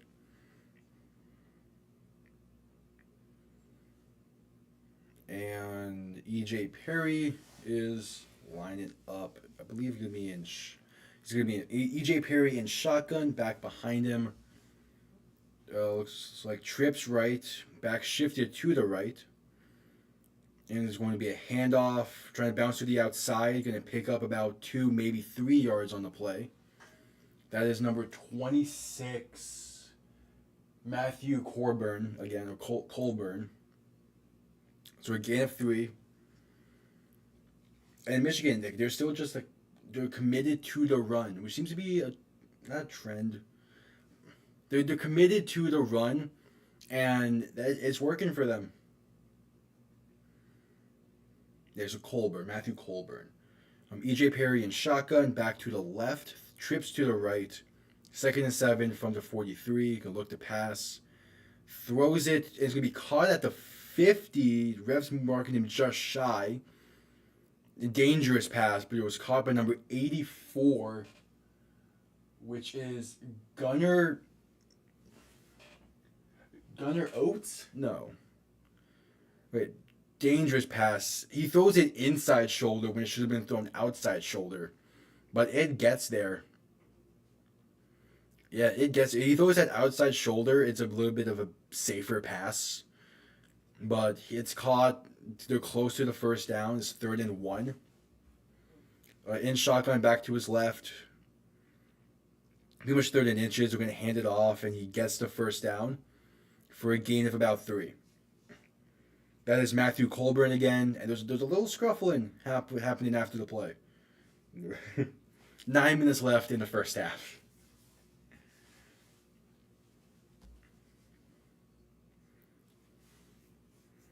Again, just pounding the rock a little bit. E.J. Perry, I don't think his stat line now isn't looking terrible. 5 or 10, 28 yards. So that's that one pick, but I mean, their offense is performing exactly how they need to. Perry and shotgun, going to hand it off, play action. Plenty of time. Throws it, and it's going to be caught in between 2 defenders to the 20, stumbling down to the 10, close to the 5. Probably being marked down at the 6. That is number 12, Devin Ross on the reception. E.J. Perry finds him between 2 defenders, and he runs it the other 20 yards. Plenty of time on a simple crossing route, and Perry just floats it in there, over and through 2 defenders. And if Ross did he get tripped up anyway? No, he was just stumbling the entire way from the 32 down to the 6. So in the red zone now, Michigan. Perry's going to hand it off. No, he's going to fake it. Throw an end zone. Tipped up and picked by number 32. I'm going to mispronounce his first name, but Quaynero Cole picks it off after it was tipped. I'm not even sure by who. E.J. Perry rolls out to his right, tries to throw it back towards the end zone. Nearly picked by number 29. It bounces up off of his chest right into the hands of number 32, who takes it out of the end zone, which was, not the greatest idea, but it's picked nonetheless. So that was assisted by number 29, Ben DeLuca, I believe, and picked off. So St. Louis is going to get the ball at the 6. Wow. What? I mean, on that play, that's a pass you should not make. It's 1st and goal at the 6. You should not be forcing it in there to begin with. As again, that should have been picked off by number 29. It bounced off his chest. Should have been picked off by Ben DeLuca. Instead, it gets tipped in the air and is picked off by number 32. I'm not gonna. I butchered his first name once. I'm not going to do it again, but by number 32, Cole. And now St. Louis they have a little bit of momentum. Yes, they have ball on the 6. They haven't really done much on offense so far. But they have momentum a little bit here. And Michigan throws away a perfect scoring chance. Wow. E.J. Perry went to Brown University. I think he would be smarter than that. That's a dangerous pass that no quarterback should try to make, especially not on 1st down in a tie game on the 6. What? Okay. Well, St. Louis is now able to relax a little bit more. They gave up a massive play the play before. They get to pick the next one. Jeez, that's... Welcome to spring football. That's for damn sure. All right, so 7:51 left in the first half. St. Louis is going to have the ball in the -6. And let's see this pick again. Intended for Sims, and it just bounces up directly into the hands of Cole for St. Louis. Wow.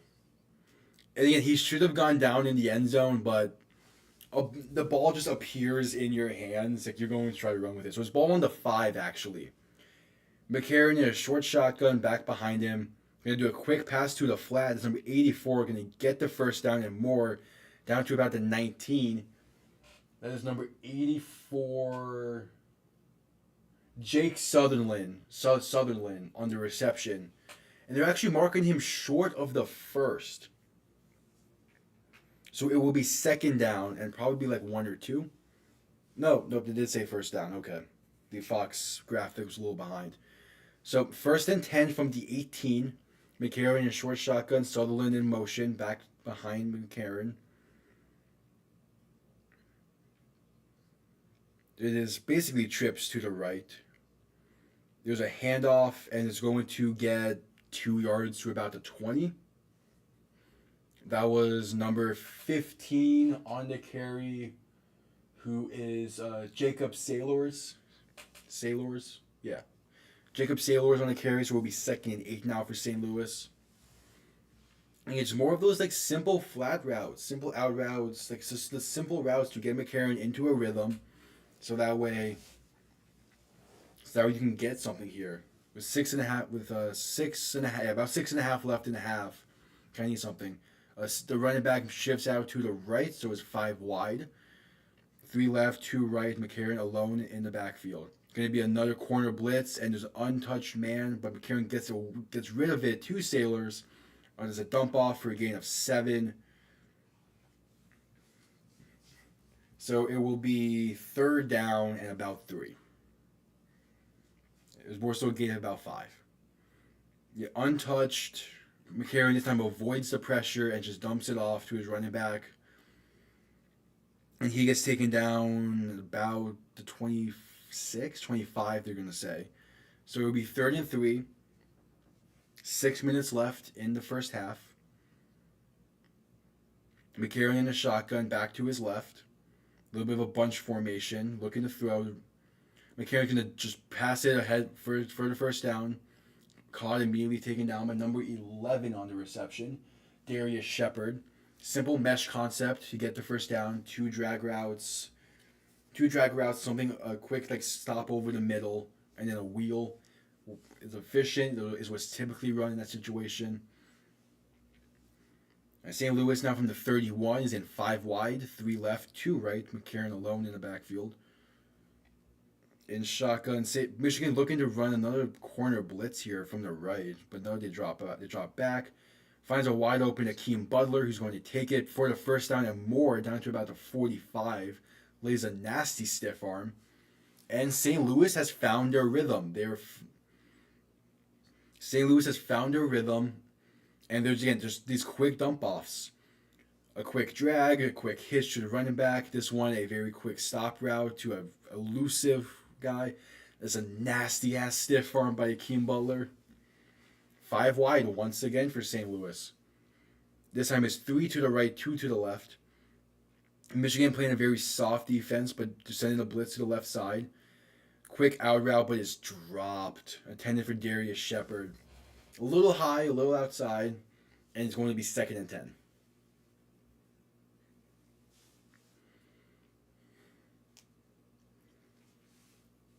So clock ticking for 40 left in the first half. And one incompletion is fine, but you still have your rhythm going, hopefully. You just need a field goal. Again, Michigan gets the ball to begin the second half. So A.J. McCarron now is still alone in the backfield, 5 wide, but more of a bunch set to the right with the trips. He's going to look to pass. Throwing outside, going to be... Does he get the foot down? I think they're saying completion at the moment. They are. That is number 3 on the reception, who is Marcel Aitman. Did he get the second foot down? He gets one, and he drags the second. He barely drags the second, but he does get both feet down. So it is a first down. They're now in plus territory on the 44. 5 wide once again. 3 right, 2 left. Going to be a quick screen. Has room up the middle. Going to get about 8. Stretches for maybe 9. That is number 8 on the reception, Blake Jackson. So it would now be second down, and about one, maybe two, with 3.5 left in the first half. They're saying second and one. Okay. So ball on the plus 35-yard line.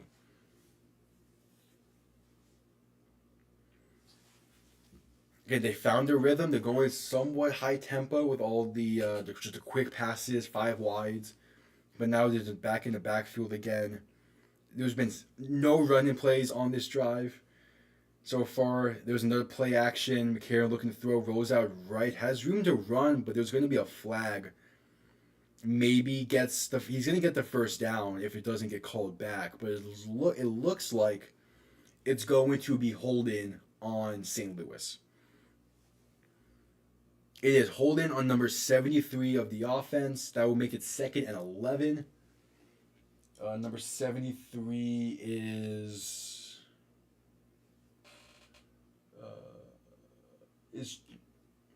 Jawan. Just gonna call him Jawan Bouchel Barty. He's a call for holding, so it'll be second 11 on what would have been a first down. So now they have ball on the plus 45. McCarron McCarron in short shotgun back behind him. 2 receivers out left. They're just going to hand it off this time. Has space to the right side and get the first down and more.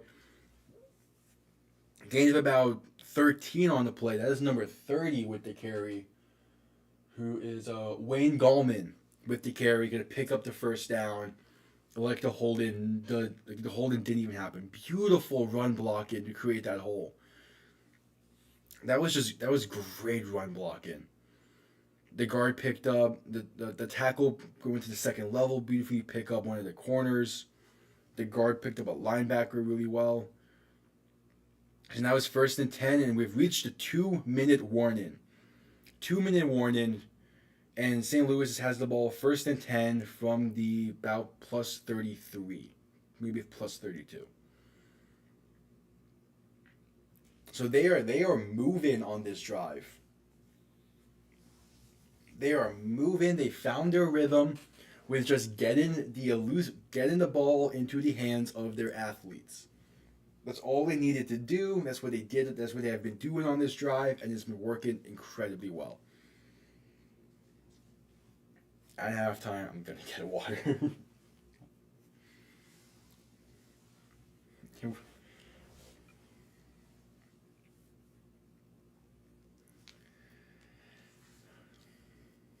This trailer for Monkey Man. No, this movie looks pretty good. I might go see it one day.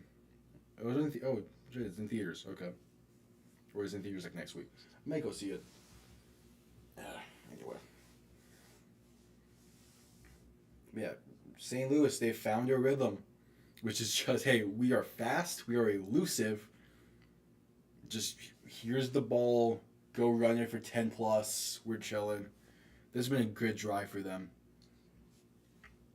This has been a drive they needed. The final drive of the half. Get points up. Don't let Michigan be able to double up.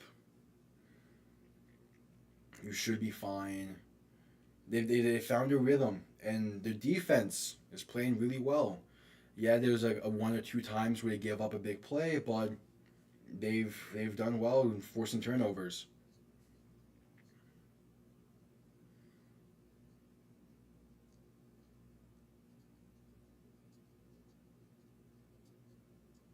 They have done well forcing turnovers. This is what I was expecting from St. Louis when the game started. Was a lot of this like just very quick action stuff. They tried to kind of run the ball a bit more early on, but they've found their groove. So yeah, ball on the plus 33. So it's gonna be first and 10 coming out of the 2-minute warning.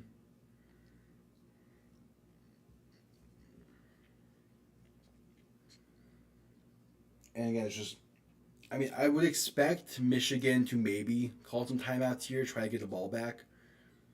But if you're St. Louis, you can just try to just run out the rest of this clock. Obviously, get into the end zone, but run out as much of the clock as you can. All right, McCarron is shot in a short shotgun back behind him. Three receivers out left, with two receivers at tight end.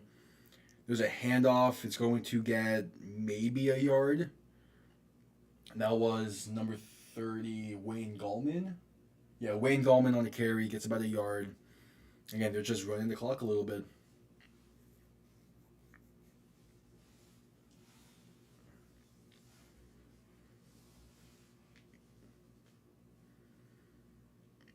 So 2nd and 9, a minute and a half left in the first half.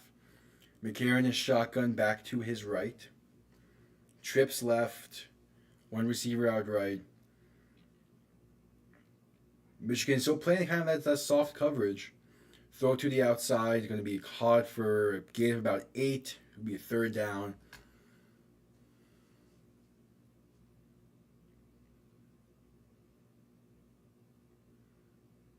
Yeah, that's fair. Losing your running back before the season, all that. But I mean, the running game hasn't been terrible still.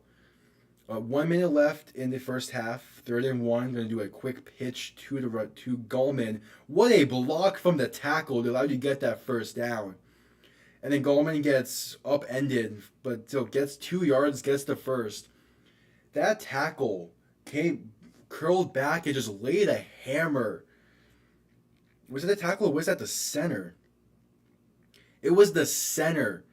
Came back and just flattened number 57. So allow you to get the first down. There is 37 seconds left in the first half. Ball on the +22. McCarron back to pass. Looking, throw in end zone. And incomplete, overthrows him. A little bit of contact, but no flag.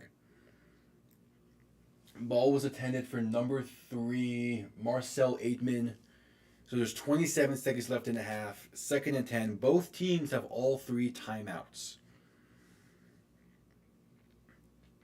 So I'm shocked. I'm not entirely shocked that Michigan wasn't calling the timeouts, but maybe they will start if this is a better defensive play for them. They're just playing really soft coverage on defense.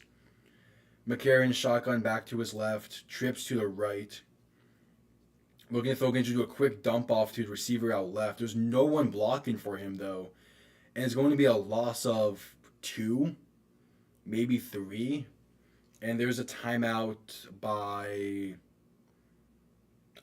St. Louis. So 18 seconds left in the half. St. Louis calls their first timeout.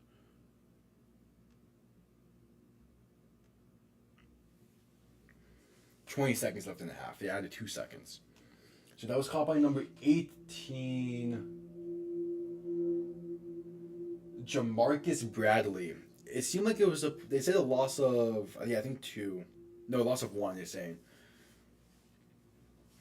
That was like a quick screen out to the receiver on left, and there was just no one with him. It was the receiver and 2 defenders. I don't know what that play call was, but oh well.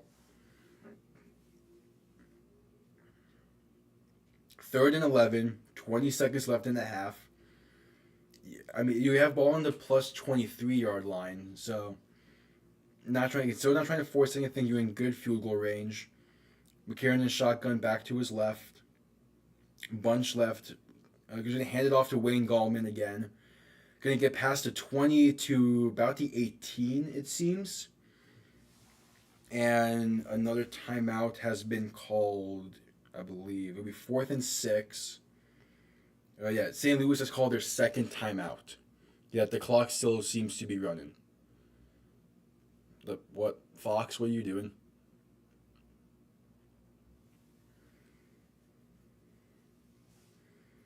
Okay, I get it. So they let the clock run to 1, and then St. Louis called their 2nd timeout.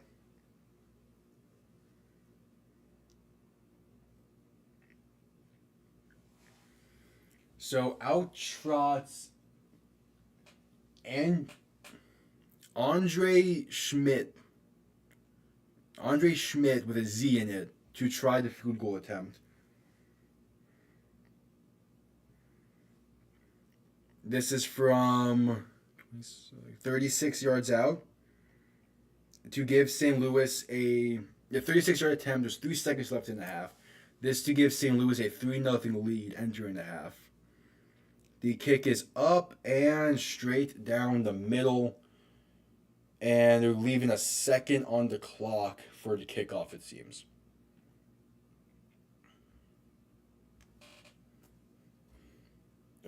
Michigan actually called their timeout before the kick. They're trying to ice them.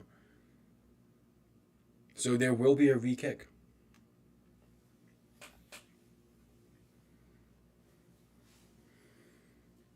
So we're going to kick this again. 46 yards. Michigan is trying to ice the kicker.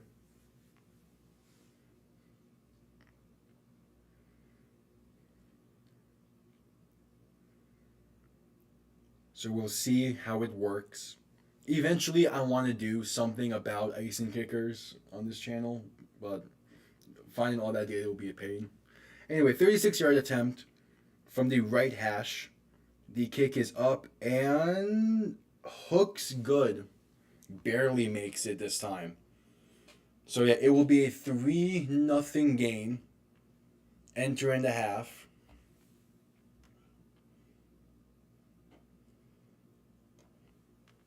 And I will be right back to get some water. I need it.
All right.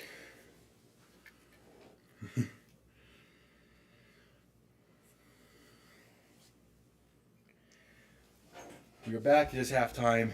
Let's do a little recap. So, after a slow start, St. Louis did end up looking a lot better on offense. I will say that. Their offense did end up looking a lot better. And it's just simple. They simplified it. That's all they really needed to do. And as long as their defense can keep up the level of play, they should be fine. But you definitely were not expecting a 3-0 game at half of this one. That's for sure.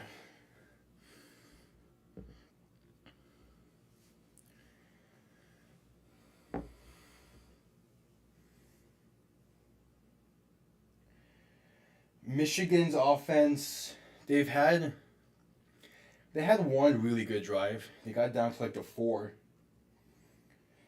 But just a dangerous throw ends up in the pick. That's kind of the thing. Like, if EJ Perry was just like smarter with some of his throws, I think they probably have the lead in this one. Instead, St. Louis it's not up a lot, but they're up either way. And at the end of the day, that's all that matters. So EJ Perry currently sits at 6 for 12, 70 yards and 2 interceptions. In total, running wise, Michigan is at 10 carries for 28 yards. And they have 7 yards receiving. The majority of their receivers are catching the passes, throwing their way. It's just like, even some of these, I don't blame a lot of these incompletions on the receivers. It's like EJ Perry, like, he's just not very consistent with his accuracy. I wouldn't be completely shocked if we see Danny Edling to begin the second half for Michigan. I know it's a very close game still, but they just need like something different at quarterback. Like EJ Perry, he's not consistent enough. I don't think. AJ McCarron is at 12 for 18, 79 yards. They have 8 rushing attempts for 44 yards. And then yeah, for the most part, they're doing well receiving wise as well. On defense, Michigan has 2.5 sacks, but they haven't forced any turnovers, while St. Louis has the 2 interceptions. So it's definitely a case of a defensive. It's really only a defensive slugfest because it took a quarter for St. Louis to find their way. I think now is where we see St. Louis start to run away with it once they get the ball back. Again, tomorrow, DC at San Antonio at noon, then Memphis at Houston at 3 p.m. Both times EST.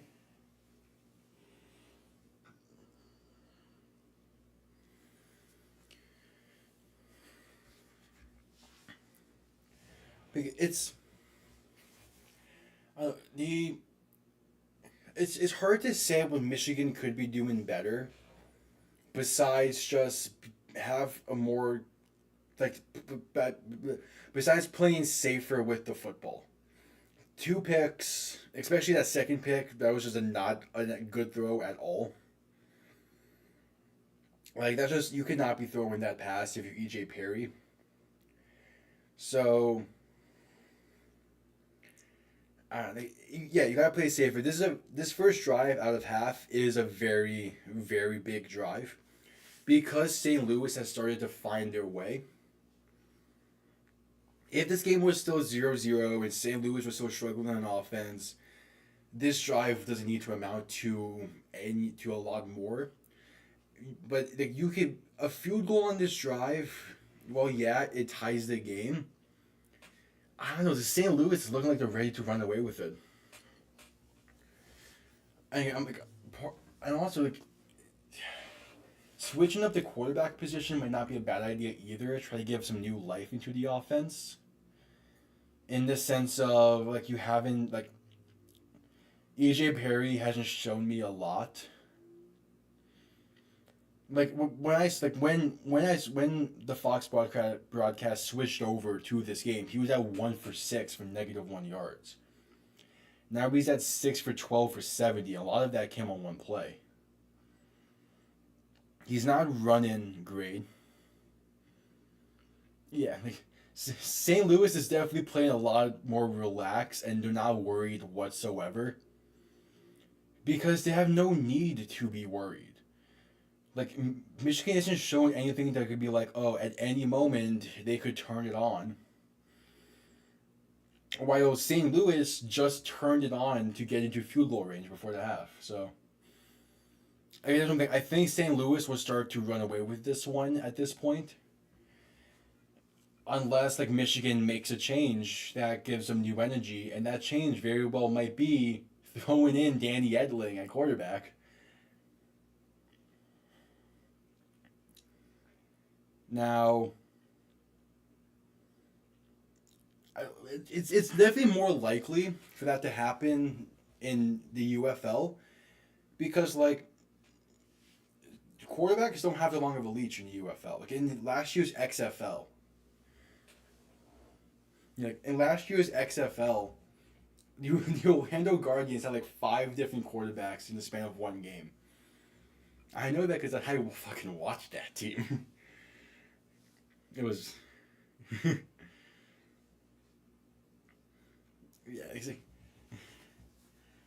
like the leash for quarterbacks in this, it isn't massive, and I like that. I like that it's not a long leash, but I feel like if you're Michigan, you kind of like, you're definitely proposing that idea if you're like the head coach to the OC or the play call or whatever.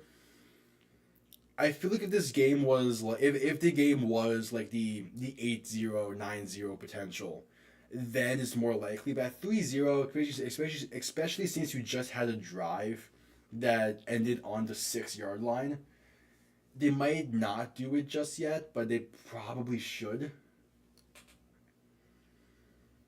Because like the entire team's not playing fantastically outside the defense. The defense for Michigan is playing damn near lights out.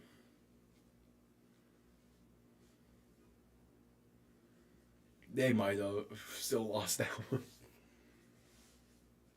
It's a weird balancing act that the idea that there's not a lot of leeway in this league because like you'll see in the NFL, you have like I hate using his name because I do think he'll end up being really good, but Bryce Young, his leash in this first season, it was a pretty long leash. Or like maybe not the best example, but like Desmond Ritter, he had a pretty long leash in Atlanta. And then they threw in Taylor Heineke, who had a short leash, and then Ritter got thrown back in, who had a long leash. So first half stats in total. 46 rushing yards to 34 in favor of St. Louis. 65 passing yards to Michigan 70 and then 111 total yards for St. Louis, 104 for Michigan. St. Louis is winning time of possession by about 3 minutes. Which, I mean, I guess that makes sense based off of the score. But it's still the case of, like, I feel like St. Louis is more so playing with their food in this one. Just because Michigan hasn't shown me anything to, like, have some kind of confidence in them.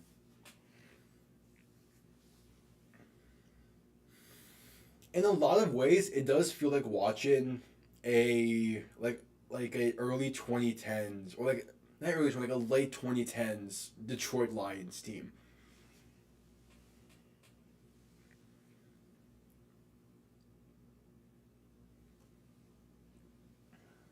That water feels so good. I needed that, man. I needed water.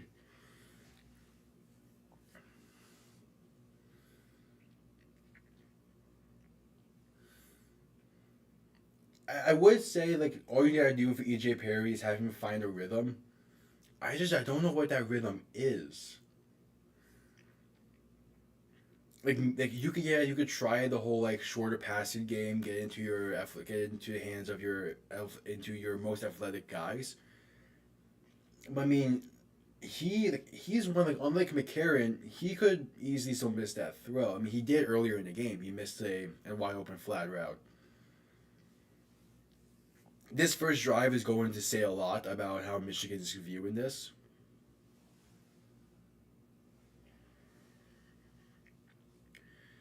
I am expecting to see EJ Perry start the second half. I wouldn't be surprised if by the end of the game we see Danny Edling. That's where I'm sitting with this.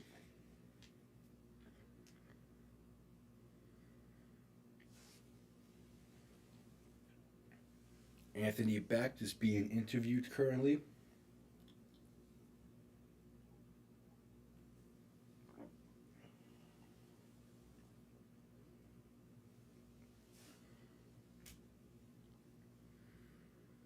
There hasn't really been a lot of penalties, I don't think, today in this game, which is good. I like that. Just let the guys play. Unless it's egregious, don't like call it. There's been a few times where like they could have called something, but they haven't. So I like that. Although it would be cool. I think Dean Blandino does the ESPN broadcast though.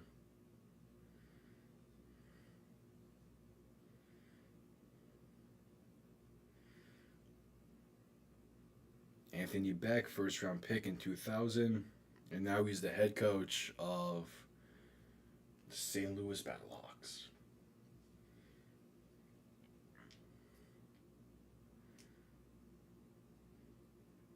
11 seasons in the league. It is always cool to see players get the chance to be head coaches, even if it isn't like the UFL.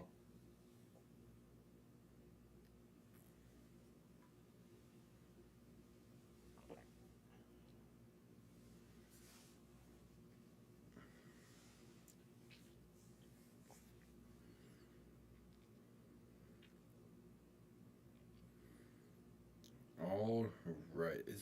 AJ McCarron has his helmet on. Does St. Louis get ball to begin the half? I could have sworn it was Michigan.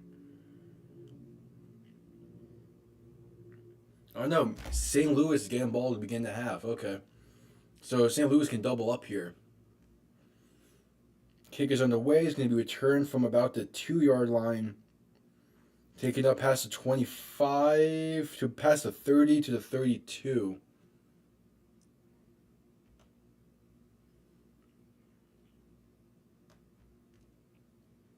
So we will see AJ McCarron. I could have sworn Michigan had ball to begin the half, but okay.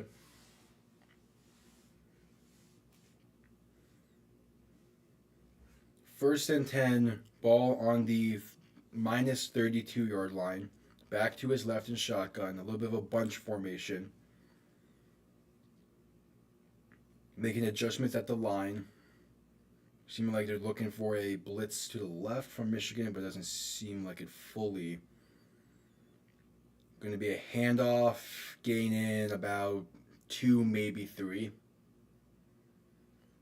And that would be Wayne Gallman on the carry.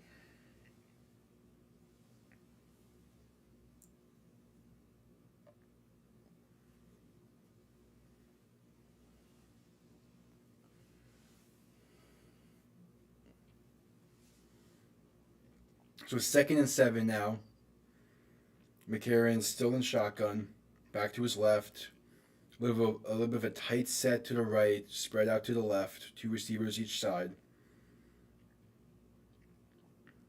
McCarron looking to throw. There's a blitz from the right side. And he's going to be taken down behind the 30 to about the 27. But there is a flag. If all stands, though, that would be number 30 for Michigan on the sack. But it's going to be encroachment on the defense. So it will still be second down. Offsides by Brennan Speaks, number 57 on Michigan. Negates the sack. So St. Louis now has a 2nd and 2.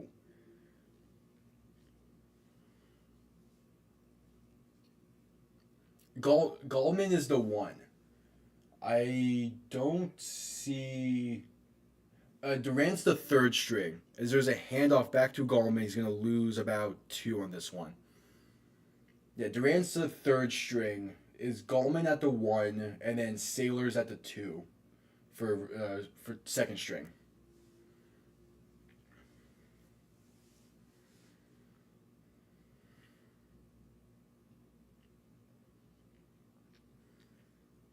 Yeah, so Gallman's going to be pushed back 2 yards, going to be now 3rd and 3, loss of a yard. So 3rd and 3 from about the 41. Shotgun back to the right. McCarron looking to pass. Throwing it. It's going to be caught close to the 50, past the 45 to about the 47. No problem. Yeah, these new leagues, it's always weird to see how they handle where players are in the roster. That was caught by number 11, Darius Shepard. His 3rd catch of the day.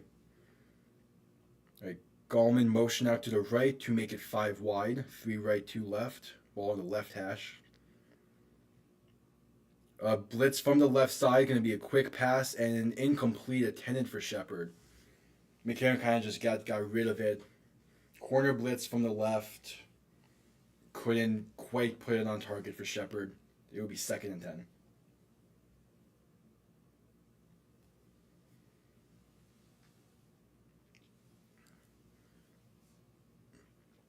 McCarron is shotgun back to the right. Going to be a play action. And he's going to be taken down by the 40, maybe the 41 there rule. But it's going to be a sack. Tried doing a play action screen, it seemed. And it was read like a book. Completely missed the block there. Number 74 missed the block on 95. That is... not TJ Carter.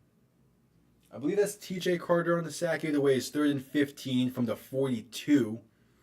McCarron and shotgun back to the left. Michigan rushing 3. McCarron looking, throwing, incomplete.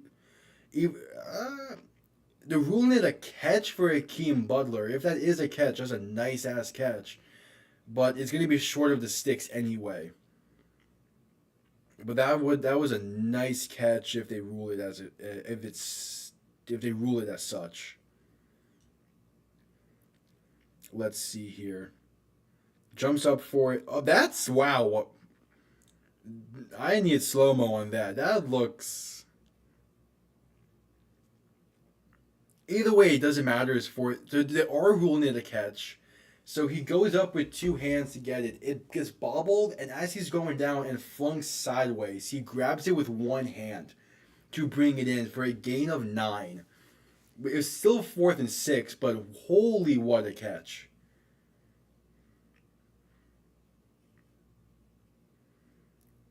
Michigan is calling their first timeout. It's not even just that he jumped up for it. It's that he somehow caught it with his left hand after it bounced off his hands in the first place. Like, that is elite concentration. It might have bounced and hit off the ground, but either way, that's elite concentration if they ruled that as a catch. But yeah, Michigan calls their first timeout. And yep, it looks like it's going to stand as a catch. What elite concentration there.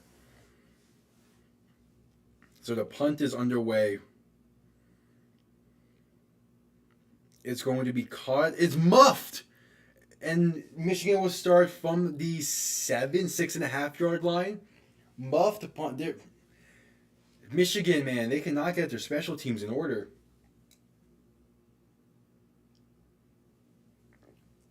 On one punt, one of the players ran into the return. On this one, he muffs it. It's not great field position. Who knows? Who knows, Ballflash? He might get a shot in the NFL soon. If he keeps up this level, I wouldn't be surprised if he gets an invite at least. Who knows? Some players may not even want to get a shot in the NFL. They're happy being the number 1 option in the UFL because it's just fun just playing football.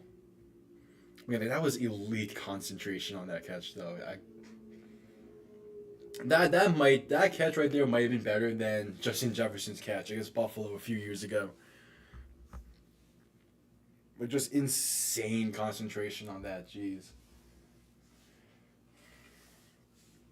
Yeah, Michigan, already the struggling team, but now they're starting again inside their own 10-yard line. He would have caught that at the 10. Instead, they're starting from like the 6. Hey, St. Louis is punter. Yeah, not. I mean, I'm shocked he didn't get a lot of attempts in Pittsburgh last year because they didn't have the greatest receiving core. I mean, yeah, it was good, but you would have thought maybe he would get a chance there. So, and he goes now. He clearly likes it in St. Louis with Anthony Beck and AJ McCarron. Sometimes people would rather just get the playing time than maybe like an extra couple thousand from an NFL practice squad.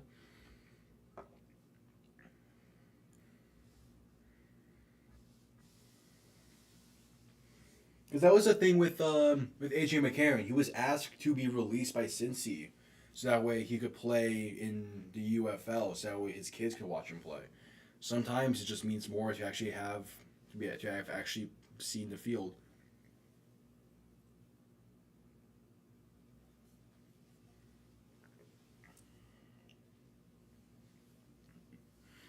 And when Michigan is going to have their first drive to begin the second half, backed up at their own 6. EJ Perry is going to be the quarterback for this drive. He is in a short shotgun with Wes Hills, the running back, behind him. 3 receivers outright. Send one of them in motion to make it a handoff, and it's going to get nowhere. Maybe loses a yard, but yeah, just stuffed.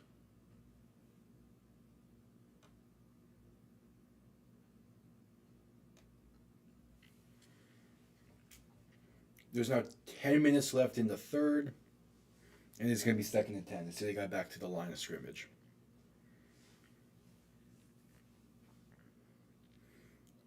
Michigan going 5 wide for this one. Looks like they have 5 wide, 5 receivers left, right, 2 left. Perry looking to throwing an out route, going to be caught. Taken down instantly, though. It's going to be a gain of about 6. That's number 15, Devin Gray, on the reception. So it is 3rd and 4.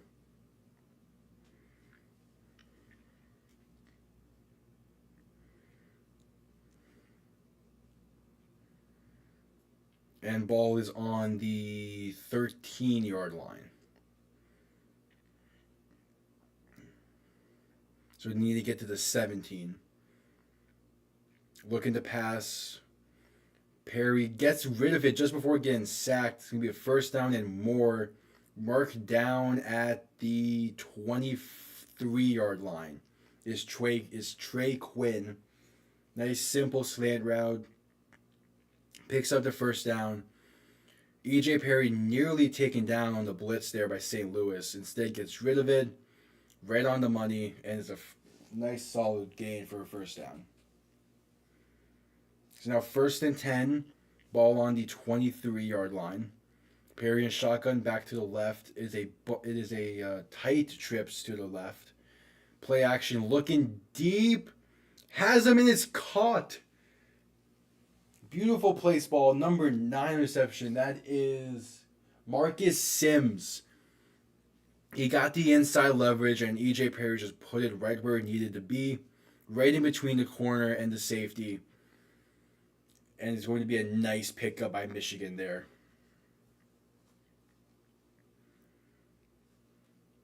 So that puts it 1st and 8 minutes left in the third. Puts it 1st and 10, I believe on the plus side of the 50.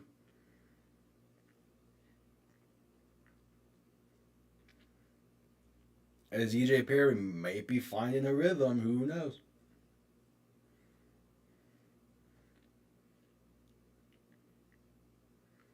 It's going to be EJ Perry's going to keep it.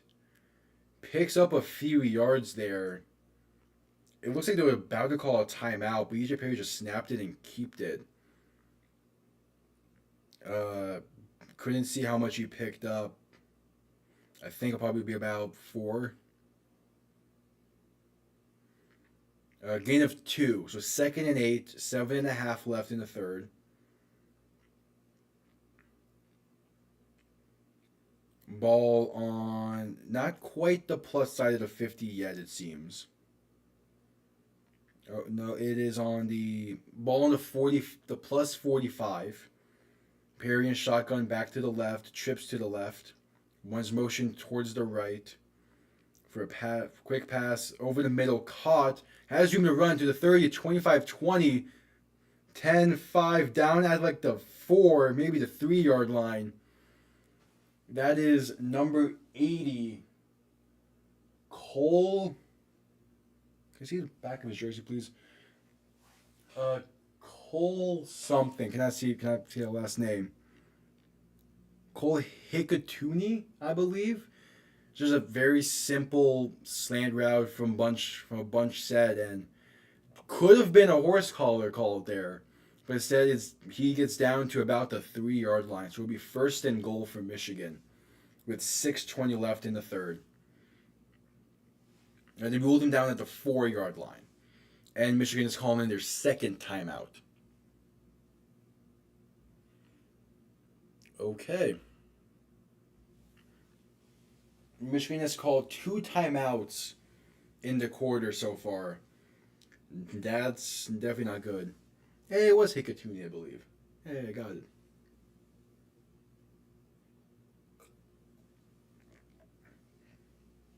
It's a real simple slant route, and he just outran St. Louis's linebackers.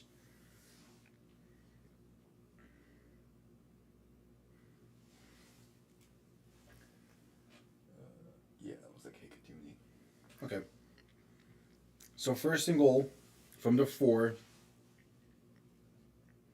Michigan only has 1 timeout left in the game. They're down 3. Hopefully they won't need those timeouts. 6:16 left in the third. E.J. Perry in shotgun back to his right. Another bunch set. Back shifted to behind Perry. It's going to be a handoff to the right side. That goes nowhere. Maybe I think they're going to say he lost a yard on that one.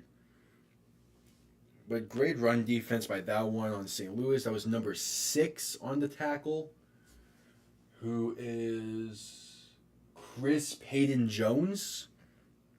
Comes in from the slot corner position to make the tackle on that.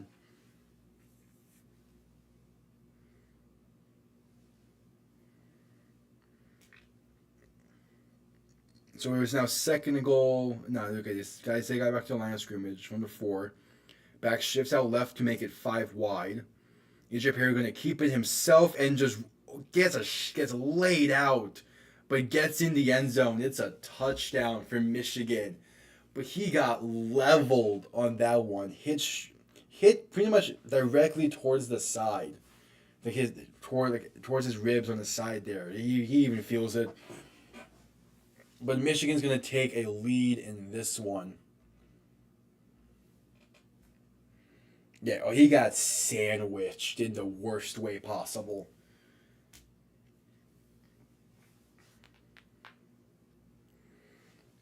But he got in the end zone. So now Michigan is they're going for 1 from the 2-yard line.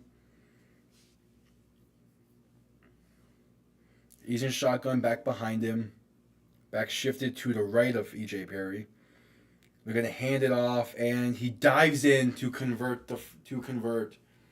As Michigan will take a 7-3 lead in this one. So St. Louis, they need to wake up a little bit.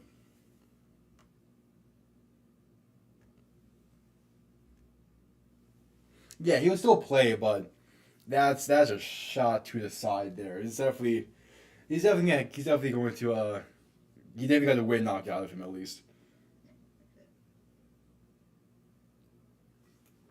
It's hits like those, especially for mobile quarterbacks. It's hits like those where quarterbacks tend to wear the rib protectors.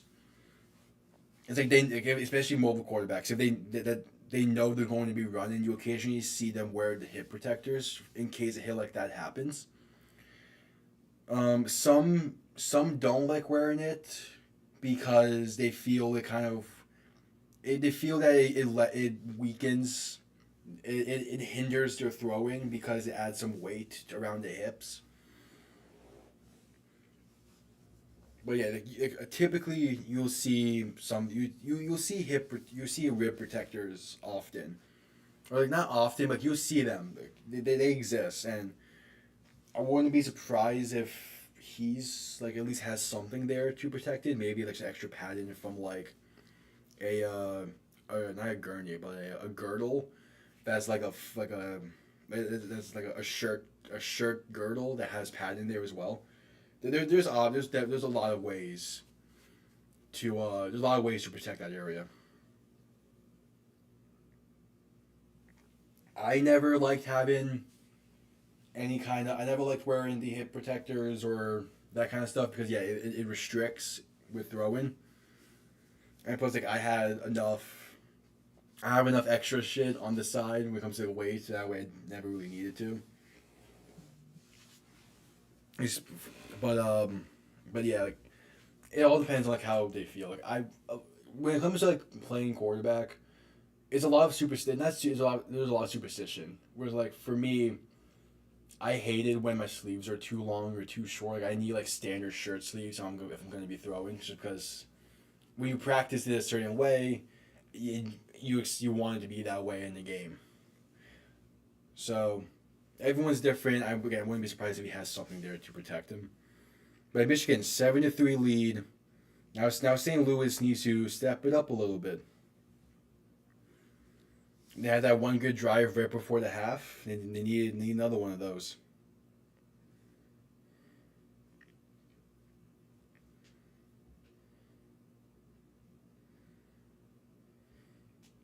As EJ Perry's being interviewed on the sideline about that drive. That was a great drive by him. Like he found a rhythm. He was making his throws.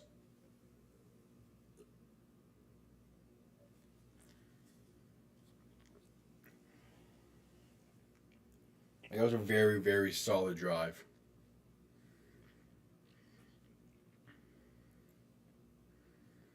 And yeah, a lot of it came down to that quick slant to the tight end over the middle, but hey, it was open. All right, here's the return. Going to be caught around the 7. Return past the 25, 30 to about the 33-yard line. So that's where H.J. McCarron will start with 5:20 left in the third.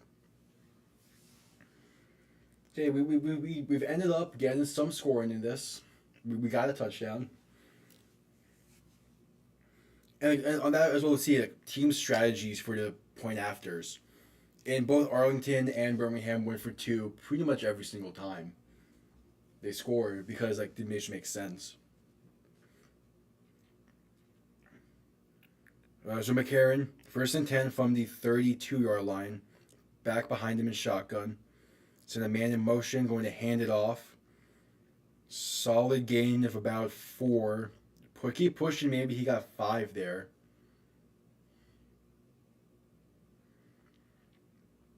And that was Wayne Gallman on the carry. The thing with that play was like, it was simple. I wouldn't say simple. It was a bunch play that essentially is designed to throw it to the slant if you have an athletic tight end, which they clearly do. Yeah, McCarron is shotgun back to the right, trips to the left, 2 receivers in the tight end. Motion another receiver towards the left, going to hand it off.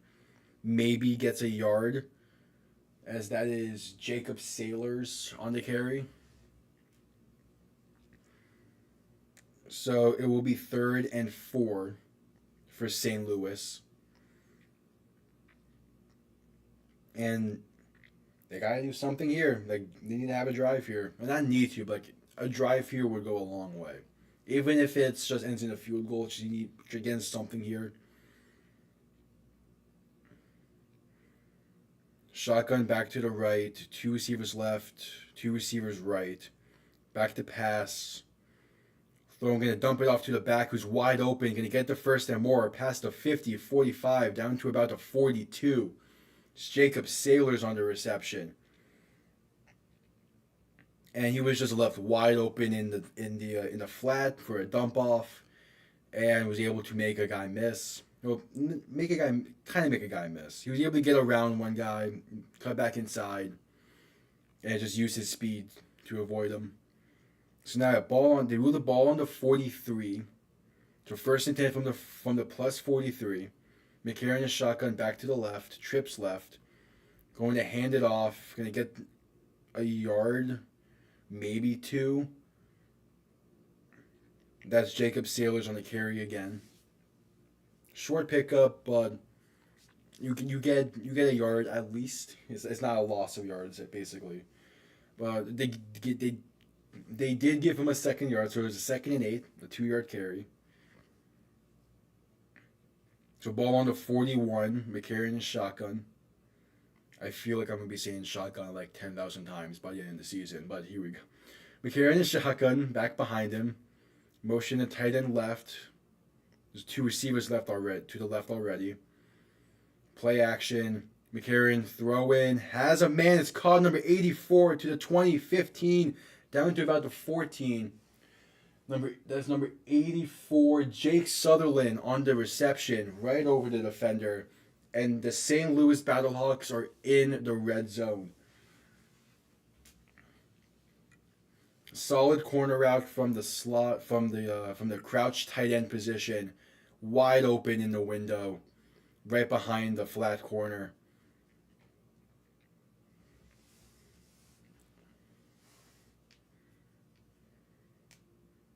So now ball on the 14-yard line, so there was still a first down to gain. Sends Sutherland in motion left again, carrying a shotgun back to the right. And it's going to be a quick pass to the outside. Gets about two yards. Couldn't make a man miss. Pass was to Darius Shepard.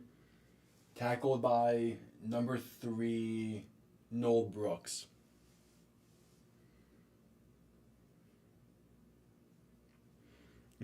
It's not just McCarron who seems to be a primary shotgun. It seems like every quarterback is, and I respect it because I'm a primarily shotgun quarterback when I play.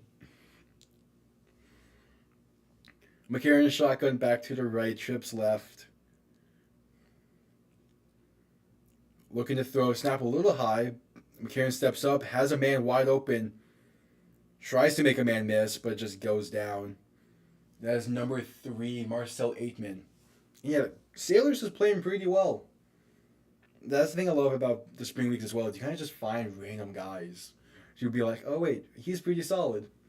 Maybe in Miami you pick him up. It's not going to happen at all, but maybe. Anyway, 3rd and 2, 50 seconds left in the third. Ball on the 6-yard line. So again, they can get the first down and get to the 4. McCarron under center this time. Back in the backfield, trips to a bunch set, trips to the right. Going to hand it off and fights. Does he get it? He's close. It's Jacob Sailors on the carry. Fights. It's going to depend on the spot. The spot has him just short.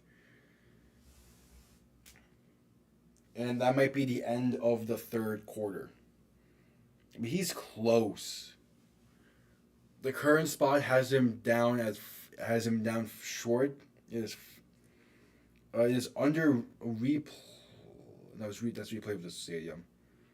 McCarron looks like they've got a cut on his hand. But the clock has stopped at 19 seconds, so we'll see. He might have gotten enough to get the first there.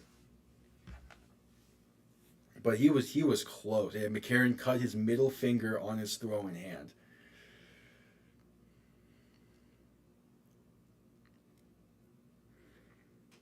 The official measurement marks him 11 inches short. So basically a foot short. Yeah, it all depends. Yeah, when it comes to like if you're an under center or shotgun guy, it all depends on like the system. It's just also like for me, it was always easier to practice my shotgun than under center, just because of like my situation. Just because like I was most of the time I was out there practicing by myself, or like with just other receivers. I didn't really have like someone to be like a center for me. So it's always just easier to practice my shotgun. So I always prefer shotgun as I'm most used to it. Anyways, 4th and inches. St. Louis is out there to go for it. But considering there was 10 seconds left in the quarter, they're just trying to get Michigan to jump. Michigan is not going to jump. Michigan's pointing maybe a false start, but no, Michigan did not jump themselves.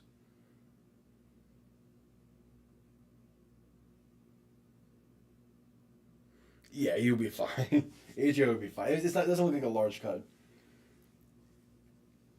But yeah, so St. Louis tried to get Michigan to jump. They didn't, so it'll be 4th and inches to begin the 4th quarter.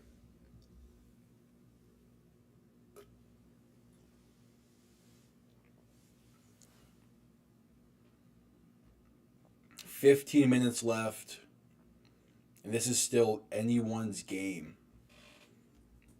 I wouldn't be surprised if St. Louis actually does try to go for it. Or if it's a case where because they just ran it out to the end of the quarter, they could still call their timeout. Maybe you send the offense back out there to try to get him to jump again, and then you call a timeout, but you kind of need your timeouts in this one. So I wouldn't be shocked if the field goal unit gets sent out here.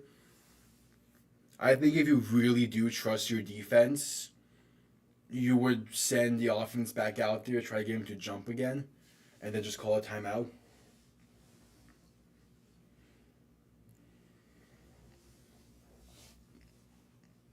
Or hell, again, you have the athletes.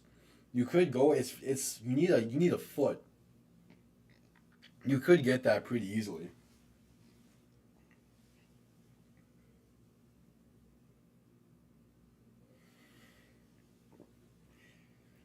I know if this was like 80% of the NFL, they would be going for it here. Bob Flash, you're fine. The point of this being live in the first place is so it's like interaction with people in chat if there is any. The color commentary is just there so that way there's noise to be going on when there needs to be.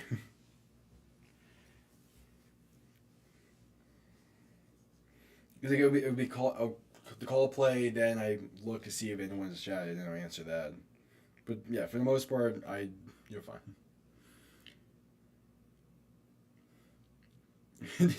A tush push in Michigan by running at St. Louis, that would be now that's something right there.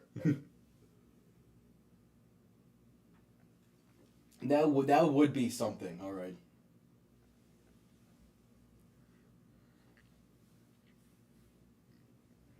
I maybe if McCarron was a little younger, you do that, but I again most likely it's just a field goal unit can be sent out here.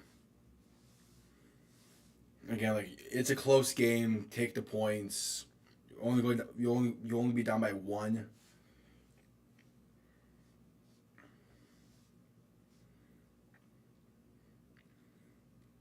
Let's see though.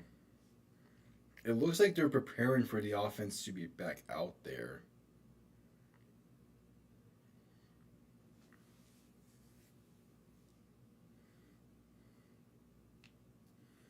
Yeah, email it to. I mean, what y'all have? Who are your other quarterbacks? Maybe you can send out there. Manny Wilkins or Brandon Silvers. See if any. Oh, Adrian McCarron is being sent. They are going to be going for it, or at least look like they're going to be going for it. McCarron in the offense is being sent back out there. So he has 4th and inches from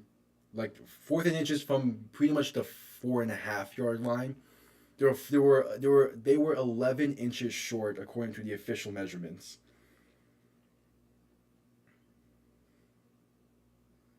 Oh wait, are we?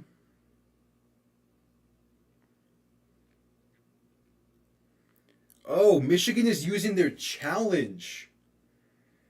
Are they challenging that maybe there was a false start? Michigan has used their challenge, which to anyone new to the XFL, USFL, UFL, whatever, you have a single super challenge, which allows you to challenge anything. In this case, I believe they're going to challenge a potential false start. But they have used their challenge.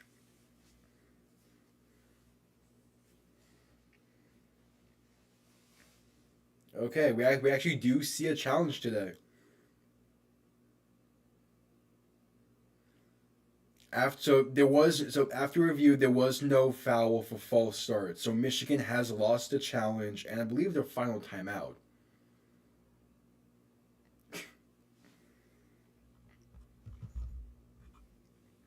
Yeah, so Michigan now has no challenges and no timeouts. Wow, that was gutsy.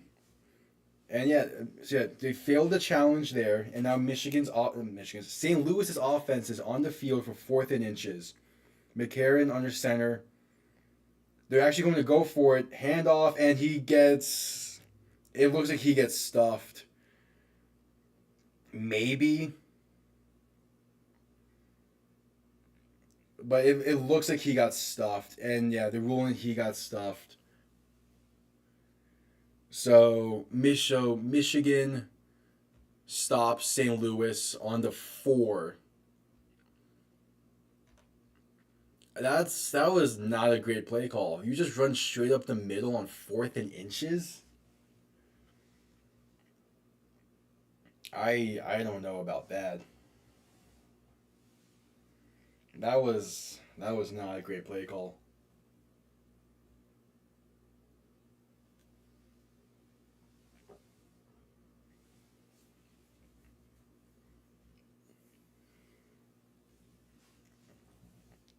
Uh, I mean, yeah, I just don't like that. Everyone they when it's 4th and that short, they're going to be targeted in the middle. So we either gotta go outside or like truly create enough, like, have it, or truly like create something at the line.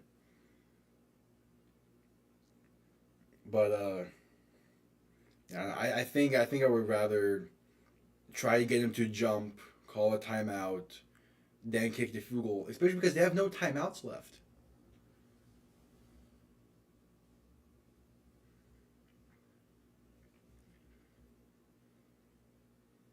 Yeah, I mean, okay, like, you can get like those simple like halfback dives to work on that situation, but you need to be like a dominant team at the line of scrimmage.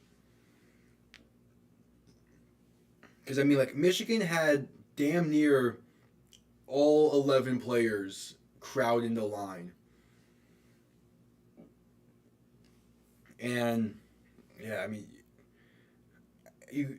The thing with the other thing with going outside is yeah, you're going to have the outside linebackers tail like try to contain as well.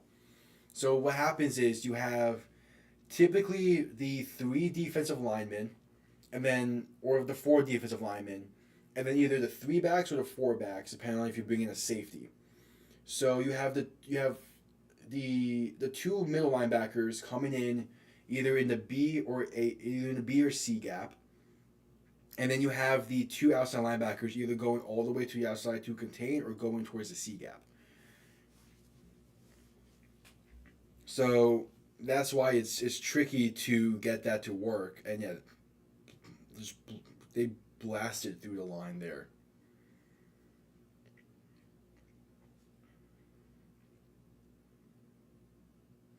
EJ Perry's going to hand it off on 1st and 10 from the 5, goes nowhere. I mean, I do understand why St. Louis went for it there. You have enough faith in your defense to get you the ball back. But I mean, you take the points in a game this close. Or at least don't just run it straight up the middle. Like there is a world where you can do inside stuff with it. Like you can do inside carries in that situation, just not straight up the middle. Another handoff for Michigan, and he has room to run. Jumps over a man, gets past the 20, down to about the 24. That's West. That's West. No, it's yeah, West Hills on the carry. That's a first down for Michigan. That's a big time carry. He had the opening on an outside zone type play, jumps over a defender, and then yeah, gets down about to 24. He jumps over number 32. Not gonna try to pronounce their first name, Cole.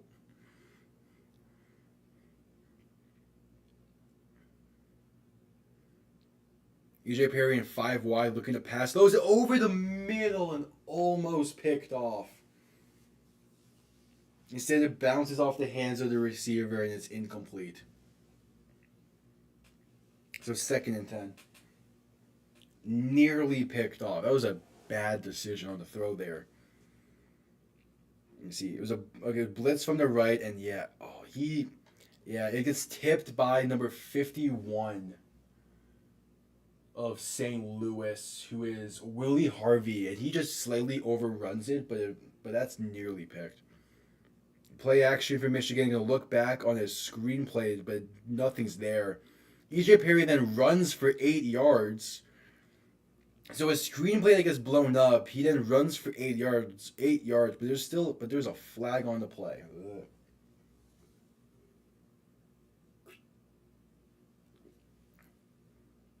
It is holding on Michigan. So they will be pushed back 10 yards. That was a great job of EJ Perry to create something out of nothing there. Yeah, that's a clear holding on the left tackle number 77. Clear holding. Grab the inside part of the shoulder and just completely damn near tore it off. So 2nd and 20, now on the negative 14-yard line, the minus 14. Perry and shotgun back to the right, looking to throw. He's going to be taken down, sacked, back by the 5-yard line. It is number 56, person who just held the previous play, gets the sack of this one. That's number 56. What do I not see? Travis Feeney on the sack. Yeah, sacks him by the 5. Held the previous play, gets a sack on this one. And it is a 3rd and long for Michigan. 3rd and 28 with 12 minutes left in the game. That was St. Louis's first sack of the game, as Michigan's just going to hand it off for he's fighting for yards, but it's only about like 3 yards, 2 yards. So it's still going to be punting anyway, but he was fighting for yards at least. So 4th and probably 25, I would imagine, or 26. Either way, a long ass punt, a long ass 4th down. So sending out the punting unit. It is Brock Miller. I don't know. I mean, again, I expected Birmingham to win today. But yeah, as the jersey says, XFL all the way. So 4th and 25. Back punting from his own end zone. So this should be good field position. He's going to be caught around the 40. Makes a man miss. Couldn't make the second, and it's going to be brought down at the 44. But there is a flag on the play.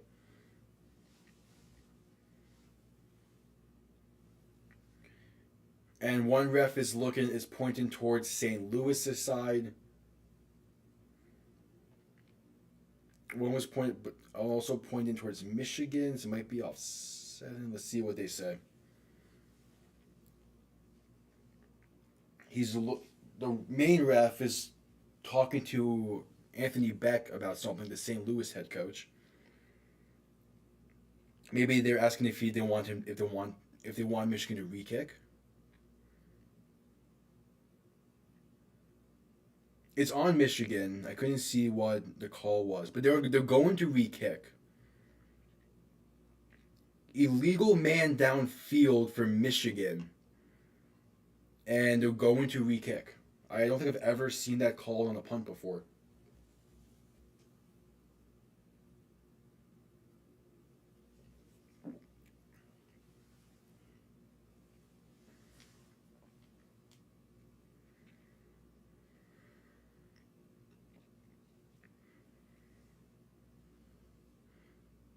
Yeah, no offset.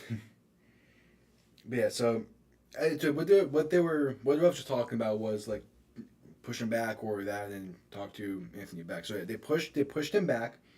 So now he's gonna be punted from even deeper into his end zone. The ball is on the 4-yard line now. So he had to re-kick, to re-punting it. So now there should be even better field position. Nearly blocked. It was a bad punt. He's going to get it around the 50. Tries to make people miss. Gets upended around the 45. Maybe the 44. Oh, really? Huh, I did not realize that was. I did not realize that was a thing. Not allowed to leave before the ball. Oh yeah, I do. Oh yeah, it is college style, isn't it? I do believe that I heard that there was gonna be a college style punting in this. That's interesting.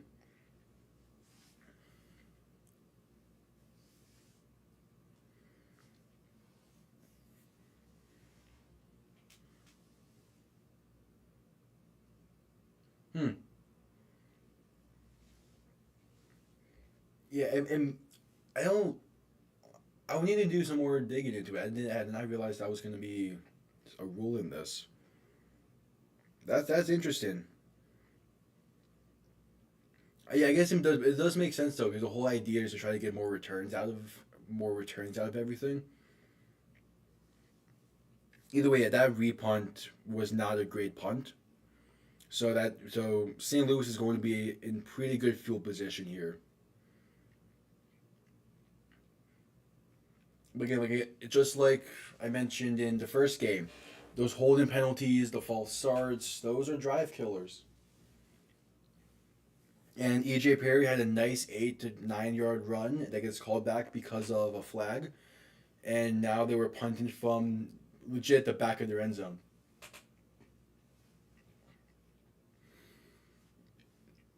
So St. Louis has a chance here. Again, they're going to be on about the plus 45.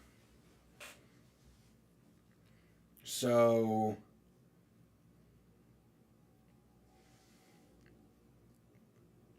yeah, the player safety thing. I mean, I get it and everything, but I feel like especially the NFL are kind of taking it to an extreme.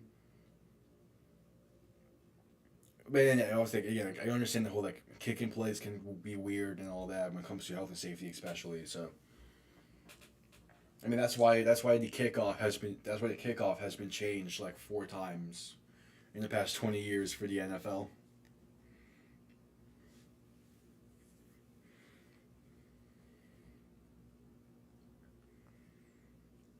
So yeah, McCarron talking stuff over with his receivers as they are looking to get a proper drive going. They've had a few pretty good drives, but nothing landed in the end zone just yet.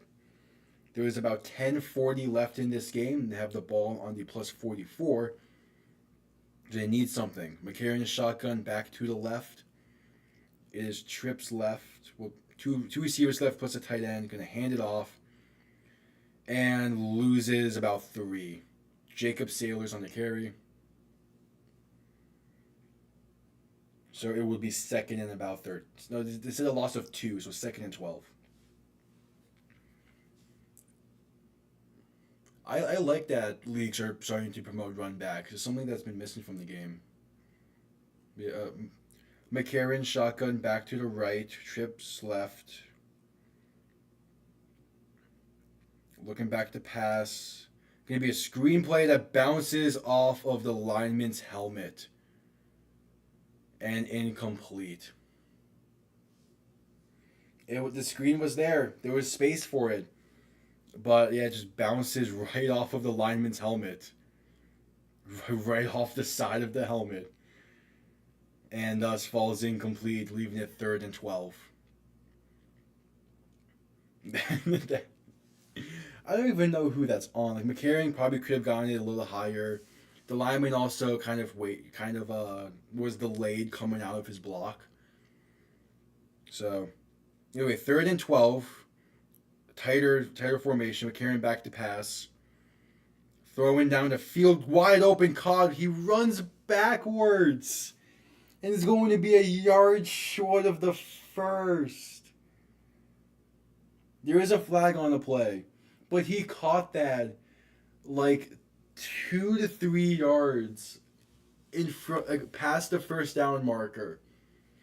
And then he runs backwards to be tackled a yard short by forward progress. But there's a face mask on Michigan, so they're saved. Holy shit. Face mask on Rondell Carter of Michigan. So that receiver The ball was caught by number 18, Jamarcus Bradley, and his ass just got saved by that face mask penalty. That is a case where you catch it and get down. You know, 9:14 left in the game. Ball on the plus 20-yard line. McCarron a shotgun back to the left. Going to be a play action, looking to throw. Has time in the pocket. Has time. But he's panicking and moving around, rolling to his left, looking for someone.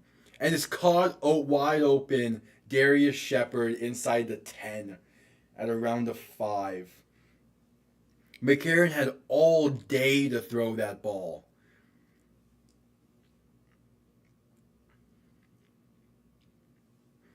He had all day. Nothing was there. Shepard came back towards the play.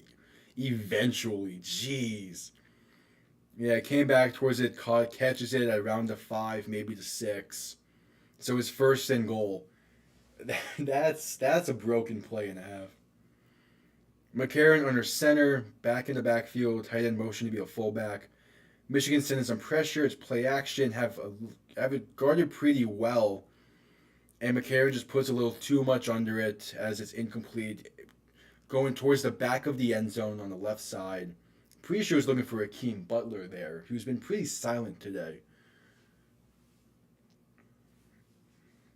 But Michigan, they're guarding it pretty well. But it's a case of like Michigan's secondary is playing well. St. Louis's offensive line is just playing better.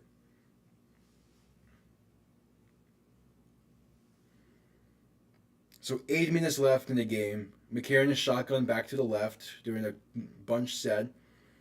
Play action, has a man in the flat, and is a touchdown. St. Louis gets in.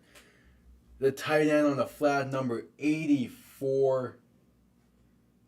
Jake Sutherland gives St. Louis the lead.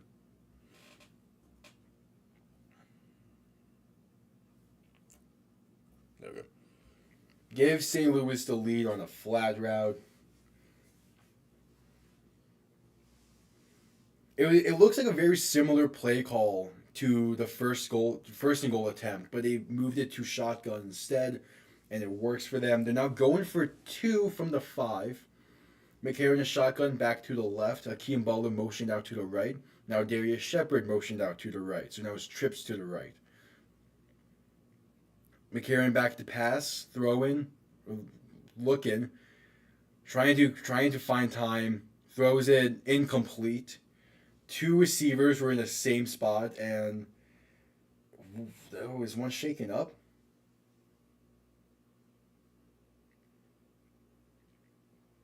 I don't know. We're going to commercial. It's a 9-7 game, and this is where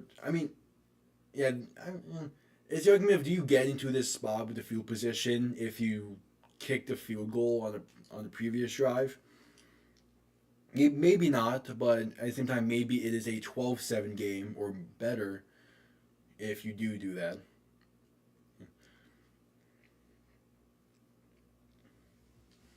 But there's 7:55 left in the game, and St. Louis has taken a 2-point lead.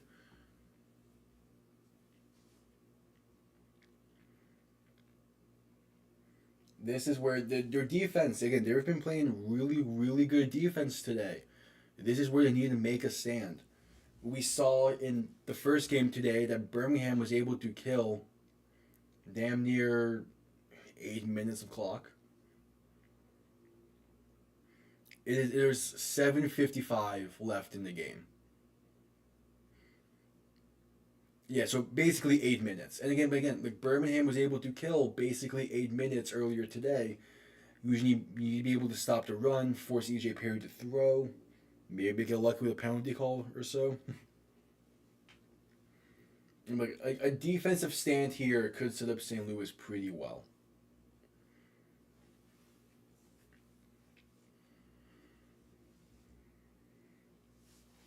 But it's these close games that the UFL lives for. As long as you can keep the games entertaining and close, people are going to stay and watch them all the way through. So that's kind of the mindset of this league is keep entertaining football on the field, even if it is a game that looks like it's ripped out of Carolina Atlanta from last year.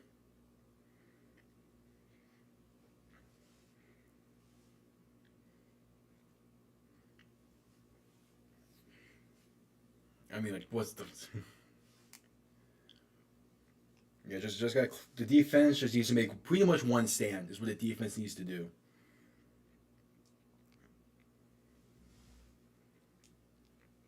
As there is still a pretty solid crowd at Ford Field for this game.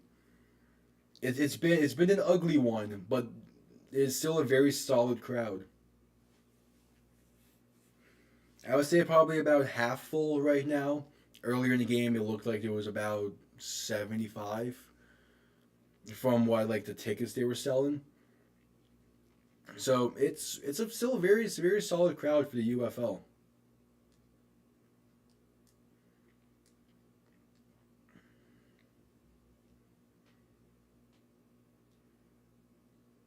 Because remember, in a lot of these stadiums, you're not going to be selling the entire lower bowl. Like for Ford Field, they were only selling the sideline sides of the lower bowl. So like it's still about like half capacity. So pretty good. Anyway, the kickoff is upon us in what could be the game-winning drive if Michigan plays the cards right. There it is. It is going to be returned from the 12-yard line. Trying a little misdirection there. Gets to the 35-40, down to about the 44. They attempted a little misdirection there, but it didn't really fool St. Louis. As E.J. Perry is coming onto the field.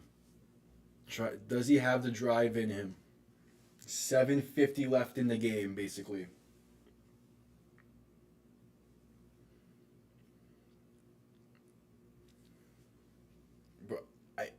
I think St. Louis plays at home next week as well in week 2. That stadium is going to be completely full, and I cannot wait to see it.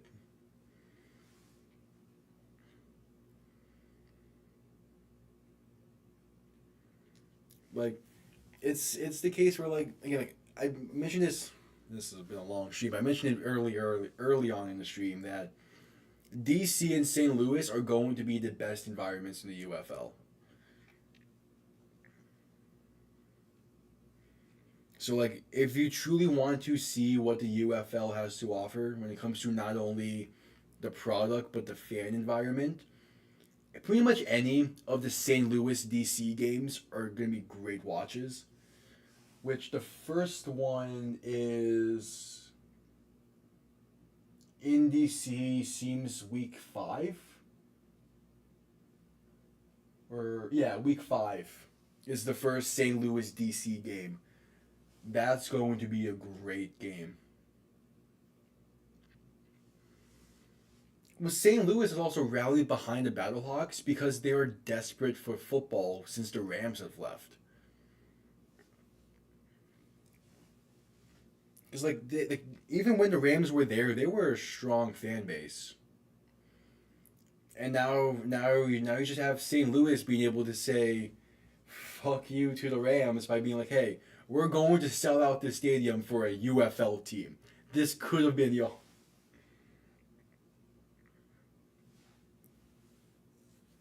This is a pretty long commercial break. Alright, we're back.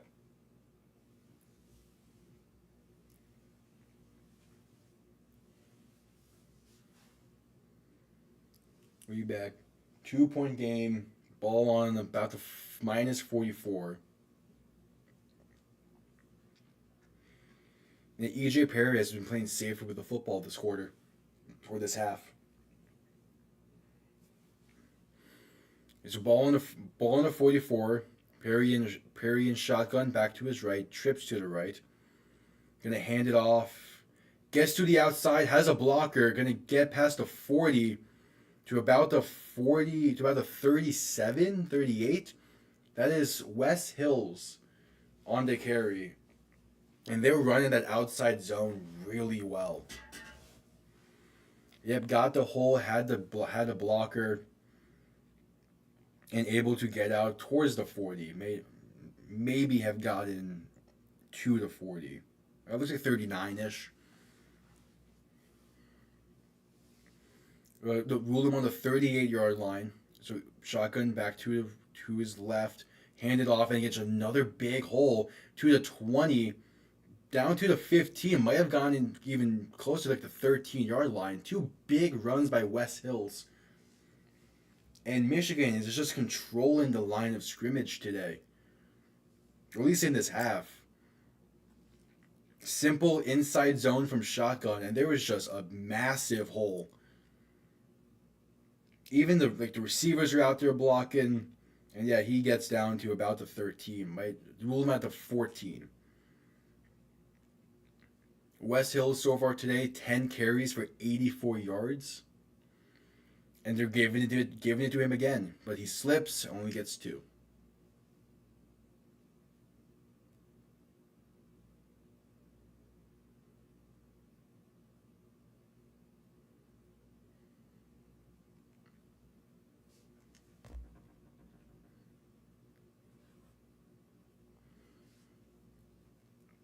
Yeah, it's good to have football back in St. Louis as well.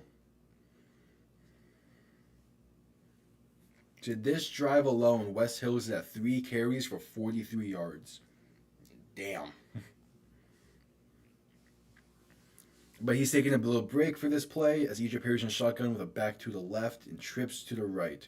Perry looking to throw, going to step up and take it himself and slides down at about the 7, 8, the 8, 7, 8, it went from the 8 to the 7-yard line. So it will be 3rd down for Michigan. It's going to be 3rd and 4, so a gain of 5 on the play for EJ Perry.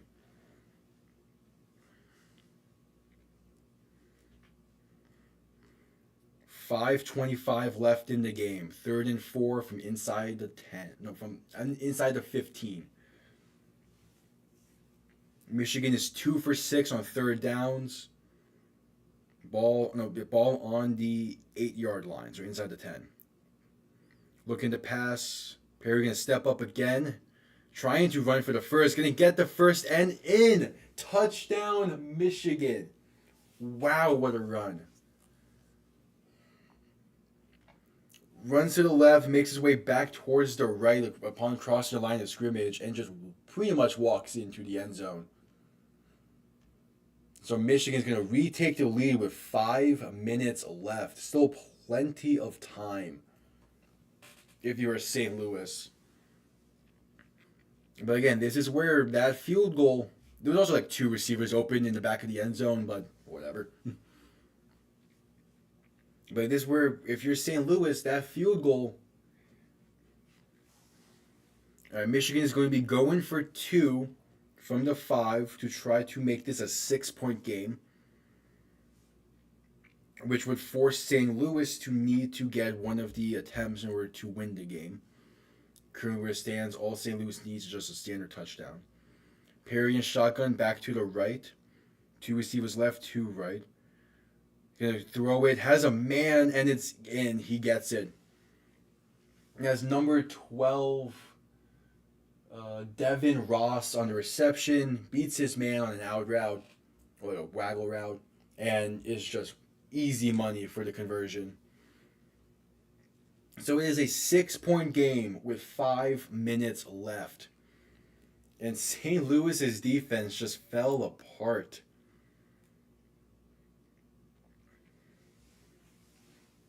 That was a very, very quick drive by Michigan. EJ Perry able to turn it on. To be fair, it helps when your running game gets you 43 yards on the first 3 plays of the drive. So all you really need to do is just run it twice. Like West Hills had 43 yards. West Hills has 43 yards on that drive, and then EJ Perry had the remaining like 13, 14 yards on the ground. So, I mean, that was a primarily run-and drive, and I'm not surprised Michigan is turning towards that.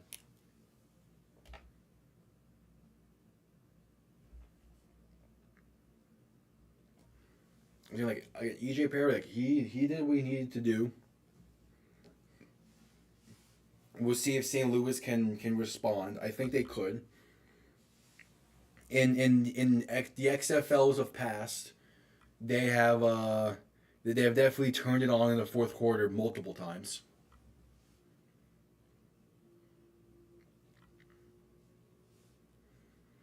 Yeah, it has pretty much been the entire half. Your St. Louis's defense has not been looking the greatest, but I mean, you're still in this game. It's a one touchdown, all you need, and then obviously you get the attempt. But you might be able to see some of that new style UFL overtime in this.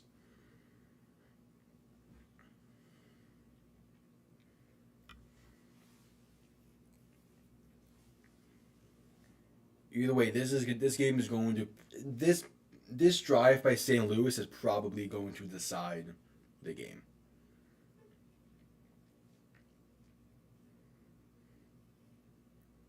Right, it was just a simple out route. That was great route run on the top of the route by Devin Ross to create the separation needed. It seemed like the plan for St. Louis was to switch off there, but the outside receiver did enough on that to delay the switch long enough in order to create the separation that Devin Ross needed. Yeah, we had a few of the OT games last year, and they're fun to watch, and they're fun to watch. It's college style, or similar to college. And here's the kickoff. Going to be returned from about the 8-yard line, out past the 25-30, 35-40, past the 50, down to about the plus 44. He had the middle open. If he had one man to beat, but he couldn't. One man plus the kicker, but Darius Shepard, what a return. Pretty much had the entire middle of the field open for him. In fact, he was untouched until about the 46-yard line. And then was eventually taken down at about the 44. So St. Louis, with 4:50 left in the game, has ball on the plus 44-yard line for A.J. McCarron. He's going to be looking to pass, throws outside, and it's going to be caught. That's number 8, Blake Jackson, getting a very, very solid pickup there to begin the drive. So it's 2nd and 5 now, ball on the 39-yard line. And because of that return, you can kind of take your time a bit if you're St. Louis. McCarron is shotgun back to his left. A bunch setup. Akeem Butler in motion towards the left. Going to be a toss play. They're ruling him down by contact. But that was very close to a fumble. Wayne Gallman picks up about 3, maybe 4 on the play. He gets upended. Could have been a helmet-to-helmet call, but yeah, he was down by contact before the ball came loose. So St. Louis will keep it. So it'll be 3rd and 2 with 4 minutes left.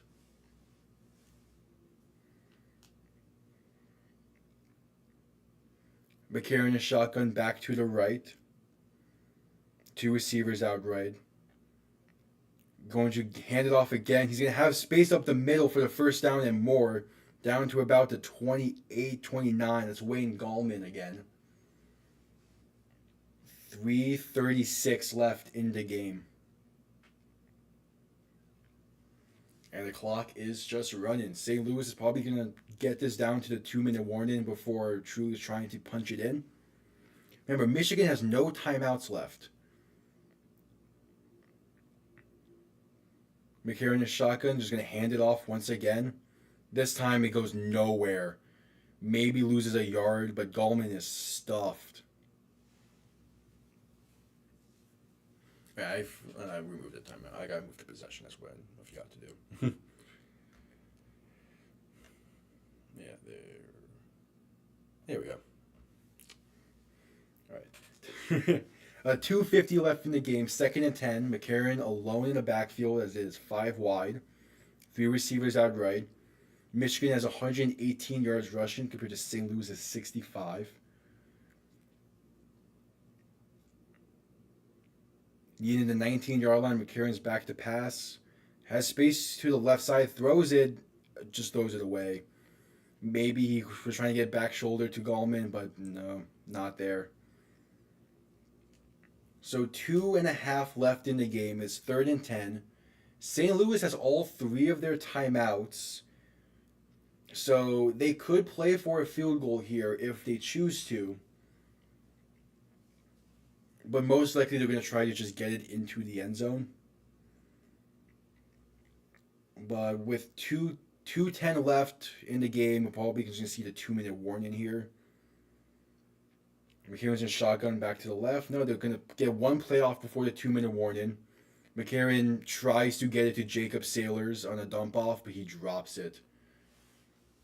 So it will be 4th and 10, entering the 2-minute warning in this 6-point game.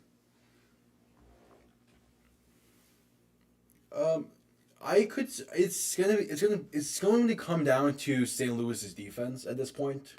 Like if St. Louis can fix their defense at least against the ground, they have a legit shot. But it's definitely looking like Michigan's favor. Like it's looking like it's in Michigan's favor. And considering that before this game, St. Louis was favored by 6.5. If you're Michigan, you take this. Like you play a team that was supposed to pretty much blow you out, and you play them down to the wire. No matter the outcome, this is a great game for them.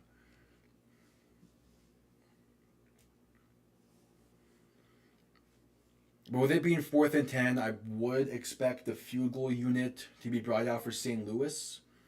Make it a 3-point game, so that way hopefully you can get the ball back and send this to OT or maybe win it. But it's going to come down to your defense again. This is also where earlier in the 4th quarter, the first play of the 4th quarter, failed in on 4th and inches from inside the 10. That's coming back to bite them. You kick the points there. This is a lot different of a situation for you. Instead, now you're down 6, and I just don't see them going for it.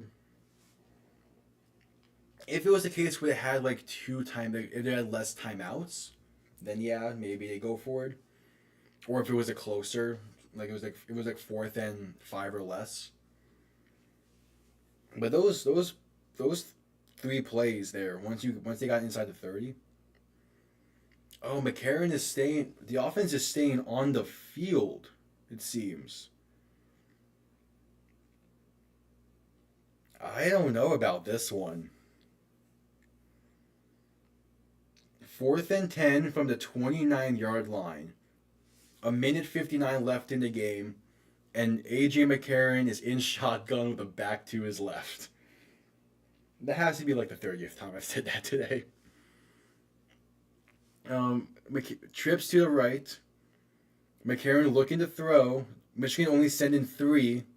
McCarron throwing towards the end zone. It is caught at the 3-yard line. That is Marcel Aitman high pointing it against 2 defenders. And coming down with it. Holy shit, what a gutsy call, throw, and catch. Wow. He gets both feet down.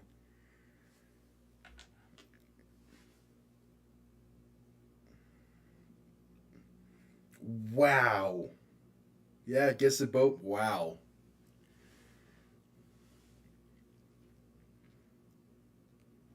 So first and goal from the 4-yard line for St. Louis now. McCarron look back to pass, gonna throw it outside. It is caught, but does he get the feet in? The ref is stating no. Attended for Darius Shepard, number 11.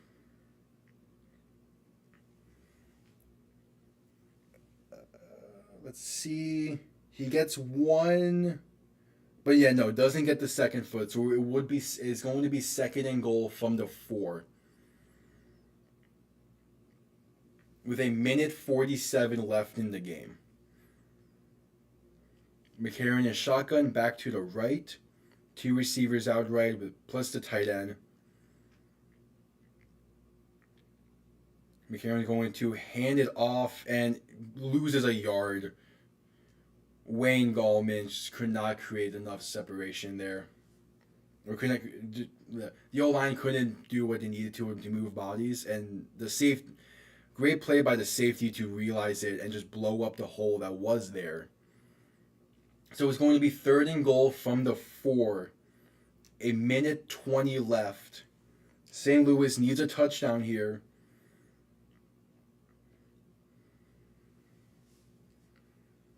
So they have 2 tries at the end zone. One, I would expect probably this one to be a pass. As McCarron's in shotgun, back to the left. Looking to throw. Moving around in the pocket. Trying to find time. Throws it end zone. What's the ref saying? The ref saying incomplete. Attended for Wayne Gallman at the goal line. But it was close. So it's looking like a fourth and goal from the 4 with 54 seconds left. Michigan playing a great... Oh, yeah, no, that's incomplete. It fell through his hands. Damn, that's close. So we had fourth and goal from the 4-yard line. I wouldn't say game on the line just yet because St. Louis has all 3 timeouts still. But it's going to be close. So ball in the 5. McCarron is shotgun, looking to pass. Throw in end zone. It is caught. Touchdown St. Louis. It is Marcel Aitman, who came up clutch the previous 4th down. Comes up clutch on this one. And it is a tie game.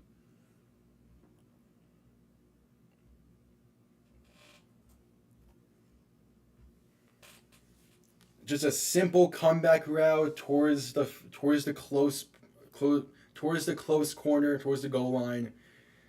And he not only does he catch it seemingly in the end zone, he stays in bounds, just walks in the second time. So St. Louis will do a 1-point try from the 2-yard line to try to take the lead. McCarron under center, the back in the backfield. A bunch set. Man in motion towards the right. No play action, but it's going to be looking to pass. Has wide open on the left side. That is Jake Sutherland for the lead. And most likely the game.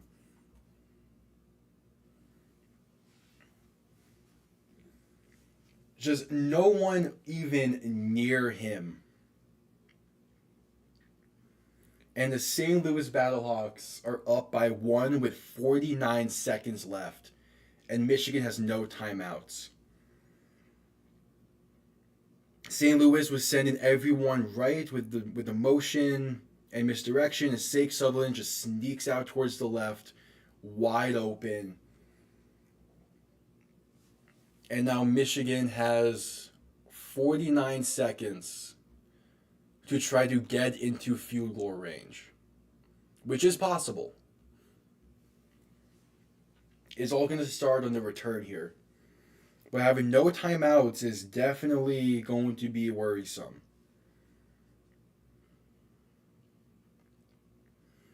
St. Louis had the option to go for it on 4th and 15, but if it's a tie game, you probably don't do that because that risks the chance of Michigan getting the ball easily in field goal range.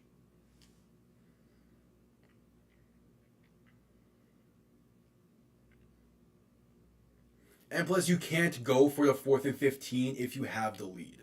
The game needs to be tied or you have to be trailing. And here's the kickoff. Michigan going to return it from the 15 and taken down at the 35. So 44 seconds left.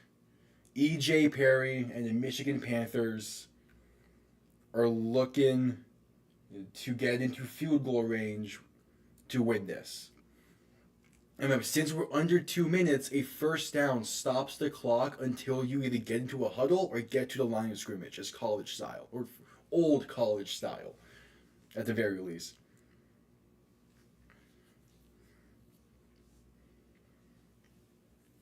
I mean, this is it. This is E.J. Perry's chance, as St. Louis is calling their first time out. They wanted to see how Michigan will line up, so now they will probably counter.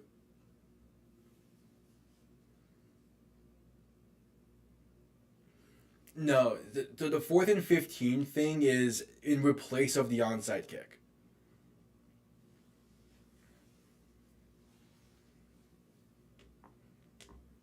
That's how it works. Is instead of an onside kick, if you're tied or trailing in the 4th quarter, you can do the 4th and 15 or try to get the ball back.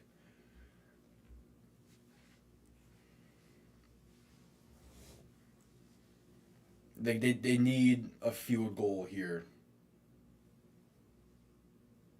They do have some wacky rules in the 2 minutes, but here we go. 44 seconds left. 1st and 10 from the 35. Perry looking to pass, going to throw it quick towards the running back. It's caught one-handed. Gain of about 4, maybe 5, gets out of bounds. That is number 26.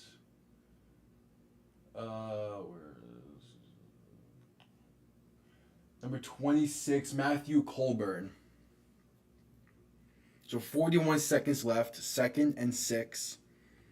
Ball on the 39-yard line. E.J. Perry in shotgun, back to the left. St. Louis dropping into coverage. Perry trying to escape right, throws it out of bounds, incomplete. 35 seconds.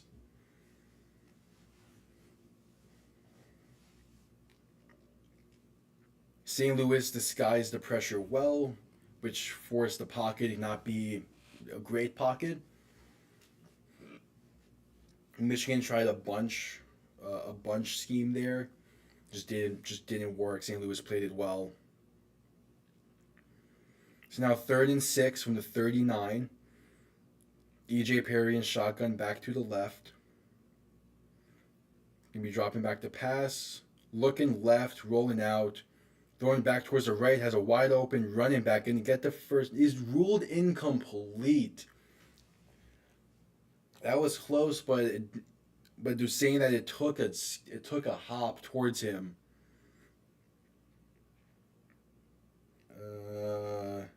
It did hit the ground. It did take a hop, so it's incomplete. 4th and 6.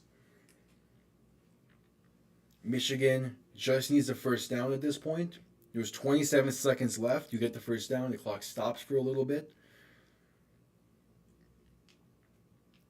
But it's first down here. You need to get to the 45-yard line. Shotgun back to the left. Perry looking to throw. St. Louis rushing 4. Wide open at the past the 50 is number 16. Is it John Hightower?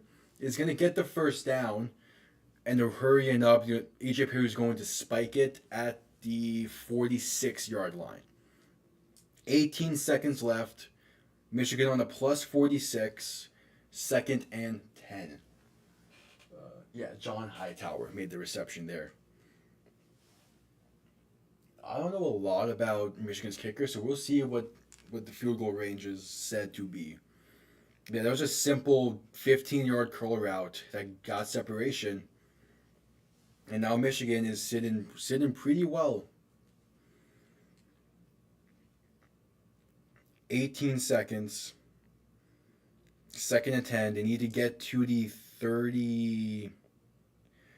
Incomplete. Try throwing to a corner route. Sailed it by 10. Airmailed it by like 10 yards. But they need to get pretty much 9 yards. 8 to 9 yards for field goal range, apparently. So it's 3rd and 10, and okay, I thought it was just one of the receivers coming to the huddle. I thought they were switching quarterbacks this late. 13 seconds, 3rd and 10. A first down pretty much is field goal range. So St. Louis doesn't have a lot of leeway here. Shotgun back to the right, trips to the right. EJ Perry looking to throw, corner blitz. He's just going to get rid of it, and it's incomplete. Intended for the running back, Matthew Colburn. So it is 4th and 10 with 8 seconds left. A first down. Oh, they're sending out the kicker here.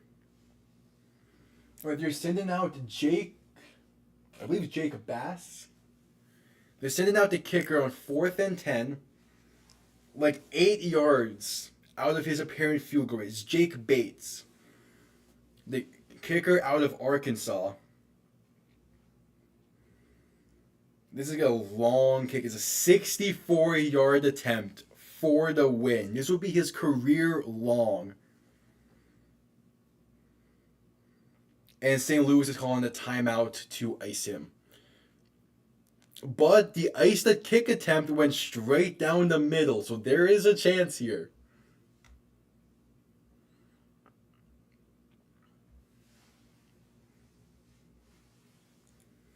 The iced kick attempt did go straight down the middle, so we'll see if icing it really matters.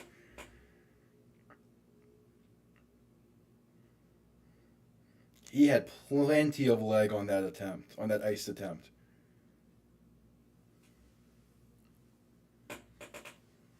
I don't know about Flash. He had like an extra 4 or 5 yards on that kick he just did when he was iced.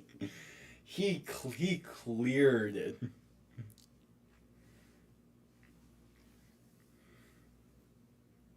All right, 64 yards attempt. 64-yard attempt, left hash for the game.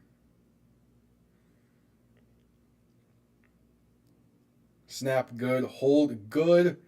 Kick is up, has the accuracy, and it is good. Jake Bates basically wins the game. There's 3 seconds left on the clock. But that looks like it's going to do it. Wow. He had plenty of leg on that. And basically straight down the middle as well. Yeah, he had plenty of leg. And Ford Field erupts. Holy shit. So most likely we're about to see Michigan do a squib. Depending on what happens here, most likely though, that just did it.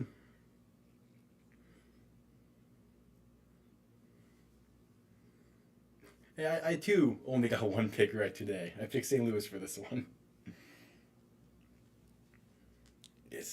I don't know. Michigan surprised me. They generally surprised me with how the defense played.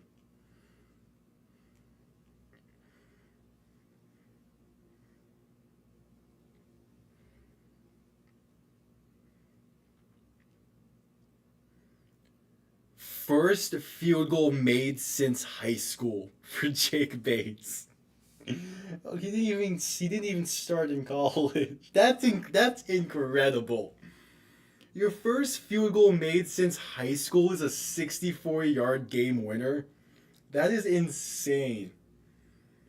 Wait, here's the squib kick. So St. Louis will try to return it from about the 30. Darius Shepard does not try the lateral play. It's not going to work. And, yep, Michigan is going to do it. Both teams' defenses played really well. But at the end of the day, EJ Perry and Jake Bates wins it with the final score of 18-16.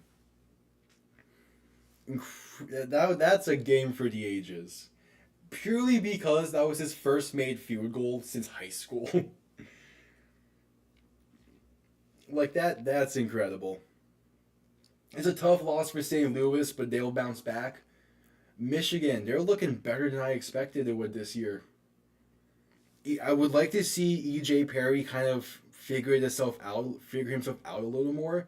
He had those 2 bad interceptions, but for the most part today, he did what he was asked to do. He ran the ball well, incredibly well. And then West Hills, 11 rushes for 85 yards, damn near 8 yards a carry. That's damn good. All right. 2 games done today. Thank you all so much for being here for them. This was a blast. Tomorrow, again, we got 2 more.